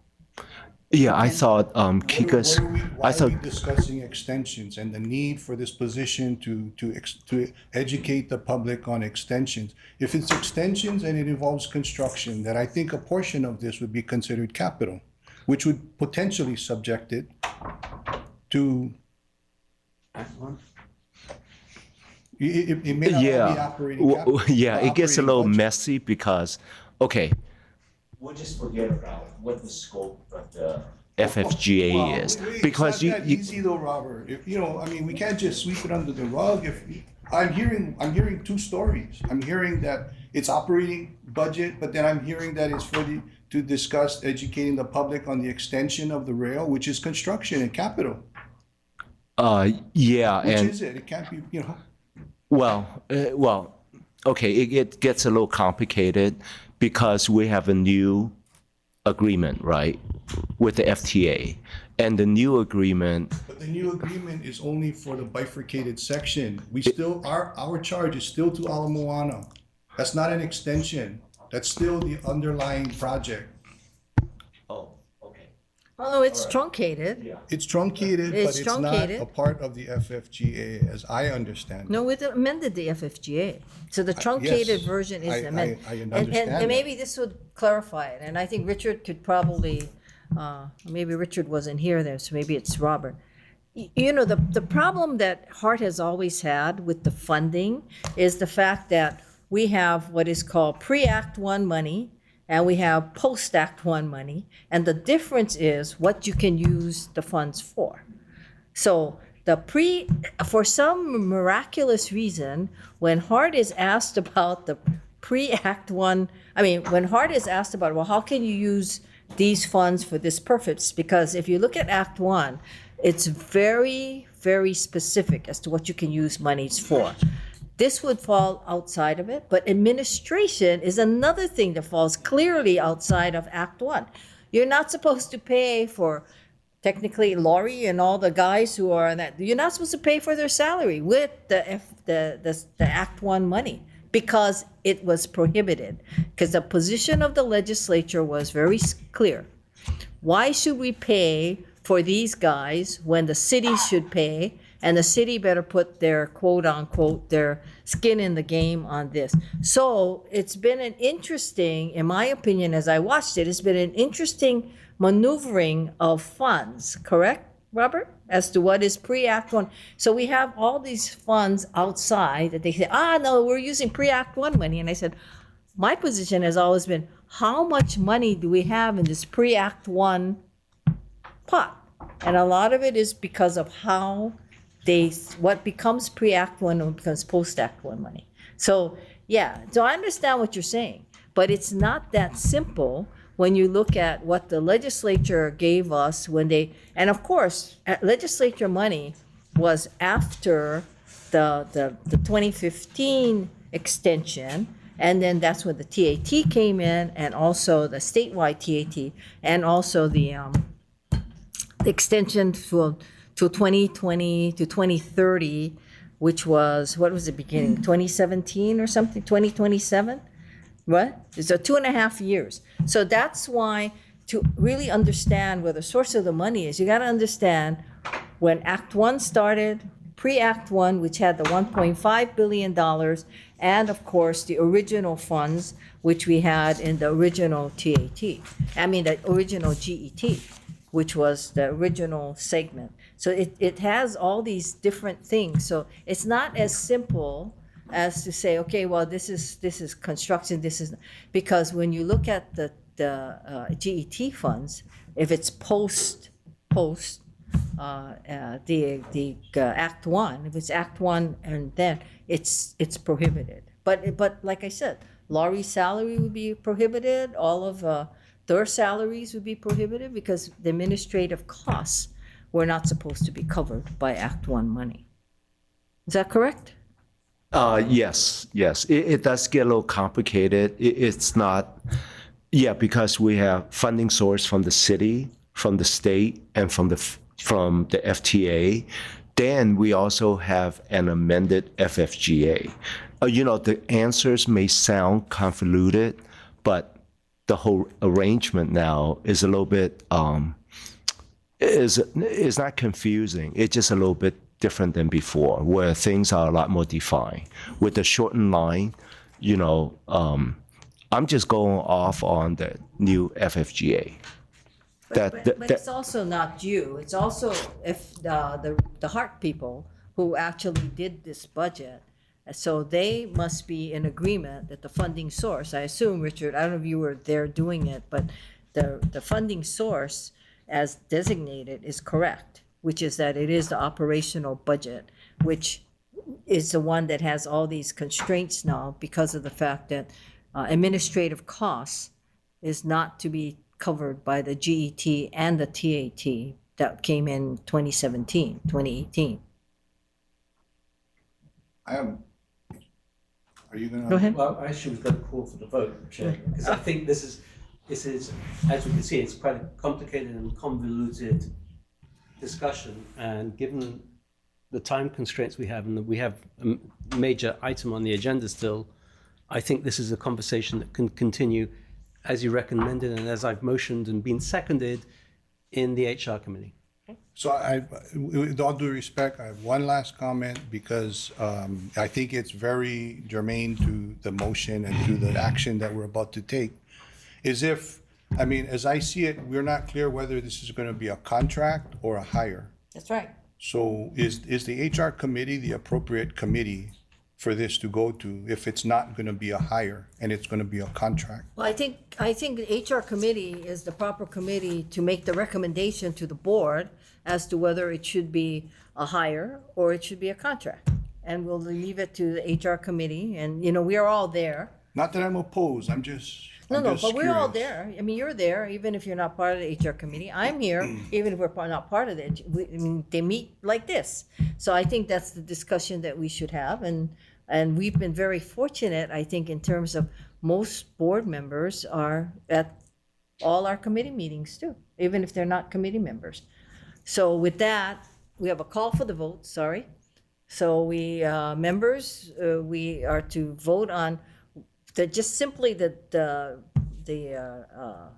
referral of this matter to the HR committee, and the HR committee will then make a recommendation to the board for actual action. So HR committee isn't gonna make the action, we are gonna make the action and the board level, but we are referring it to them for discussion and investigation. So with that, if we have any no votes, let me know now, then I'll take a roll call. You're a no vote? Yeah. Okay, so can I have a roll call vote on this issue? Kika's a nay. Anthony? Aye. Dawn is excused. Michelle? Aye. Roger? Aye. And Ed Sniffen? Aye. Robert Yu? Aye. And the chair is aye. So the matter passes. Thank you very much. So let's move on to, the discussion on the disposition of Hart open office space. I think we're going to defer that matter. I think, Laura, you want us to defer it, we'll defer it. And then now we're on to, by the way, I guess the question is there anyone here who wanted to testify on the matter, even if we were deferring it? And that's the office space? I didn't receive any testimony. Okay. Okay, no one here? Okay. So now we're gonna go to, the, item number 9, which is the executive director and CEO's contract. Now, before we do anything on that, we're gonna call for public testimony, and a lot of the testimony, people may have wanted to testify earlier, but they may have waited till this specific item. Is there anyone here in person who wishes to testify on the executive director and CEO's contract? Yes?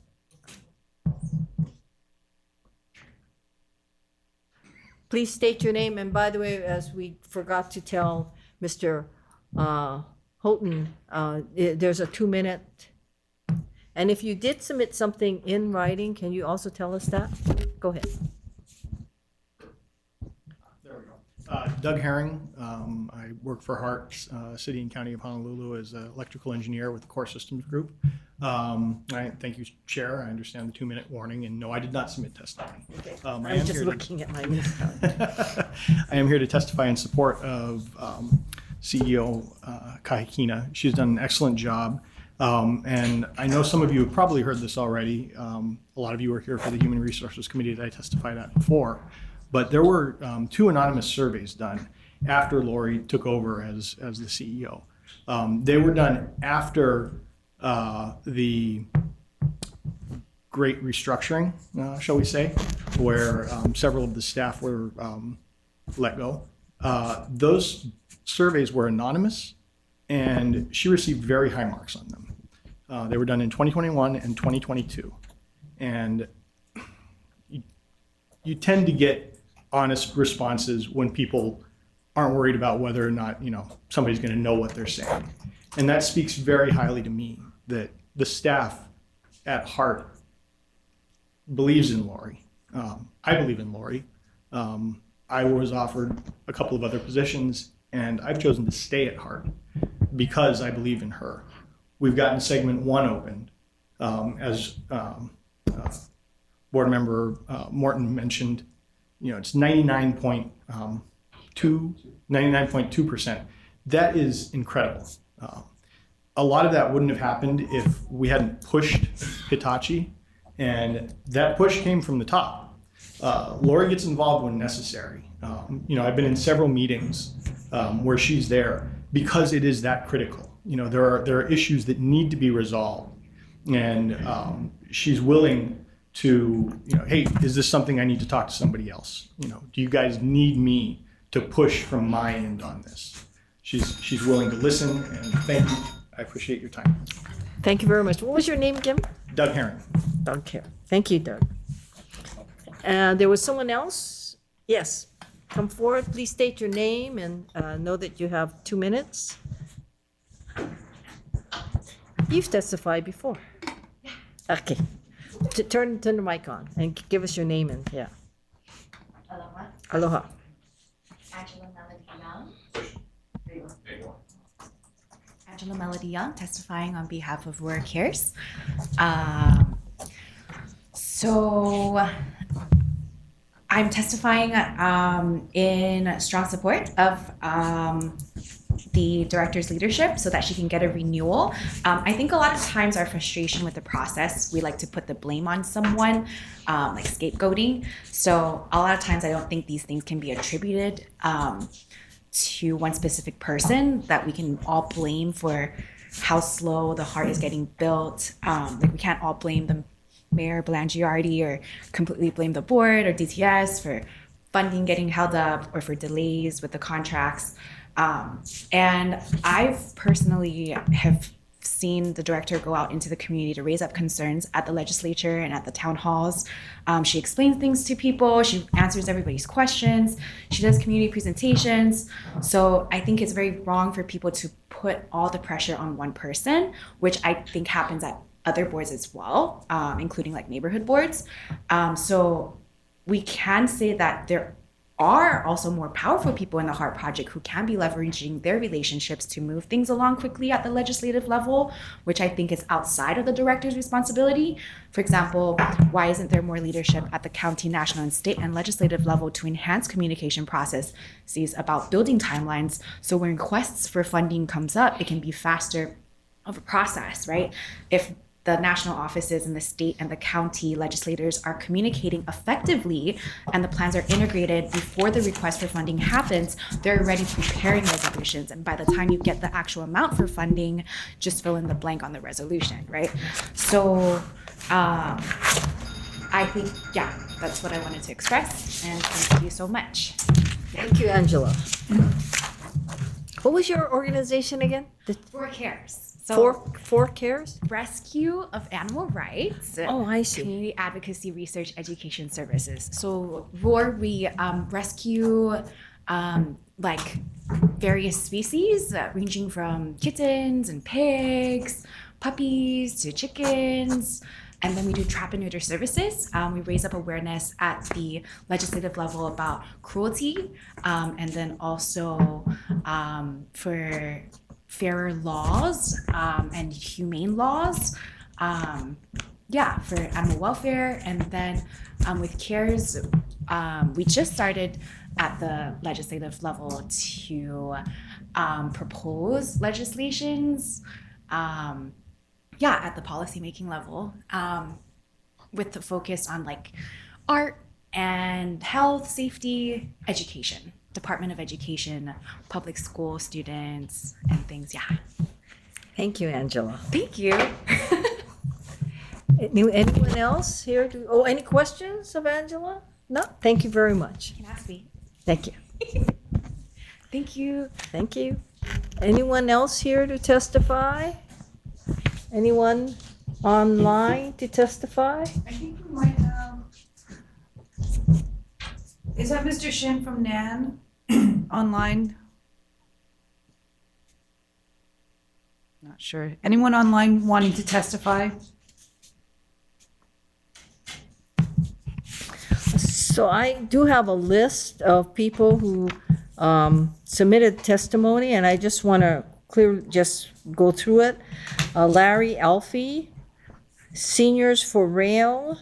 There's a whole list of them, but they're in our book and online. Marlene Kuraoka, Douglas Cullison, Ben Krebs. I think he's here to just monitor us. And he did give us a letter about the 92F and Sunshine Law. Tim Houghton did testify. Donna Ambrose, Harrison Rue, Kuhio Lewis, Council of Native Hawaiian Advancement, Tatum Allen, Mona McNamara, Kainoa De La Cruz, Pam Nonaka. Those are the written testimonies that we have received, correct? I think that's it, right? Anybody, again, I'm going to call one more time for anyone who wishes to testify. If not, thank you, members. We are now going to go on the agenda item. So. Chair? Yes. May I make some comments about the testimony? Sure. The process. I'm very concerned about the process, and you may recall that I brought up the timeliness of communications in two prior board meetings, a board meeting and a committee meeting, and I'm very concerned about this. I put together a table of dates that testimonies had been sent in, and then the dates that they were either provided to board members via email or via posting online. And, several of them it took 2 weeks. There were some that were like 8, 9 days, 12 days, 11 days. There was one that actually we received that has not been posted, and that was from our former board member, Edwin Young, which I find extremely disturbing because, somebody who spent time on the board, spent time working with Lori, and supported her and countered many of the concerns that were brought about in that 10-point list. For that testimony to not be provided to board members, I feel is it's just not right. And so, in the time here that we are discussing the contract, if that communication could be provided to the board, hand carried, I think that Edwin would really appreciate that, because he stated in there how difficult it is for people to understand that sometimes there are hard decisions that have to be made that people are not going to like. They may not decide, they may not understand why certain decisions are made. And I thought that he laid out a great argument. So I just wanted to put that on the record and ask that that be shared with the board members before you make your final decision. Did you receive a copy of this? Yes, email, I did. or- Yes, I did. And did you forward it to Cindy? No, I didn't. I'm sorry. I'm on the mainland. I'm trying to take care of my mom, and I wanted to do more for today's meeting. I'm sorry. I have not been able to do as much as I wanted to. No, that's we hope your mom's getting better. So we will look into that, and then we will make sure that whatever else has been, I guess if you could send us a copy of your timeline, that would be helpful for, I don't think the board members are tracking when the email looks like it was received and then forwarded to us. But a lot of it too is the emails are gonna, I guess, to be posted, they're 6 days before the hearing, so I'm not sure whether that was a reason why. But yeah, if you could forward that timeline to us, if you haven't already, and then we can, the board members can be aware of that, and we appreciate that. Thank you. Okay, will do. Anyone else? There's somebody on the screen, I can't see the name, is it Alan? Alan Cardenas. Oh, it's not there anymore. Oh. Cardenas. Does Alan, do you want to testify? Yes, can you hear me? Yes, we can hear you. Hello, Chair and members of the board.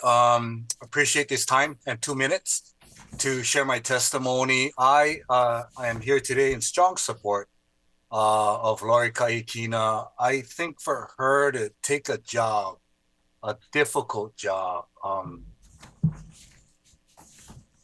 daunting challenge before her, and what she did to earn the confidence of people like us in the community and the federal government, and to secure the funding, I think hats off. I know it's not an easy job for her to do, but I believe in her. I believe that she's like a quarterback that we needed to move the ball down the road.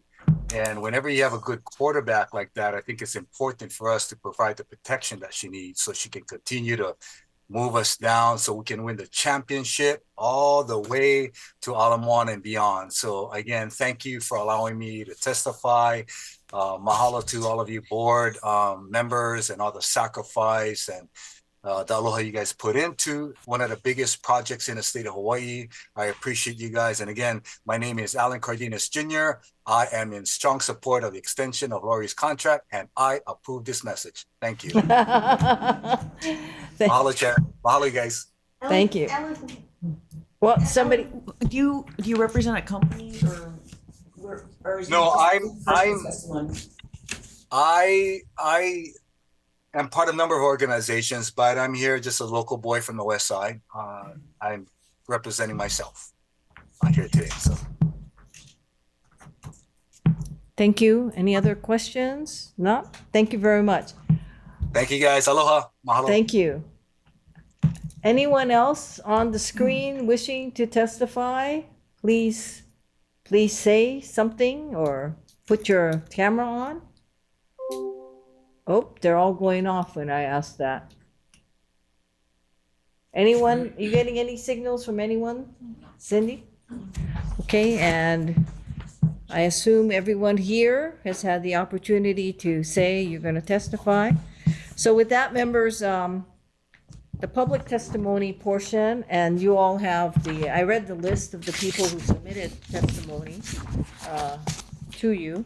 So with that, we are moving to agenda item number 9, the executive director we are in agenda item number 9, executive director and CEO's contract. Michelle, I have you as highlighted as somebody to speak on this? No? Do you want me to? No, I don't know. I have it here. So, Dan, I have us potentially going into executive session. So, do you want to make the motion, Michelle? I'd like to. No, wait, go ahead. No, I'm sorry. For what purpose, Michelle? To get counsel from Dan about the contract? To get legal guidance? Legal advice. Okay, so I have a motion to go enter executive session pursuant to Hawaii Revised Statute 92-4 and subsection 92-5A2 to consider the hire, evaluation, dismissal, discipline of an officer, employee, or charges brought against the officer, employee, where consideration of matters affecting privacy will be involved. We do know that, I think that to a large extent, Laurie has waived that portion.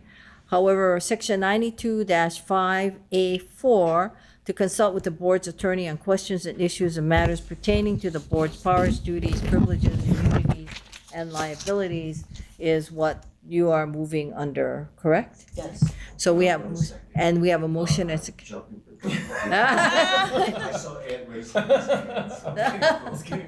He just doesn't want to let you do it. You would have a perfect record. Yes. Just a question. In addition to receiving advice from the attorney, are we allowed an executive session to discuss confidential matters, personnel matters? So because Lori has waived her privacy, I don't know that there's anything that would be appropriate for executive session for that purpose. So my understanding is that we're just going in to provide legal advice. And What that would be it. about other people who may have? If there is Other something that individuals might or involve employees. the privacy of another person or employee, then perhaps, but I would want to be really, really narrow on that, and that anything discussing Lori's performance or the contract would be an open session.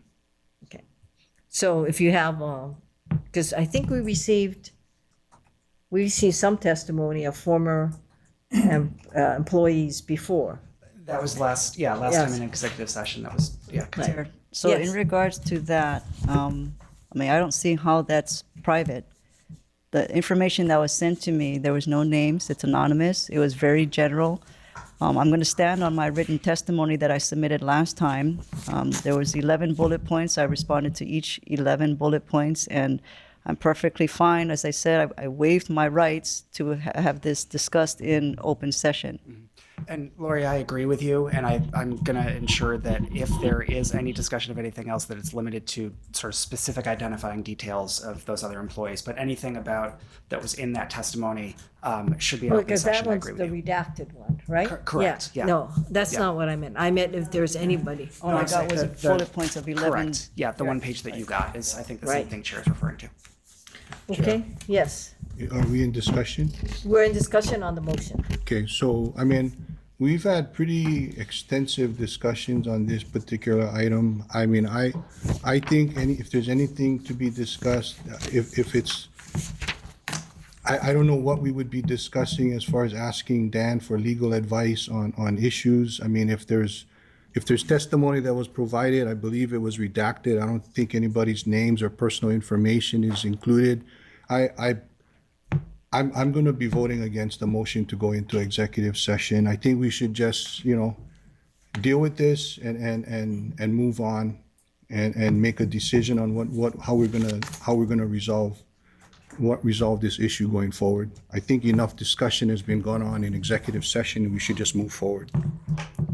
I understand your position. The question, though, is what advice that Michelle may feel or others may feel that they need, and we won't know that until we go into executive session.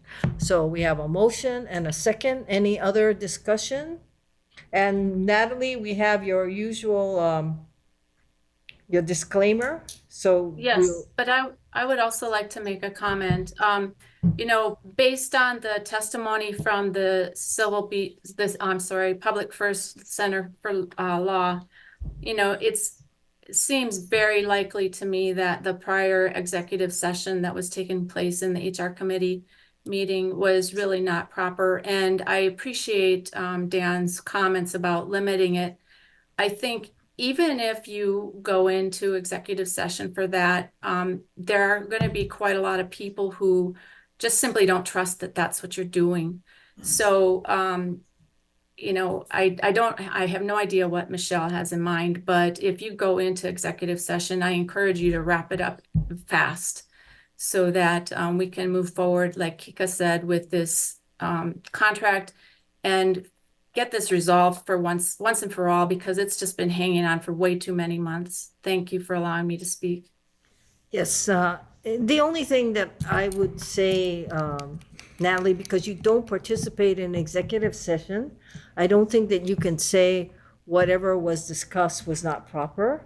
I just want to make that clear, because I don't want people to feel that somehow you are speaking about something that you have heard, because from the time you were on this board, you have not signed the confidentiality agreement. And my understanding is not just from Dan, but his predecessors, that you weren't permitted because you got to sign the confidentiality agreement. And I will tell you that as an attorney, I believe that the confidentiality of matters, especially when attorney-client issues are at risk, has to be protected. But I understand your position. I just want people to know that it's not something that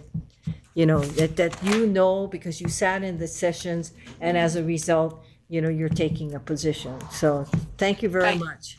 And I understand that as well. And that's why I say, based on what I've seen and the testimony from the Public First Center Law. And with respect to the confidentiality agreement, there is a disagreement between the AG's office and the Corporation Counsel. Honestly, I wish this would just be resolved once and for all, because this is very frustrating. I'm sure not just for me, but for you folks as well. So thank you again. Thank you. Anyone else? If not, I just want to. I take objection to what Natalie just said. Dan Gluck is extremely, as our attorney, is extremely vigilant and tells us quite clearly when there are matters that we can discuss and can't discuss in executive session. So Natalie, you exclude yourself from the executive sessions. I don't think you're in a position to make that kind of a comment. I have no idea what advice she wants from our attorney, but if she feels that she needs that advice, then I definitely support the idea of going into executive session so that we can get that advice. any other comments? If not, I'm going to have to take a roll. Kika is a no. I assume you're still a no? Nay. Yeah, he's a no. Anthony Alto, Aye. Don is excused. Michelle Chan Moongrabber. Aye. Roger Morton. Aye. Ed Sniffen. Aye. Art is excused. Robert Yu. Aye. And the chair is aye. I believe that's more than enough votes, right? Yes. Okay, so members, we are going to be in executive session, and I think, are we going to be here? Yeah, because we have Joe. So, members of the public, we're very sorry, but you have to move. Media or people on camera, you have to move. Thank you very much.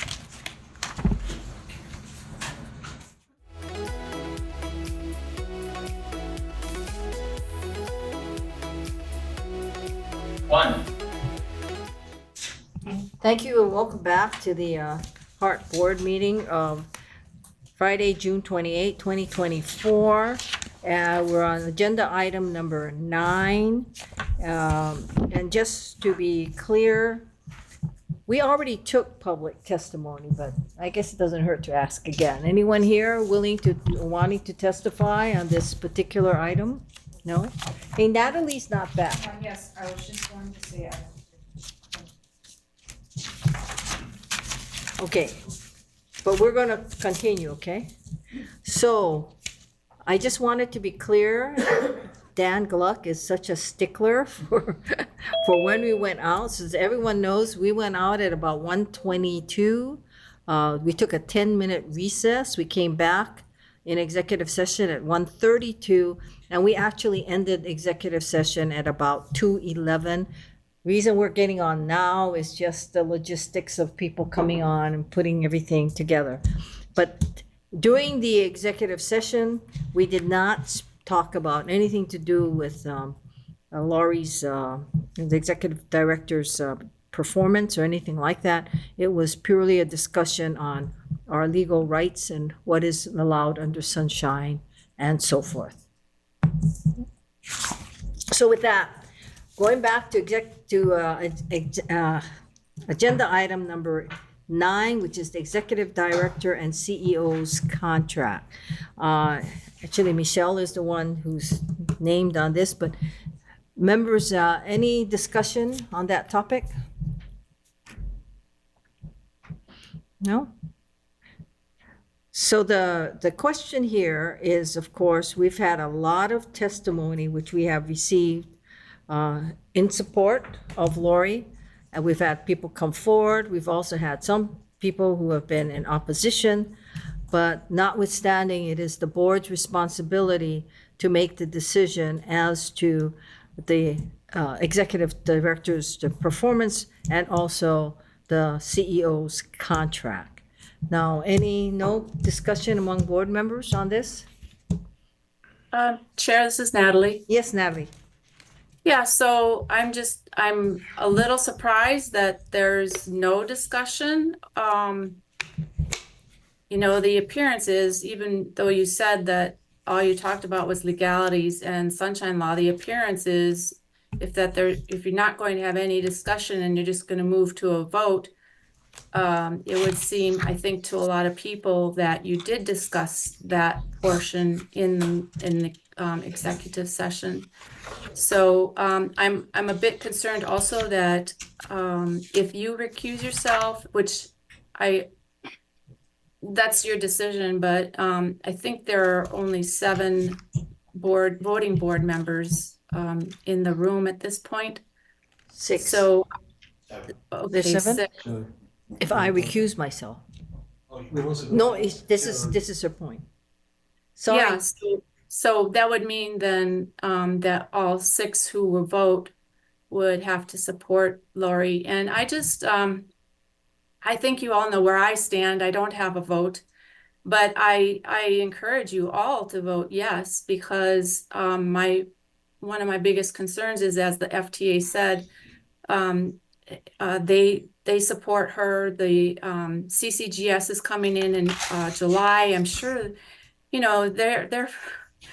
they're probably going to put a cushion in there if we don't renew her contract. Can I So take a break and we don't not talk about that? That's not something that we should talk about. I can talk to you about that offline. okay, so those are my comments and my concerns. Thank you, Chair. Okay, anyone else have any comments on this? Yes, Roger. Yeah, I mean, I would, I know that I think that Laurie has done a pretty good job as executive director. I think that she has moved the project forward in a way that the public didn't really appreciate prior to her coming on. So I think that my own view is that she is deserving of a multi-year contract of some kind, subject to terms and conditions. And I'd like to hear from other board members too.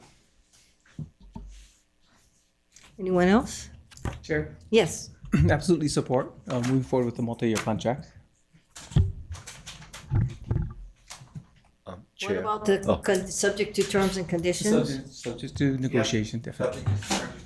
Negotiations, yes. Can I ask a procedural question? Are we taking action on something? No, we're just discussing the executive director's performance, just generally, and people are making their statements. Okay. So there's no motion pending or anything like that at this time. People are just having. Natalie had a good point. She said that you can't just, come out of executive session and not have anybody say anything. because she believes that triggers to the public that we must have talked about job performance, and we did not. But yes, Robert. I could make a motion if you want. No. I don't need a motion. I'm just trying to figure out what I'm commenting on. Oh, okay. If you want to comment, No, it's no. up to you. Go ahead, Robert. No, go ahead. You first. That was my question. I'll reserve my comments, but you go first. Okay, my only comment is instead of saying it's just a multi-year contract, I would like to see it to be more specific, to say it's a 3-year contract subject to the successful negotiations of terms and conditions between the executive director and the board. So that, I just want things a little bit more specific. But, just so I understand, were you making a motion?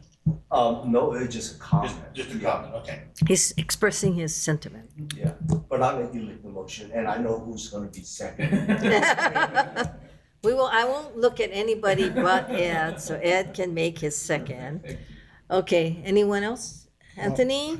Yes. So, yeah, I mean, I think I've expressed this in the past. I think, it's unfortunate that it's taken as long as it has. I understand that there's some differing, views, opinions, perspectives regarding this particular matter, but from the POC point of view, I've expressed this before. It is having an impact, even if it's maybe not a material impact, but concerns are being raised on various levels that could impact the progress of this project from a financing point of view, as well as from a construction point of view. And I think it's important for us to move forward. I personally feel that, and I've read all the testimony, I've expressed this before, although I understand there are some people that may not agree with how Lori runs things.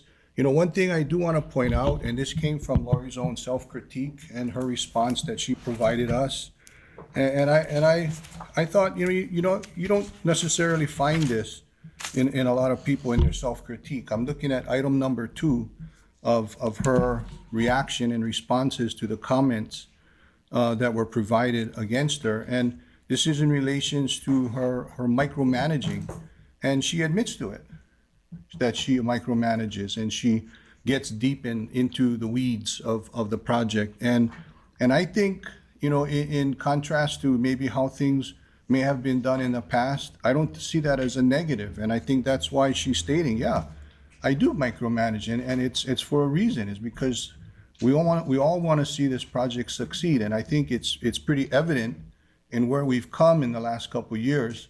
And, I've been on this board going on 4 years now. I was involved with previous administration. I was involved with the transition, which I wasn't in support of then. And for the same reasons why I'm so, concerned about how this particular issue has been moving forward in the last couple months. But if I were to go through all of the negative comments, although I think they may have some merit, you got to take it with a grain of salt. And I don't think without doing deep dives into each comment, each situation, each individual's specific situation at the point in time, we can really give a lot of credence to all of the negative comments that we've received. I think the charge of this board is to successfully construct the rail. And I think that under the leadership of Lori and her staff and her team, the project has been moving forward. And as well as the leadership of the HART board and the board and HART administration working together to move the revised FFGA forward, to get the GET, not the GET, but the TET tax approved. It was a team effort. And, in contrast to the previous board and administration that I sat on, I honestly thought, wow, this is great. This project is moving forward. the board and the administration, Hart administration is working together. And then somewhere along the line, after, I guess, I don't know, maybe I jinxed myself, things started unraveling. And I just felt that that was really unfortunate. I see light at the end of the tunnel. I see efforts on all sides trying to find some kind of compromise and resolution to some of the concerns that some I see may be valid, others I see maybe, you know, a little maybe not so important in the big scheme of things. The project is moving forward in a positive manner, and I think it's important that this board continues to support whoever is leading Hart and its staff. We need to work together because we need to get this project done. You know, and as far as putting specific parameters on whatever eventual motion comes out, I hope that the board would consider the fact that we have approximately 5 or so years left on the estimated date of completion for this project. And, you know, we need consistent leadership, not just from the operational point of view, but from the Hart board's point of view. It's important to have the kind of historical knowledge that, Chair, you bring. But, you know, we need consistency to finish this project. If we continue to change things going along, it's going to continue to create instability in the project and in its completion. So I am open to even exceeding the 3-year that I've heard mentioned here and consider multi-year contract that, you know, even as far as 5 or to the end of the completion of this project, just so that we can maintain consistency on who's running the project itself and ensuring that it's built on time and on schedule. So I appreciate the time, Chair. Please don't use on time and on schedule. So let me address that because it was mentioned once before and I didn't say anything. We have a revised schedule and we have, and I want to say it's approved. It's an approved revised schedule and an approved revised budget. So when I say on time and on schedule, I'm referring to the approved revised schedule and budget. That's what I'm talking about. Yeah, talking about Kirk Caldwell. Anyone else? Anthony? No, Chair, yeah. I actually hadn't planned on speaking, but and I think a lot of my comments will be addressed directly at Laurie, if I may. I've known and admired you, I think, for more than 10 years. You've been in 2 of my films. The last segment was, I think you'll agree, quite flattering. I think I've been probably your most vocal supporter on this board. In fact, multiple members of your staff have come up to me over the years and thanked me for the public support. I believe you've done a great job of working with contractors and with your engineering team to handle the significant problems that you inherited, whether it be the Gordian knot of the underground utilities along Dillingham, or the T-head columns that weren't pre-tensioned or post-tensioned, the frogs, the wheels that didn't fit. You've done an excellent job of pulling your team together to get those problems sorted out. And more than that, I know how hard you work, and that you don't ask for more from your staff than you're prepared to put in yourself. I think of one particular example that stuck in my head. When we lost our human resources director, you told the board that at one point you were New Year's Eve at midnight, sitting on the floor of your closet, your bedroom closet with your dogs, reading resumes. That was an example of the passion and dedication that you bring to the job. My concern is that I don't think it's appropriate for you to be doing that. And my concern is it sustainable? Will you burn out? Will your team burn out? And it's not, I mean, I've actually asked you a number of times, you look tired, are you getting enough sleep? And I don't think that's an unreasonable concern. And we need a team. No matter how hard you work, you cannot carry this project just on your own back. And my concern, I was going to say my sole concern, but certainly my biggest concern is the need to have a team that will stick with us going through all the way to the end. And my concern is that we've been losing staff. And you yourself have admitted in front of the board, in public, and Natalie praised you at one point for doing it, because it's a tough thing to do, is to come out and admit your weaknesses in public. And you admitted that you're a tough boss. And this is not a new issue. When I first joined the board, I invited you out to lunch. And one of the things I said then is, why don't you get an executive coach so that you can actually polish up that skill set? And you were like, oh, not you too. And I'm like, well, I mean, yeah, all the board members have been telling me this. And in fact, it's not just the board members. The mayor has encouraged you to do it. Even Nuria Fernandez, when she was the administrator of the FTA, said, why don't you get an executive coach? And so when it comes to talking about terms and conditions, that's my concern. What can we do to help you improve your skill set so that you can keep and retain that team that we need around you to get us over the finish line? And so, I'm being upfront. The public should know.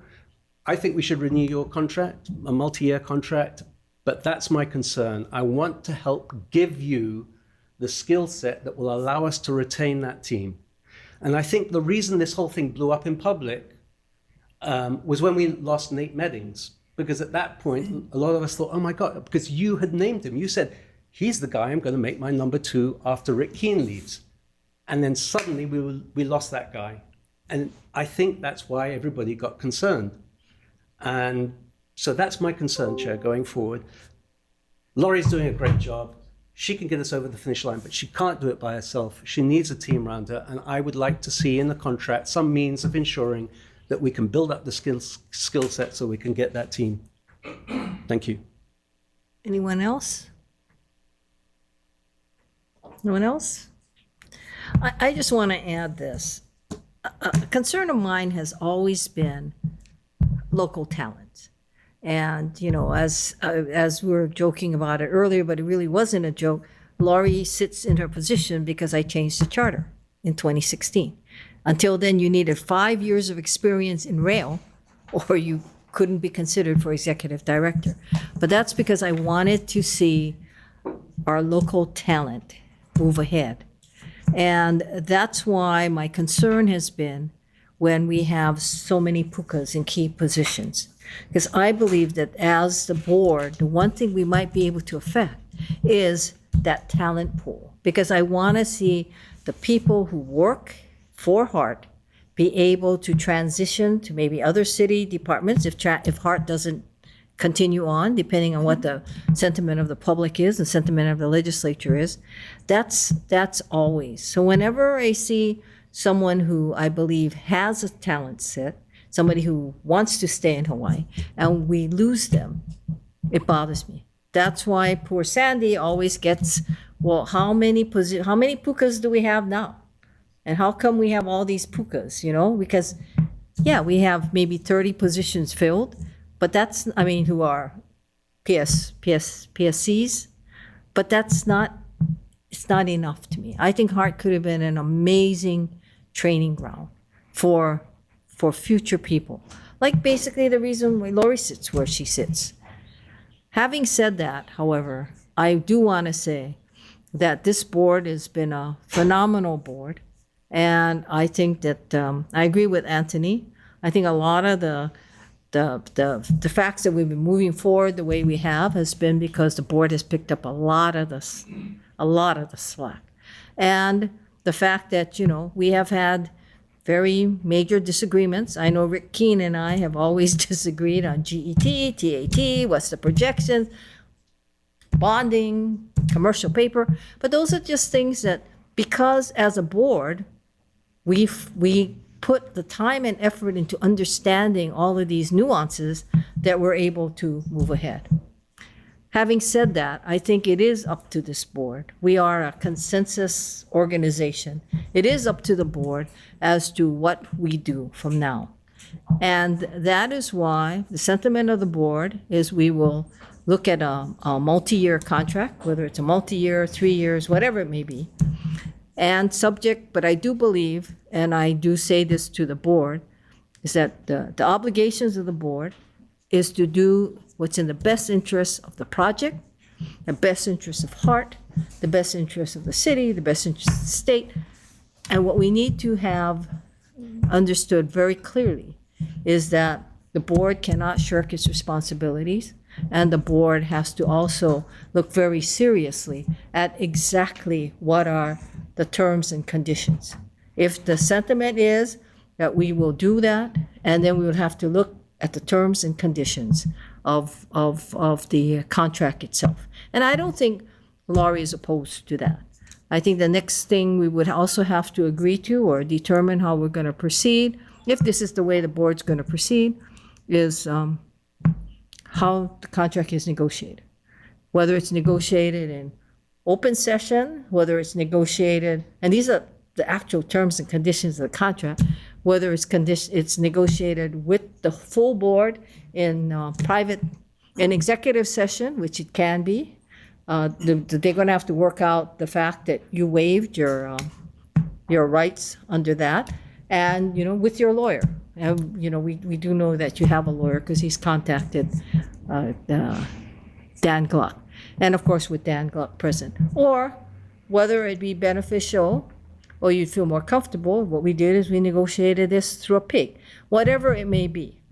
But I think the first step for the board to consider today is, will there be a contract? What the motion will be? And then the next step, which would be something that we'll wait to hear from you, Laurie, because you can consult with your lawyers as to how you want to do this, whether, it's going to be private executive session just between the board, yourself, and your lawyers and our lawyer, or whether you would prefer to see a PIG form. But that we can make a decision. However, the first decision for this board to make is whether it feels that it should extend, I think extend is not the right word. I think what we're talking about would be a new contract. And what terms and conditions, I believe the board would probably say that it's subject to negotiations, because both parties are going to have to agree to that. And I think that's where we're at. But I do want to say, I think for a lot of us, we viewed Hart as an opportunity to develop local talent. And like I always said, the irony of it all is we wouldn't even have Laurie if we stood by the original charter. And in 2016, that was the one thing I knew had to change, because I was always committed to seeing our local talent pool. So with that, members, anyone else has anything to say? What's your druthers on all of this? Chair? Yes. I'll move to offer Laurie a 3-year contract, subject to negotiations of terms and conditions between her and the board. And the contract effective date should be January 1, 2025. Man, I thought, 2,000 years are going by fast. Yeah, July 1, January 1, 2025, yes. I'll second that. Okay, it's moved and seconded. Any discussion? Chair, Yes. I'd like to offer up a friendly amendment to amend the motion to include to approve a multi-year, discussions of a multi-year contract subject to terms and conditions. So, Well, it depends what multi-year could be true, right? So that means it could be less than what I'm motioning. I'm only one vote, so I'd like to be I just want to be a little bit more specific, Well, that could also Do be you want to say said. 3 or more? I expressed my support for an even longer agreement if the board were so inclined to do so. Again, being consistent with my position in the past and today, it's because of the consistency of the project itself and the leadership that is driving this project. And in the past, we've seen just every so many years changing the top position at the administrative level. And I think that is a part of why the project has faltered along the way, because we've always had to start from scratch after each change in leadership. And I think at this point, it's just too important for us to, mince a few years. I mean, if we're committed to this and we're committed to the leadership and we're committed to the project, then I think we should also have on the table a multi-year contract to not be limited to a specific number of years. I think all that should be on the table in negotiations. So just for clarification, so Kika, it could be 2 or it could be 5. I mean, just to give Well, 2, I'm 3, saying 4, 5. if we had to be specific, I think it should be a minimum of 3 years, but no maximum. I think it should be on the table, a multi-year contract with a minimum of 3. Your motion, you accept as friendly amendment? Yeah, that's kind of the same thing, right? I know what the difference is. The difference is with a minimum of 3, it could be 4, right? It could be 5, it could be 6. Yeah, I think at this point, it's really appropriate to consider 3. Yeah, I have no reason to say why it couldn't be 5 or 6 or 7. It's just that at this time, it seems like after 3 years, then the board could reevaluate, because we could have a totally different board, right? Than just us here.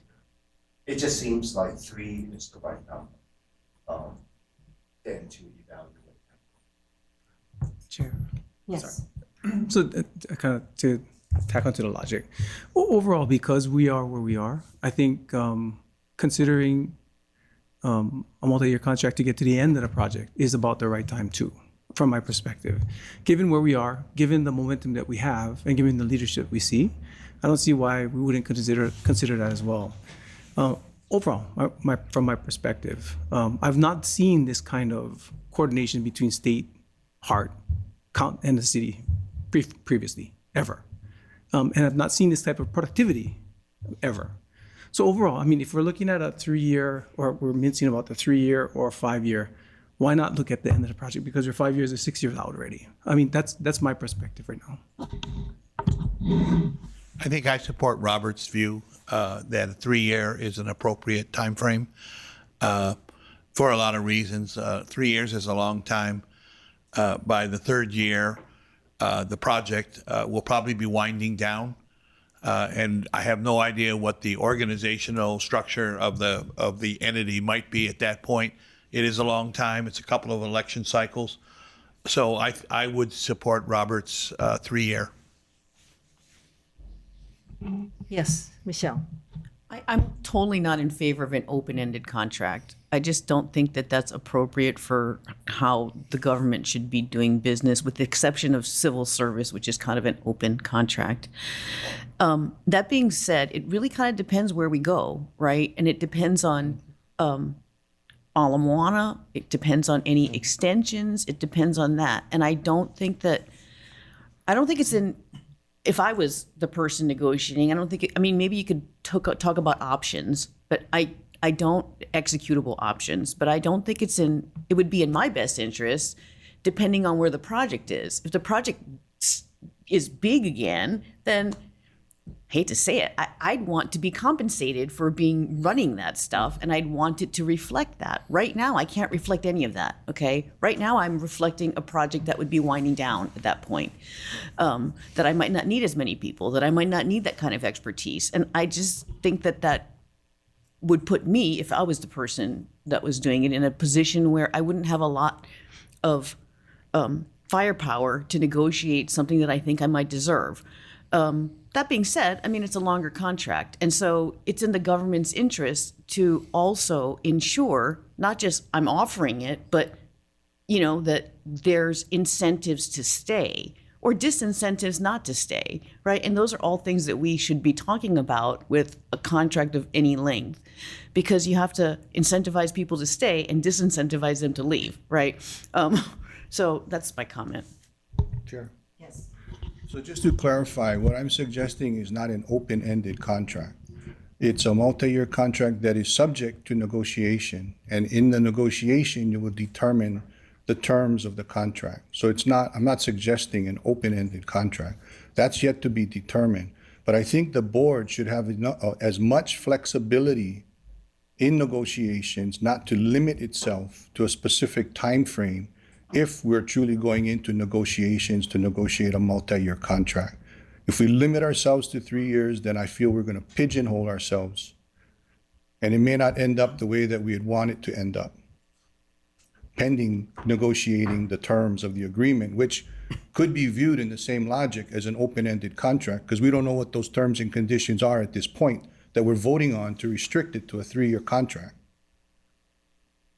So all I'm asking for is some flexibility, and if it ends up being a 3-year contract in the negotiations, then so be it. All I'm asking for is some flexibility for the board to consider a multi-year contract with a minimum of 3 years, to give us that flexibility when we go into negotiating the actual terms and conditions of the contract. Sorry, that was my sentiments exactly. Don't cap us on the negotiation at this time. Thank you. You have something? Your light is on. Did you have something? Yeah, just for the for this, I'm okay with minimum of 3 years, a multi-year contract with a minimum of 3 years. I mean, that's the same as, you know, I think historically, kind of no different than I what think I historically the executive director's contracts have been 3 years, and that's the way it's been in the past. Okay, so what is it? So are you accepting his friendly his acceptance? He's accepting mine. So you're going a minimum of 3 years? A multi-year.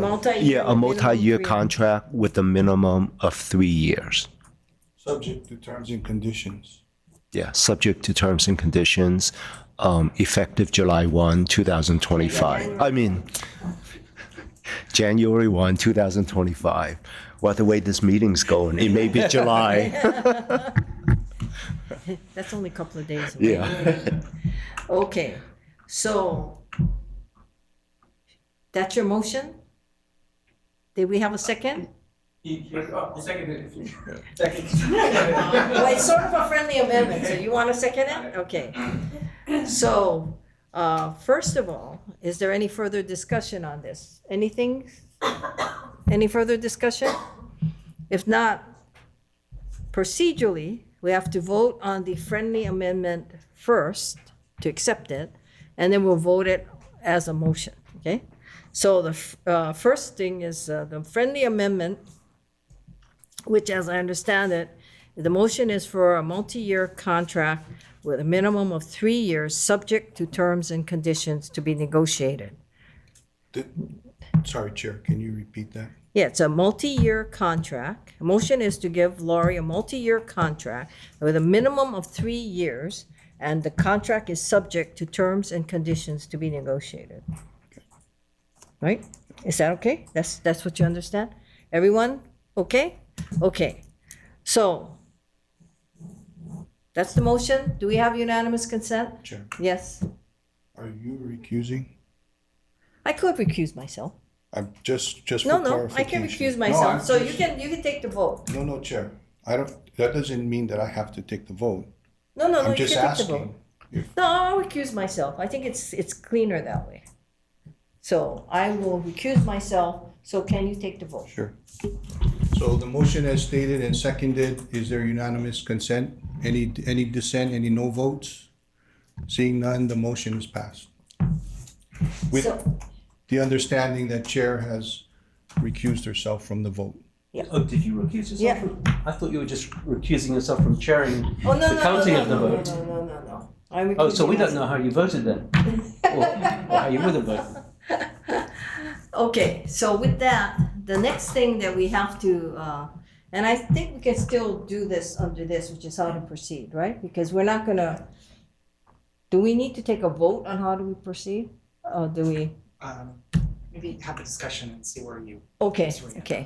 So the discussion is, and this is gonna be, the final decision is gonna be made by Laurie and her attorneys, is whether we proceed, because Laurie has waived, she's here, but she's technically waived her confidentiality and her, I guess her, the 92F protections.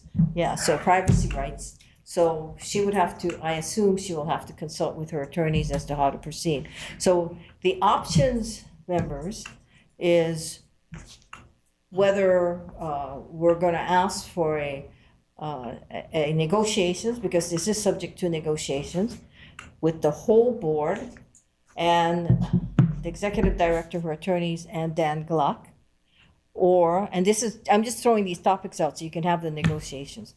And the second thing is whether or not you want to formulate a PIG, permitted interaction group, which would be less than the up to 5 members, who would then negotiate that with Laurie, her lawyers, and Dan Gluck, and the members of the PIG.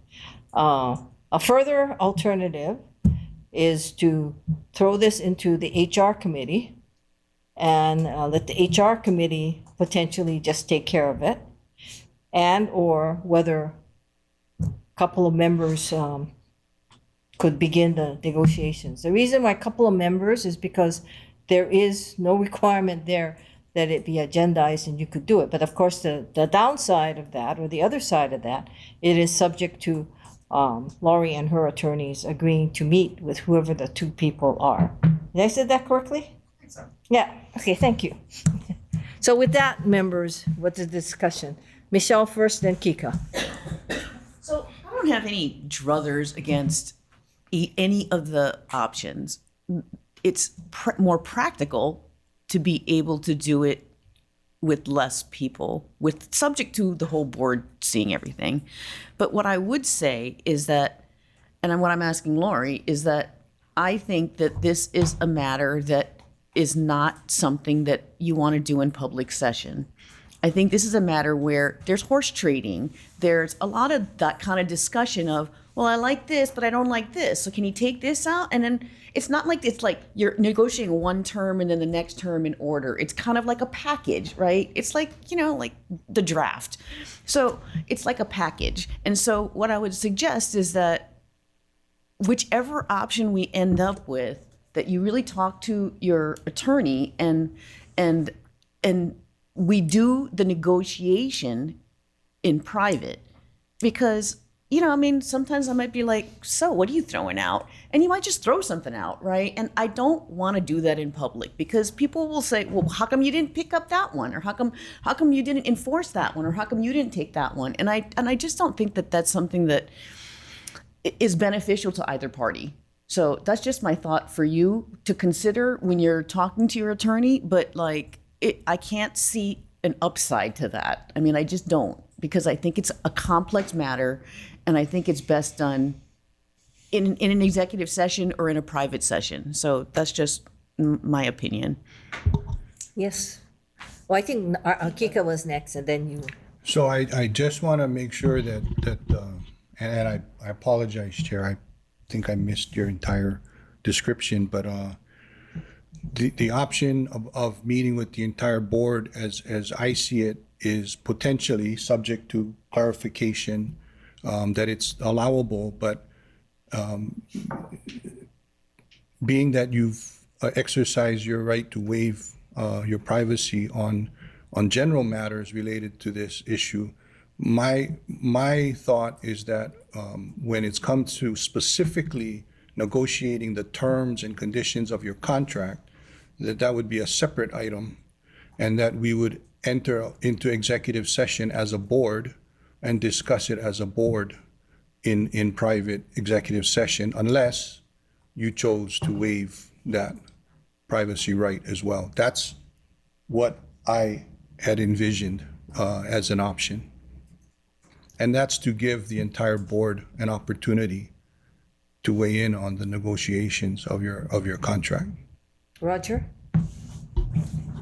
Somewhat related to Kika's comment too, that a lot of this is dependent upon the right of the full board or a committee of the board to have these negotiations done in private, assuming that Lori waived her right to, or rescinds her wish to have this discussed in open session. Having said that, I think the most practical method would be to have the matter referred to the Personnel Committee first, and then to the full board after the Personnel Committee has a chance to do it, because I also agree with Michelle that a smaller number is sometimes more practical to carry on a negotiation, and a large number, I think, might be subject to just too much distraction of a large number of people. So I would advocate, assuming that Lori was willing to do that in a private session, that it be follow the normal process in a board of committee first, board second. Having said that, I recognize that there is a need for, there's an urgency to get this matter behind us and resolved. And so if we did go that route, I would assume that there would be the possibility of special committee meetings and special board meetings just in order to have a calendar that got this matter resolved. 'Cause I don't think any of us or the project for a matter want to leave this matter hanging out there any longer than is absolutely necessary. Anyone else? Yeah, Anthony? Yeah, I second what Roger says. You know, I think of the old adage that a camel is a horse designed by a committee. Too many people. A camel is a horse designed by a committee. Yeah. Okay. You know, I think it's the kind of negotiation where you start off with a small group, where you can have a frank backwards and forwards, and then you bring it to the full board. What the exact mechanism is, I've heard two suggestions. Roger's, which is that it goes to the HR committee, which of course any member of the board could join, or to avoid the constraints of Sunshine Law, delegating 2 members of this board so that they could negotiate and then bring that to the full board before we had an open session. It seems to me that those are the 2 options we're looking at. Am I right?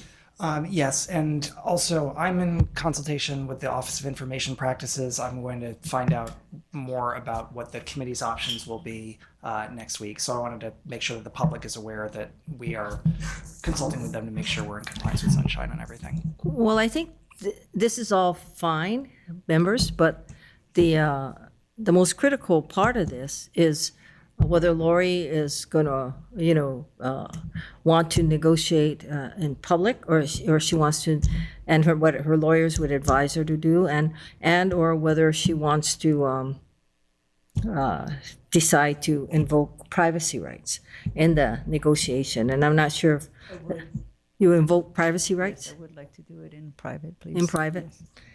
So. And then I just wanted to add, so I'm still going to consult with Office of Information Practices because it may be sort of notwithstanding that they have other concerns. So I'm going to talk with them, and then I'll work with Michelle as chair of the HR committee. So that's, we're assuming that it's something that can be, if you did, you waived it earlier, and if it's something that can be revoked, then we can proceed accordingly. So let's just assume, and we'll make the following, I guess, sentiment of the board, or we can make it a motion, is assuming that Lori is able to now say we're going to negotiate this in private. What is the druthers of the board? Only because if it's a pig, right, we have to formulate the pig. So can we, excuse But me. the pig doesn't have to pre-agendize meetings, correct? That's the advantage. You can have 5 people on it without having to agendize, as opposed to an HR committee that has to agendize. You can have a minimum of 2 people on the PIG or a maximum of 5. But in the HR committee, you can invite all the way up to all the members, including non-voting members that have signed the confidentiality agreement. Is that correct? Well, I think the issue with the PIG is that it's then going to take 2 board members after 2 board meetings after the PIG meets to get going. And so you've got 6 days notice for the first one, then 6 days notice for the second one, because you have to report and then you have to discuss the PIG report after. So there's some time delay on doing the PIG as well. Oh, I see. So Yeah. there's some advantages and some other calendar big disadvantages. Got it. But it hasn't been insurmountable, because I think it was the recovery plan where we had back-to-back. But I believe there was a change to Sunshine this year where you can't do that anymore. That now it has to be at least 6 days in between. In between? I have to double check to see if There is a date, Yeah. or a number of days. I think it was just amended. Oh, so we can't do what we did before? Correct. So either way, we're going to have an agenda issue. And it really would be at that point. How about the final report? Is there a 6-day on that too? So the PIG just has to deliver its report to the full board, and then that meeting has to be properly noticed with 6 days, and then the next meeting also has to get 6 days notice. Did that answer your question? I'm just trying to figure out what's the total outside number of I mean, days. you end up basically the same calendar as the HR committee, and that you have to have 6 days notice for that, 6 days for the board, or 2 board meetings. But you have to schedule board meetings a week apart and get everybody together in order to make that happen. Whereas this way it's just the committee. So if you were to do, I'm just thinking aloud. So if we were to do the HR committee, then what you would do is you'd have the meeting, you could open it, it would be open to any member of this board, and anybody who signed the confidentiality agreement, and then you could have the discussion. And I guess I think the problem with that is that it is kind of unruly to me as to the number of people who could be negotiating. So maybe this is something we're going to have to wait to hear from Laurie's attorney as to how he wishes to proceed. Because it's possible, but I can't see that many people having a say in a condition. I mean, and we have a board, as everyone knows, that has a lot of opinions. So Laurie, please tell your lawyer that if he doesn't get that sense already, and we move accordingly. And the difference is, with a PIG, it's pretty defined as to who would be making the decision. So I think in anticipation, I think Kika, you want to participate, but I don't think you care if you're on the PIG, for example. If you're on the PIG, I don't think it matters whether everybody else on the board is there. And it may just be me, but I don't want to.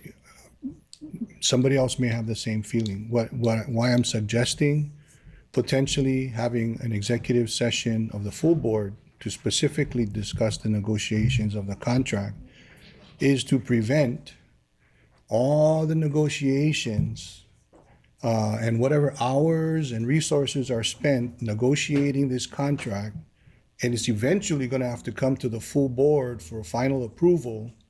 And for some reason, one of the terms doesn't sit well with a member, and that member may vote against the contract and could maybe be the swing vote on whether it passes or doesn't pass.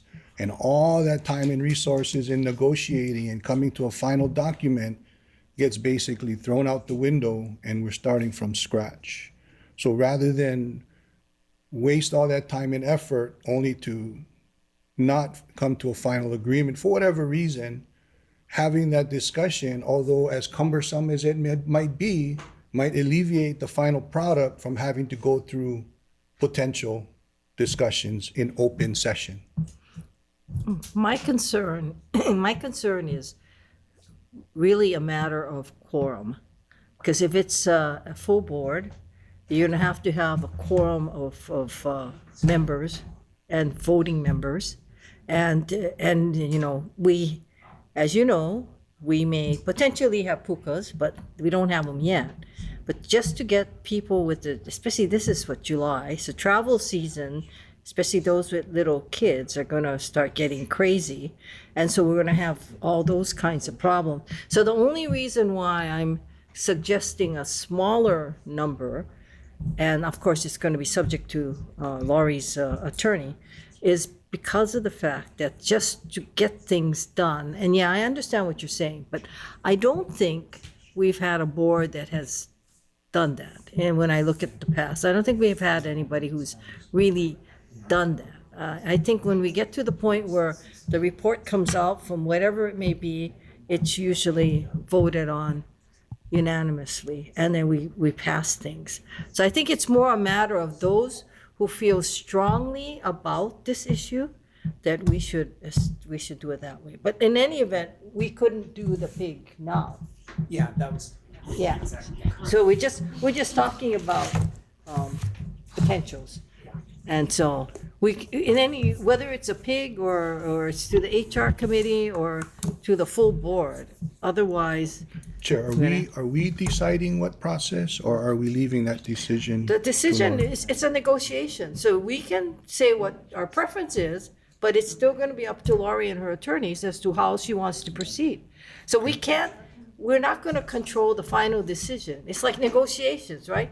Both sides got to agree. So that's the thing. But we can, what I'd like to have is for Laurie to be able to take to her attorney all the various alternatives, maybe a sentiment of the board by our discussion as to what we may think is preferred, and then they can choose and they can let Dan know.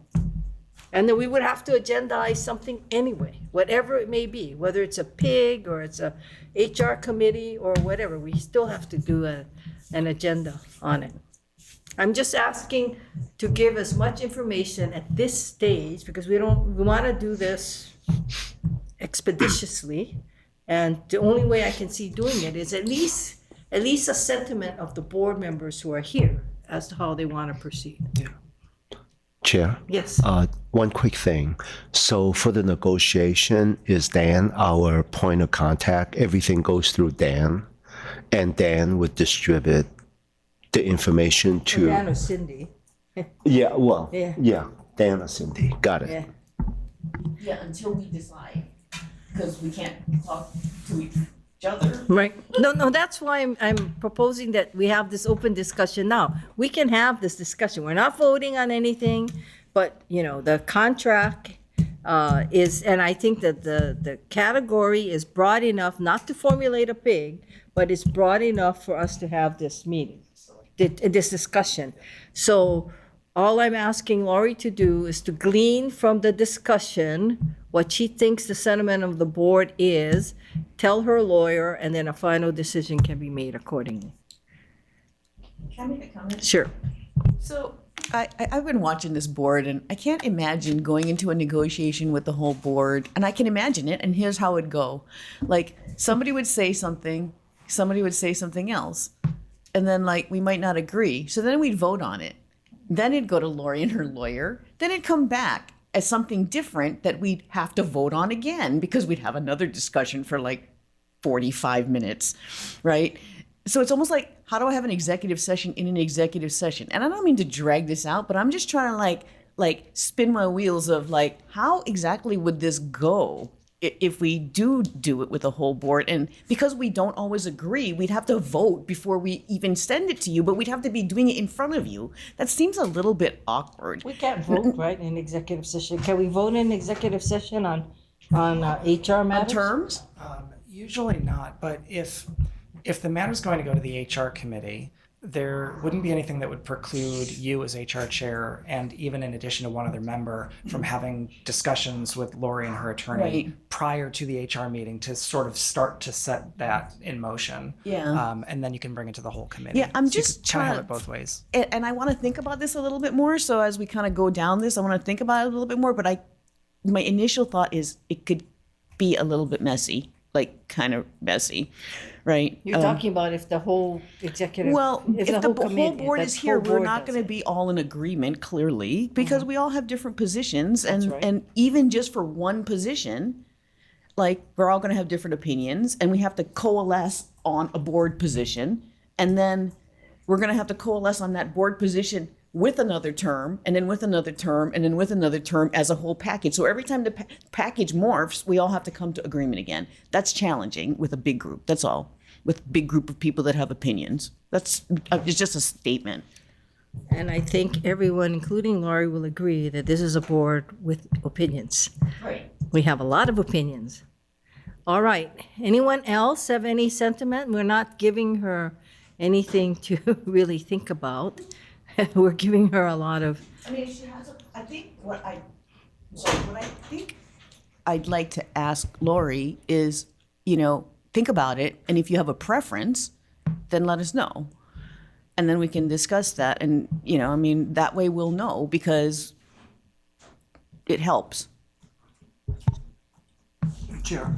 Yes. I mean, I know we all know that this is time sensitive. So are we gonna put deadlines on anything as far as coming to an agreement on the process, and we're gonna do any of that today, or? Well, I think that what we have to give sufficient time to is Lori has to discuss this with her attorneys.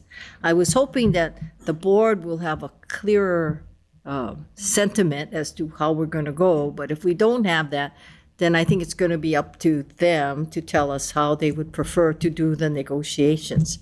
The board then could, of course, disagree. The board could then say, no, we're going to do a complete board. And, you could say, no, that's just not productive to do it that way.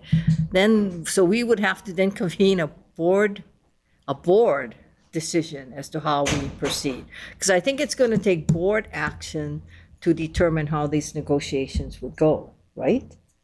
Right? Whether it goes to HR or PIG or whatever it may be, it's going to take board action. So at the very minimum, whenever the decision is made, and I assume that we're not going to have concurrence, because we don't even have concurrence here, that we're going to have a special board meeting called, and you know how that is with all of our schedules, and get a quorum, and then proceed accordingly.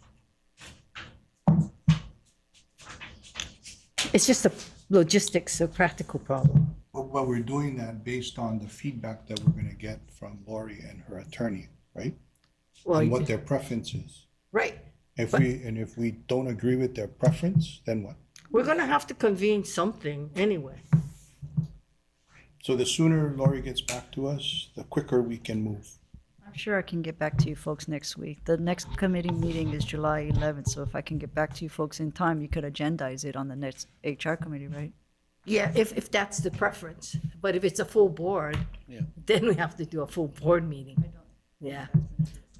Okay. Well, and I'd like to remind everybody, we voted So you know us to well. have another contract, so we kind of have like months to get this done, right? I mean, I guess time is of the essence, but it's not like I got to do it by the end of next month. There's a lot of things that I won't. In fairness, Michelle, I would really like this done by the end of August. I mean, if we can't come to terms, then what's going to happen after that? So you can't think you can drag this on much further than August. I have to look for a job, and you folks have to look for a new CEO. And Chair, I would agree with that because of its impact on the project. No, I wasn't thinking that we'd go past August. Right.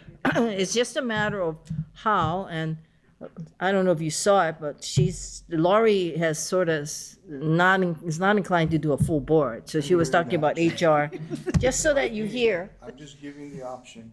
I know, but I just want you to know, it's not personal when we say, no, it's not going to be that way. Okay, so we will wait to hear from Laurie and her attorney whether it's HR or a PIG. And the advantage, of course, with a PIG is once it's set up, it's gonna. Yes, Kika, by all means, but also maybe 2 board members with myself, my attorney, and Dan, something like that. And then, of course, it goes to the full board.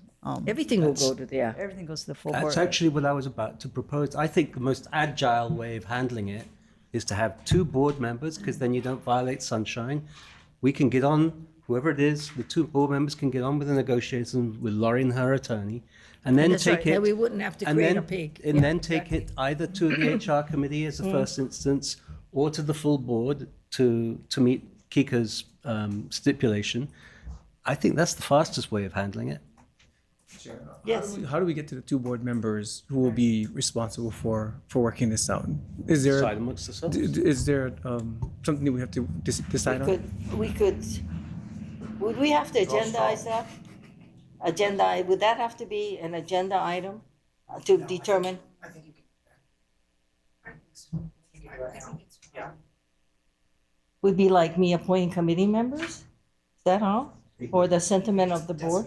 You're just designating the board to act on behalf of the board. I mean, same thing as with a legislative item, right? Right. So if we can just designate them, or you could just designate the chair, I would recommend Kika and Anthony.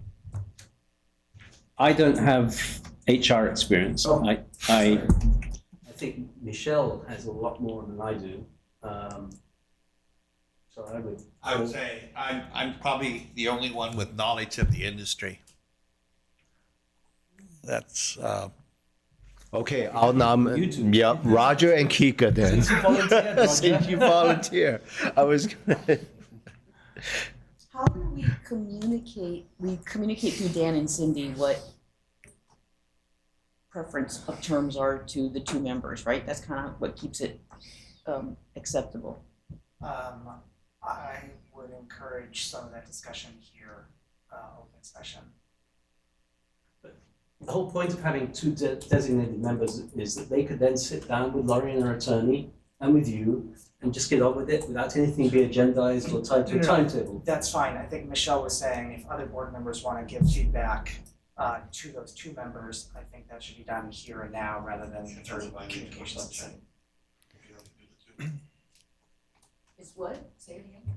if you have 2 members, they can talk to themselves outside of sunshine, but if you're getting solicitations and advice from others, you're violating sunshine. Right, you cannot go more than the 2. But you can. You cannot go like this. If it's, say it's Anthony and Kika or whatever, it cannot go Anthony and Robert and Anthony, and then Anthony Okay, and so my Kika. labor lawyer has like recused himself. and you know, and I have like 40 years of like federal HR experience, but you have like way more experience with this industry and with the city. Like, you know, between you and Ed and Robert, I think have like all the city experience. Well, Yeah, I'm out of this. You're out? Yes, I'm out Okay, so, because, I don't know what to say, except for, yeah, maybe the 2 thing doesn't work out well, because how does everybody else say what they want? then if it's more than 2, it's a pig. If it's more than 2, yes.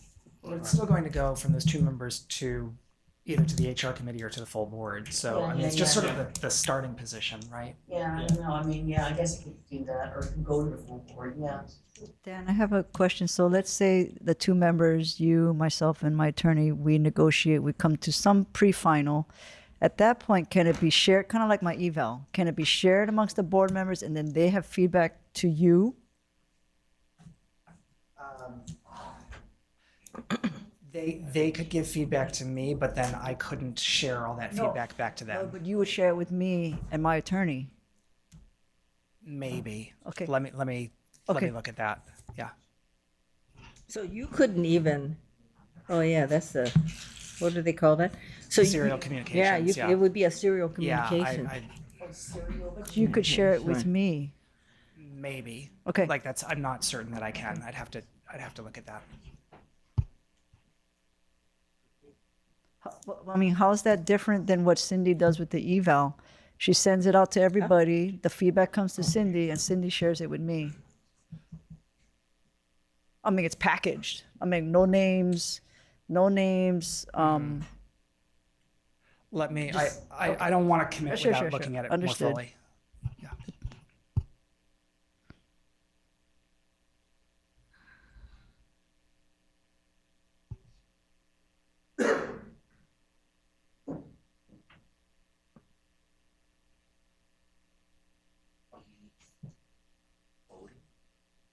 No. Well, okay, what if we schedule a board meeting where we can all talk about what we think some terms are, and then we're actually talking about real things instead of talking about people talking about terms, That would have to be in public. right? Right. Oh, but that would have to be in Having public. that conversation in public before we sit down with her and her Oh, attorney. yeah. Anthony, that's one of the things I'm checking with Office of Information Practices. Well, that would be that exception that you're talking about, whether the board can then. So if the board, this is, I don't think we need to go into executive session for this, but if the board does, is able to do that and give parameters, right? Then the board, can they give it to whoever the two are that I appoint to be the negotiators? The board's gonna meet to do that. Why can't we just meet in executive session with Lori, cut that out? No, because it's not the negotiation, it's the parameters. It's not whether she agrees or not. This is the board's position on these are the conditions that we want the person to agree to, want her to agree to. It's not negotiations, it's just the board's position. So I think it's very different. Chair? Yes. So I have a question. I mean, you guys have kind of been going around and around for at least half an hour now, and I'm just wondering, it seems like there are some terms that some of you have in mind already. Why can't we just discuss those terms or put those on the table? So the example might be salary, okay? And I'm not ready to put salary on the table right now until I even hear what somebody wants. I mean, it kind of just depends. And it depends on what the other terms might be, or how many years it is, or what year gets what, or, you know, and there's all kinds of things like I did, you know, and I'll be really public about it. I didn't like the bonus thing. I think I'd prefer like, additional actual base, like a base with additional salary that you can earn somehow, but it's actual salary. It's not a bonus, right? And I think that those kinds of discussions, I don't want to say. I mean, I'll say what I think, but I don't want to say what the numbers are or anything, or how I arrived at my calculations in public. You Okay, know? I understand that. So it seems to me then, you know, if you were to just put this aside now and have Lori discuss with her attorney and say, I want to do it this way, and then you have a meeting about the terms, I'm not sure that we get any further than we already are. So just putting those thoughts out there. Well, I think that the reason why this discussion to me is good, and I don't know how Laurie feels about it, is that it gives her, or if her attorney is watching, it gives them a sense of what the board is thinking and how the board is analyzing this. And I think that's always helpful, coming to some kind of conclusion as to how they want to proceed. And, you know, I like the idea that they know how the board is. Laurie definitely knows how this board is, and that we can move accordingly. I'm not sure about whether what you were asking about this, and I was going to raise this, whether you were asking whether or not the appointment or the selection of the two board members should be something that you could have input on, because you may feel that you're a better person. I mean, that's fine, because you had the HR committee. And so that's something else that we're going to have to discuss, because that's a pure appointment issue, right? Yeah, you would just vote to designate those people, and you could do that now. Vote to designate the persons? The people. So do you want to vote to designate, well, wait, we can't do that because we don't know what lawyer's preference is yet. So that's why. Chair. Yes. Go ahead. Oh, sorry. If I could suggest, if we could designate those two people, contingent on Lori and her attorney agreeing that that's the direction, at least we'd have those two people designated. If they decide not and they'd rather have a pig, we could always act on that on the next meeting. Thanks. Okay.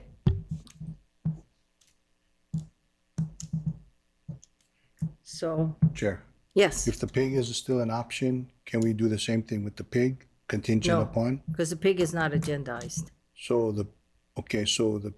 so we can't form a pig based on the agenda, Yeah. the agendized item. We We'd have to cannot. specifically, okay. Right, we have to specifically agendize the pig. Am I correct?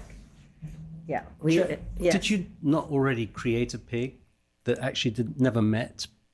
We thought that, but it never got created, remember? Is that true? It never got created. It was agendized, we talked about it, and then we had a discussion with the executive director and it never formed. I believe the item was deferred. This was back in September. Because it was purposefully deferred. It never actually formed a pig. So we never named the names. No, I think we had names, if I'm not mistaken. I think we had names for the pig. We just never implemented it. In which case, what? No, we never voted on creating a pig. Yeah, Oh, we but didn't. that's, wait.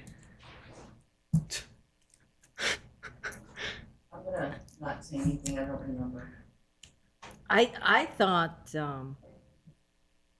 thought we had, but when Cindy checked, we hadn't done it.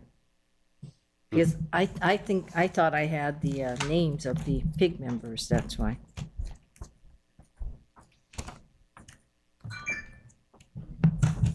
So, okay, guys.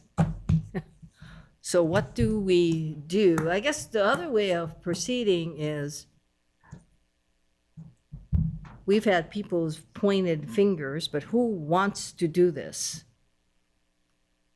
I wanna do it. Her and him. Kika and Michelle? Yeah, you, like, yeah. Was that? How come you don't want to say Well, I did, but she said she wanted to do it. Well, that doesn't mean you don't wanna do it. What? I've been acquiescing, really. Oh my God. You second his acquiescence? I mean, my preference was to go to committee. To go to HR committee? Yeah.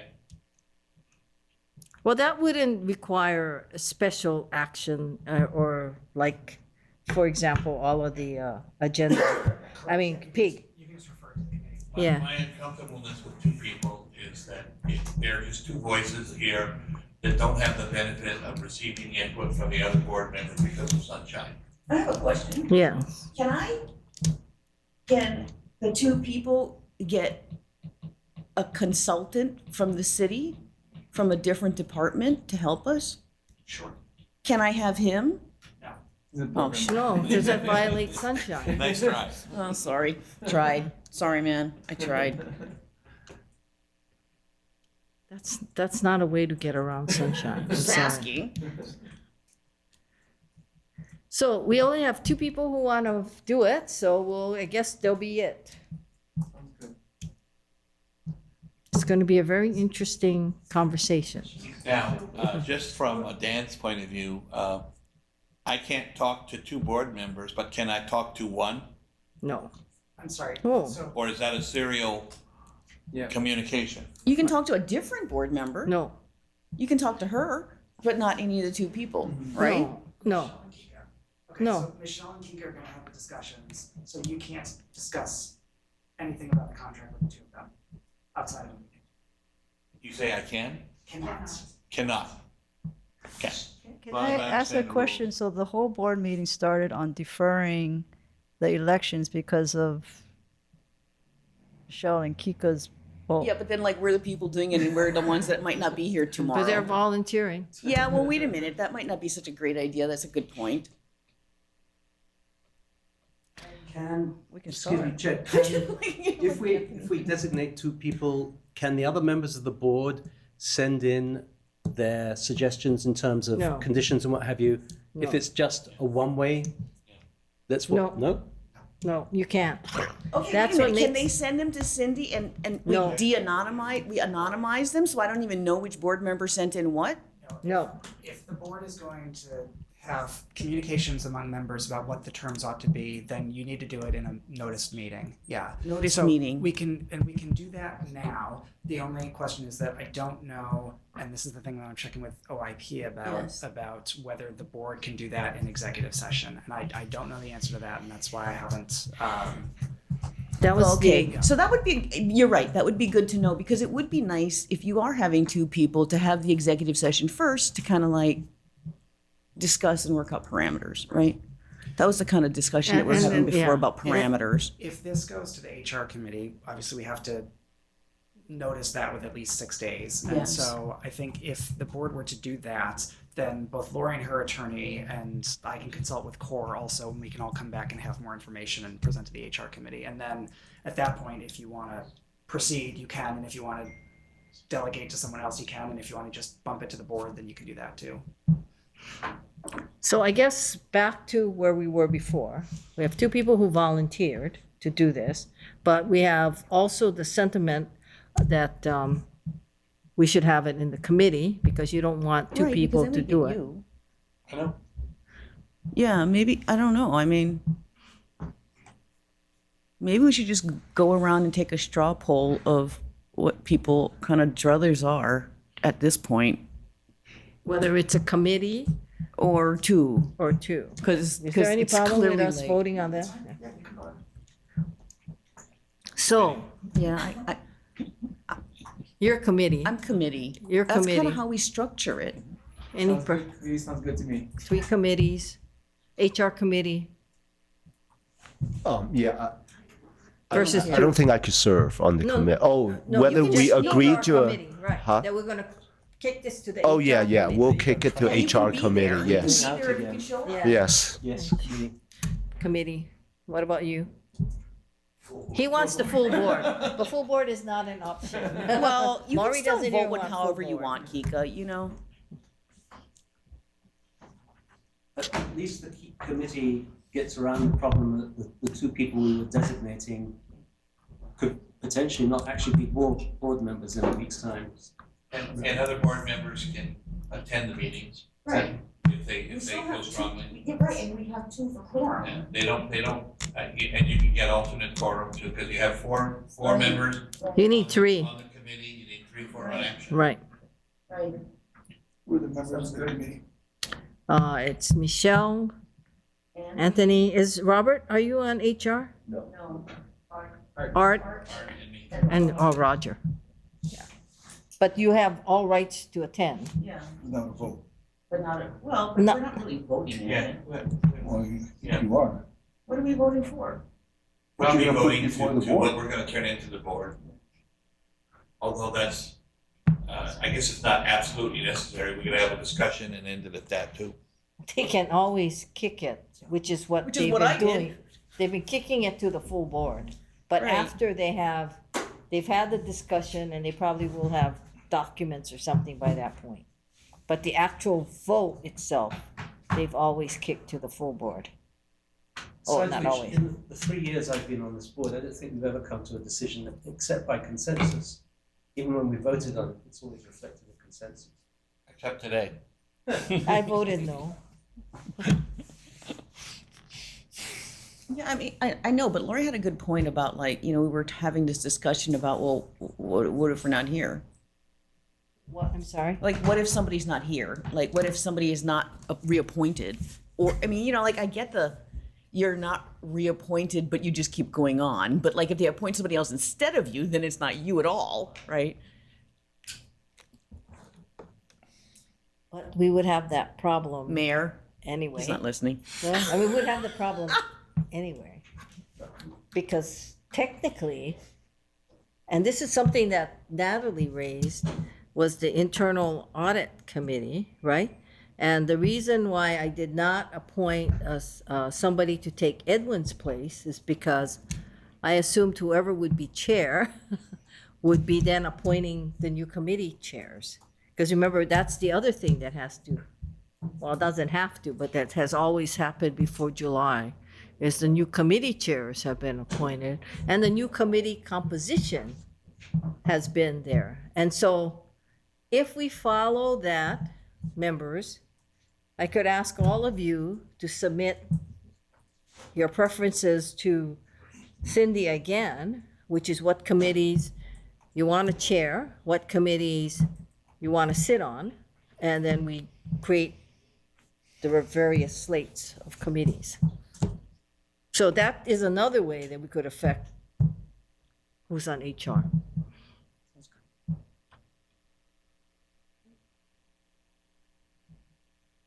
Well, I think we've taken the vote to put it in the hands of HR, right? No, I think so. Well, we're waiting on. we took a straw poll, I think. It was a straw poll, not a vote.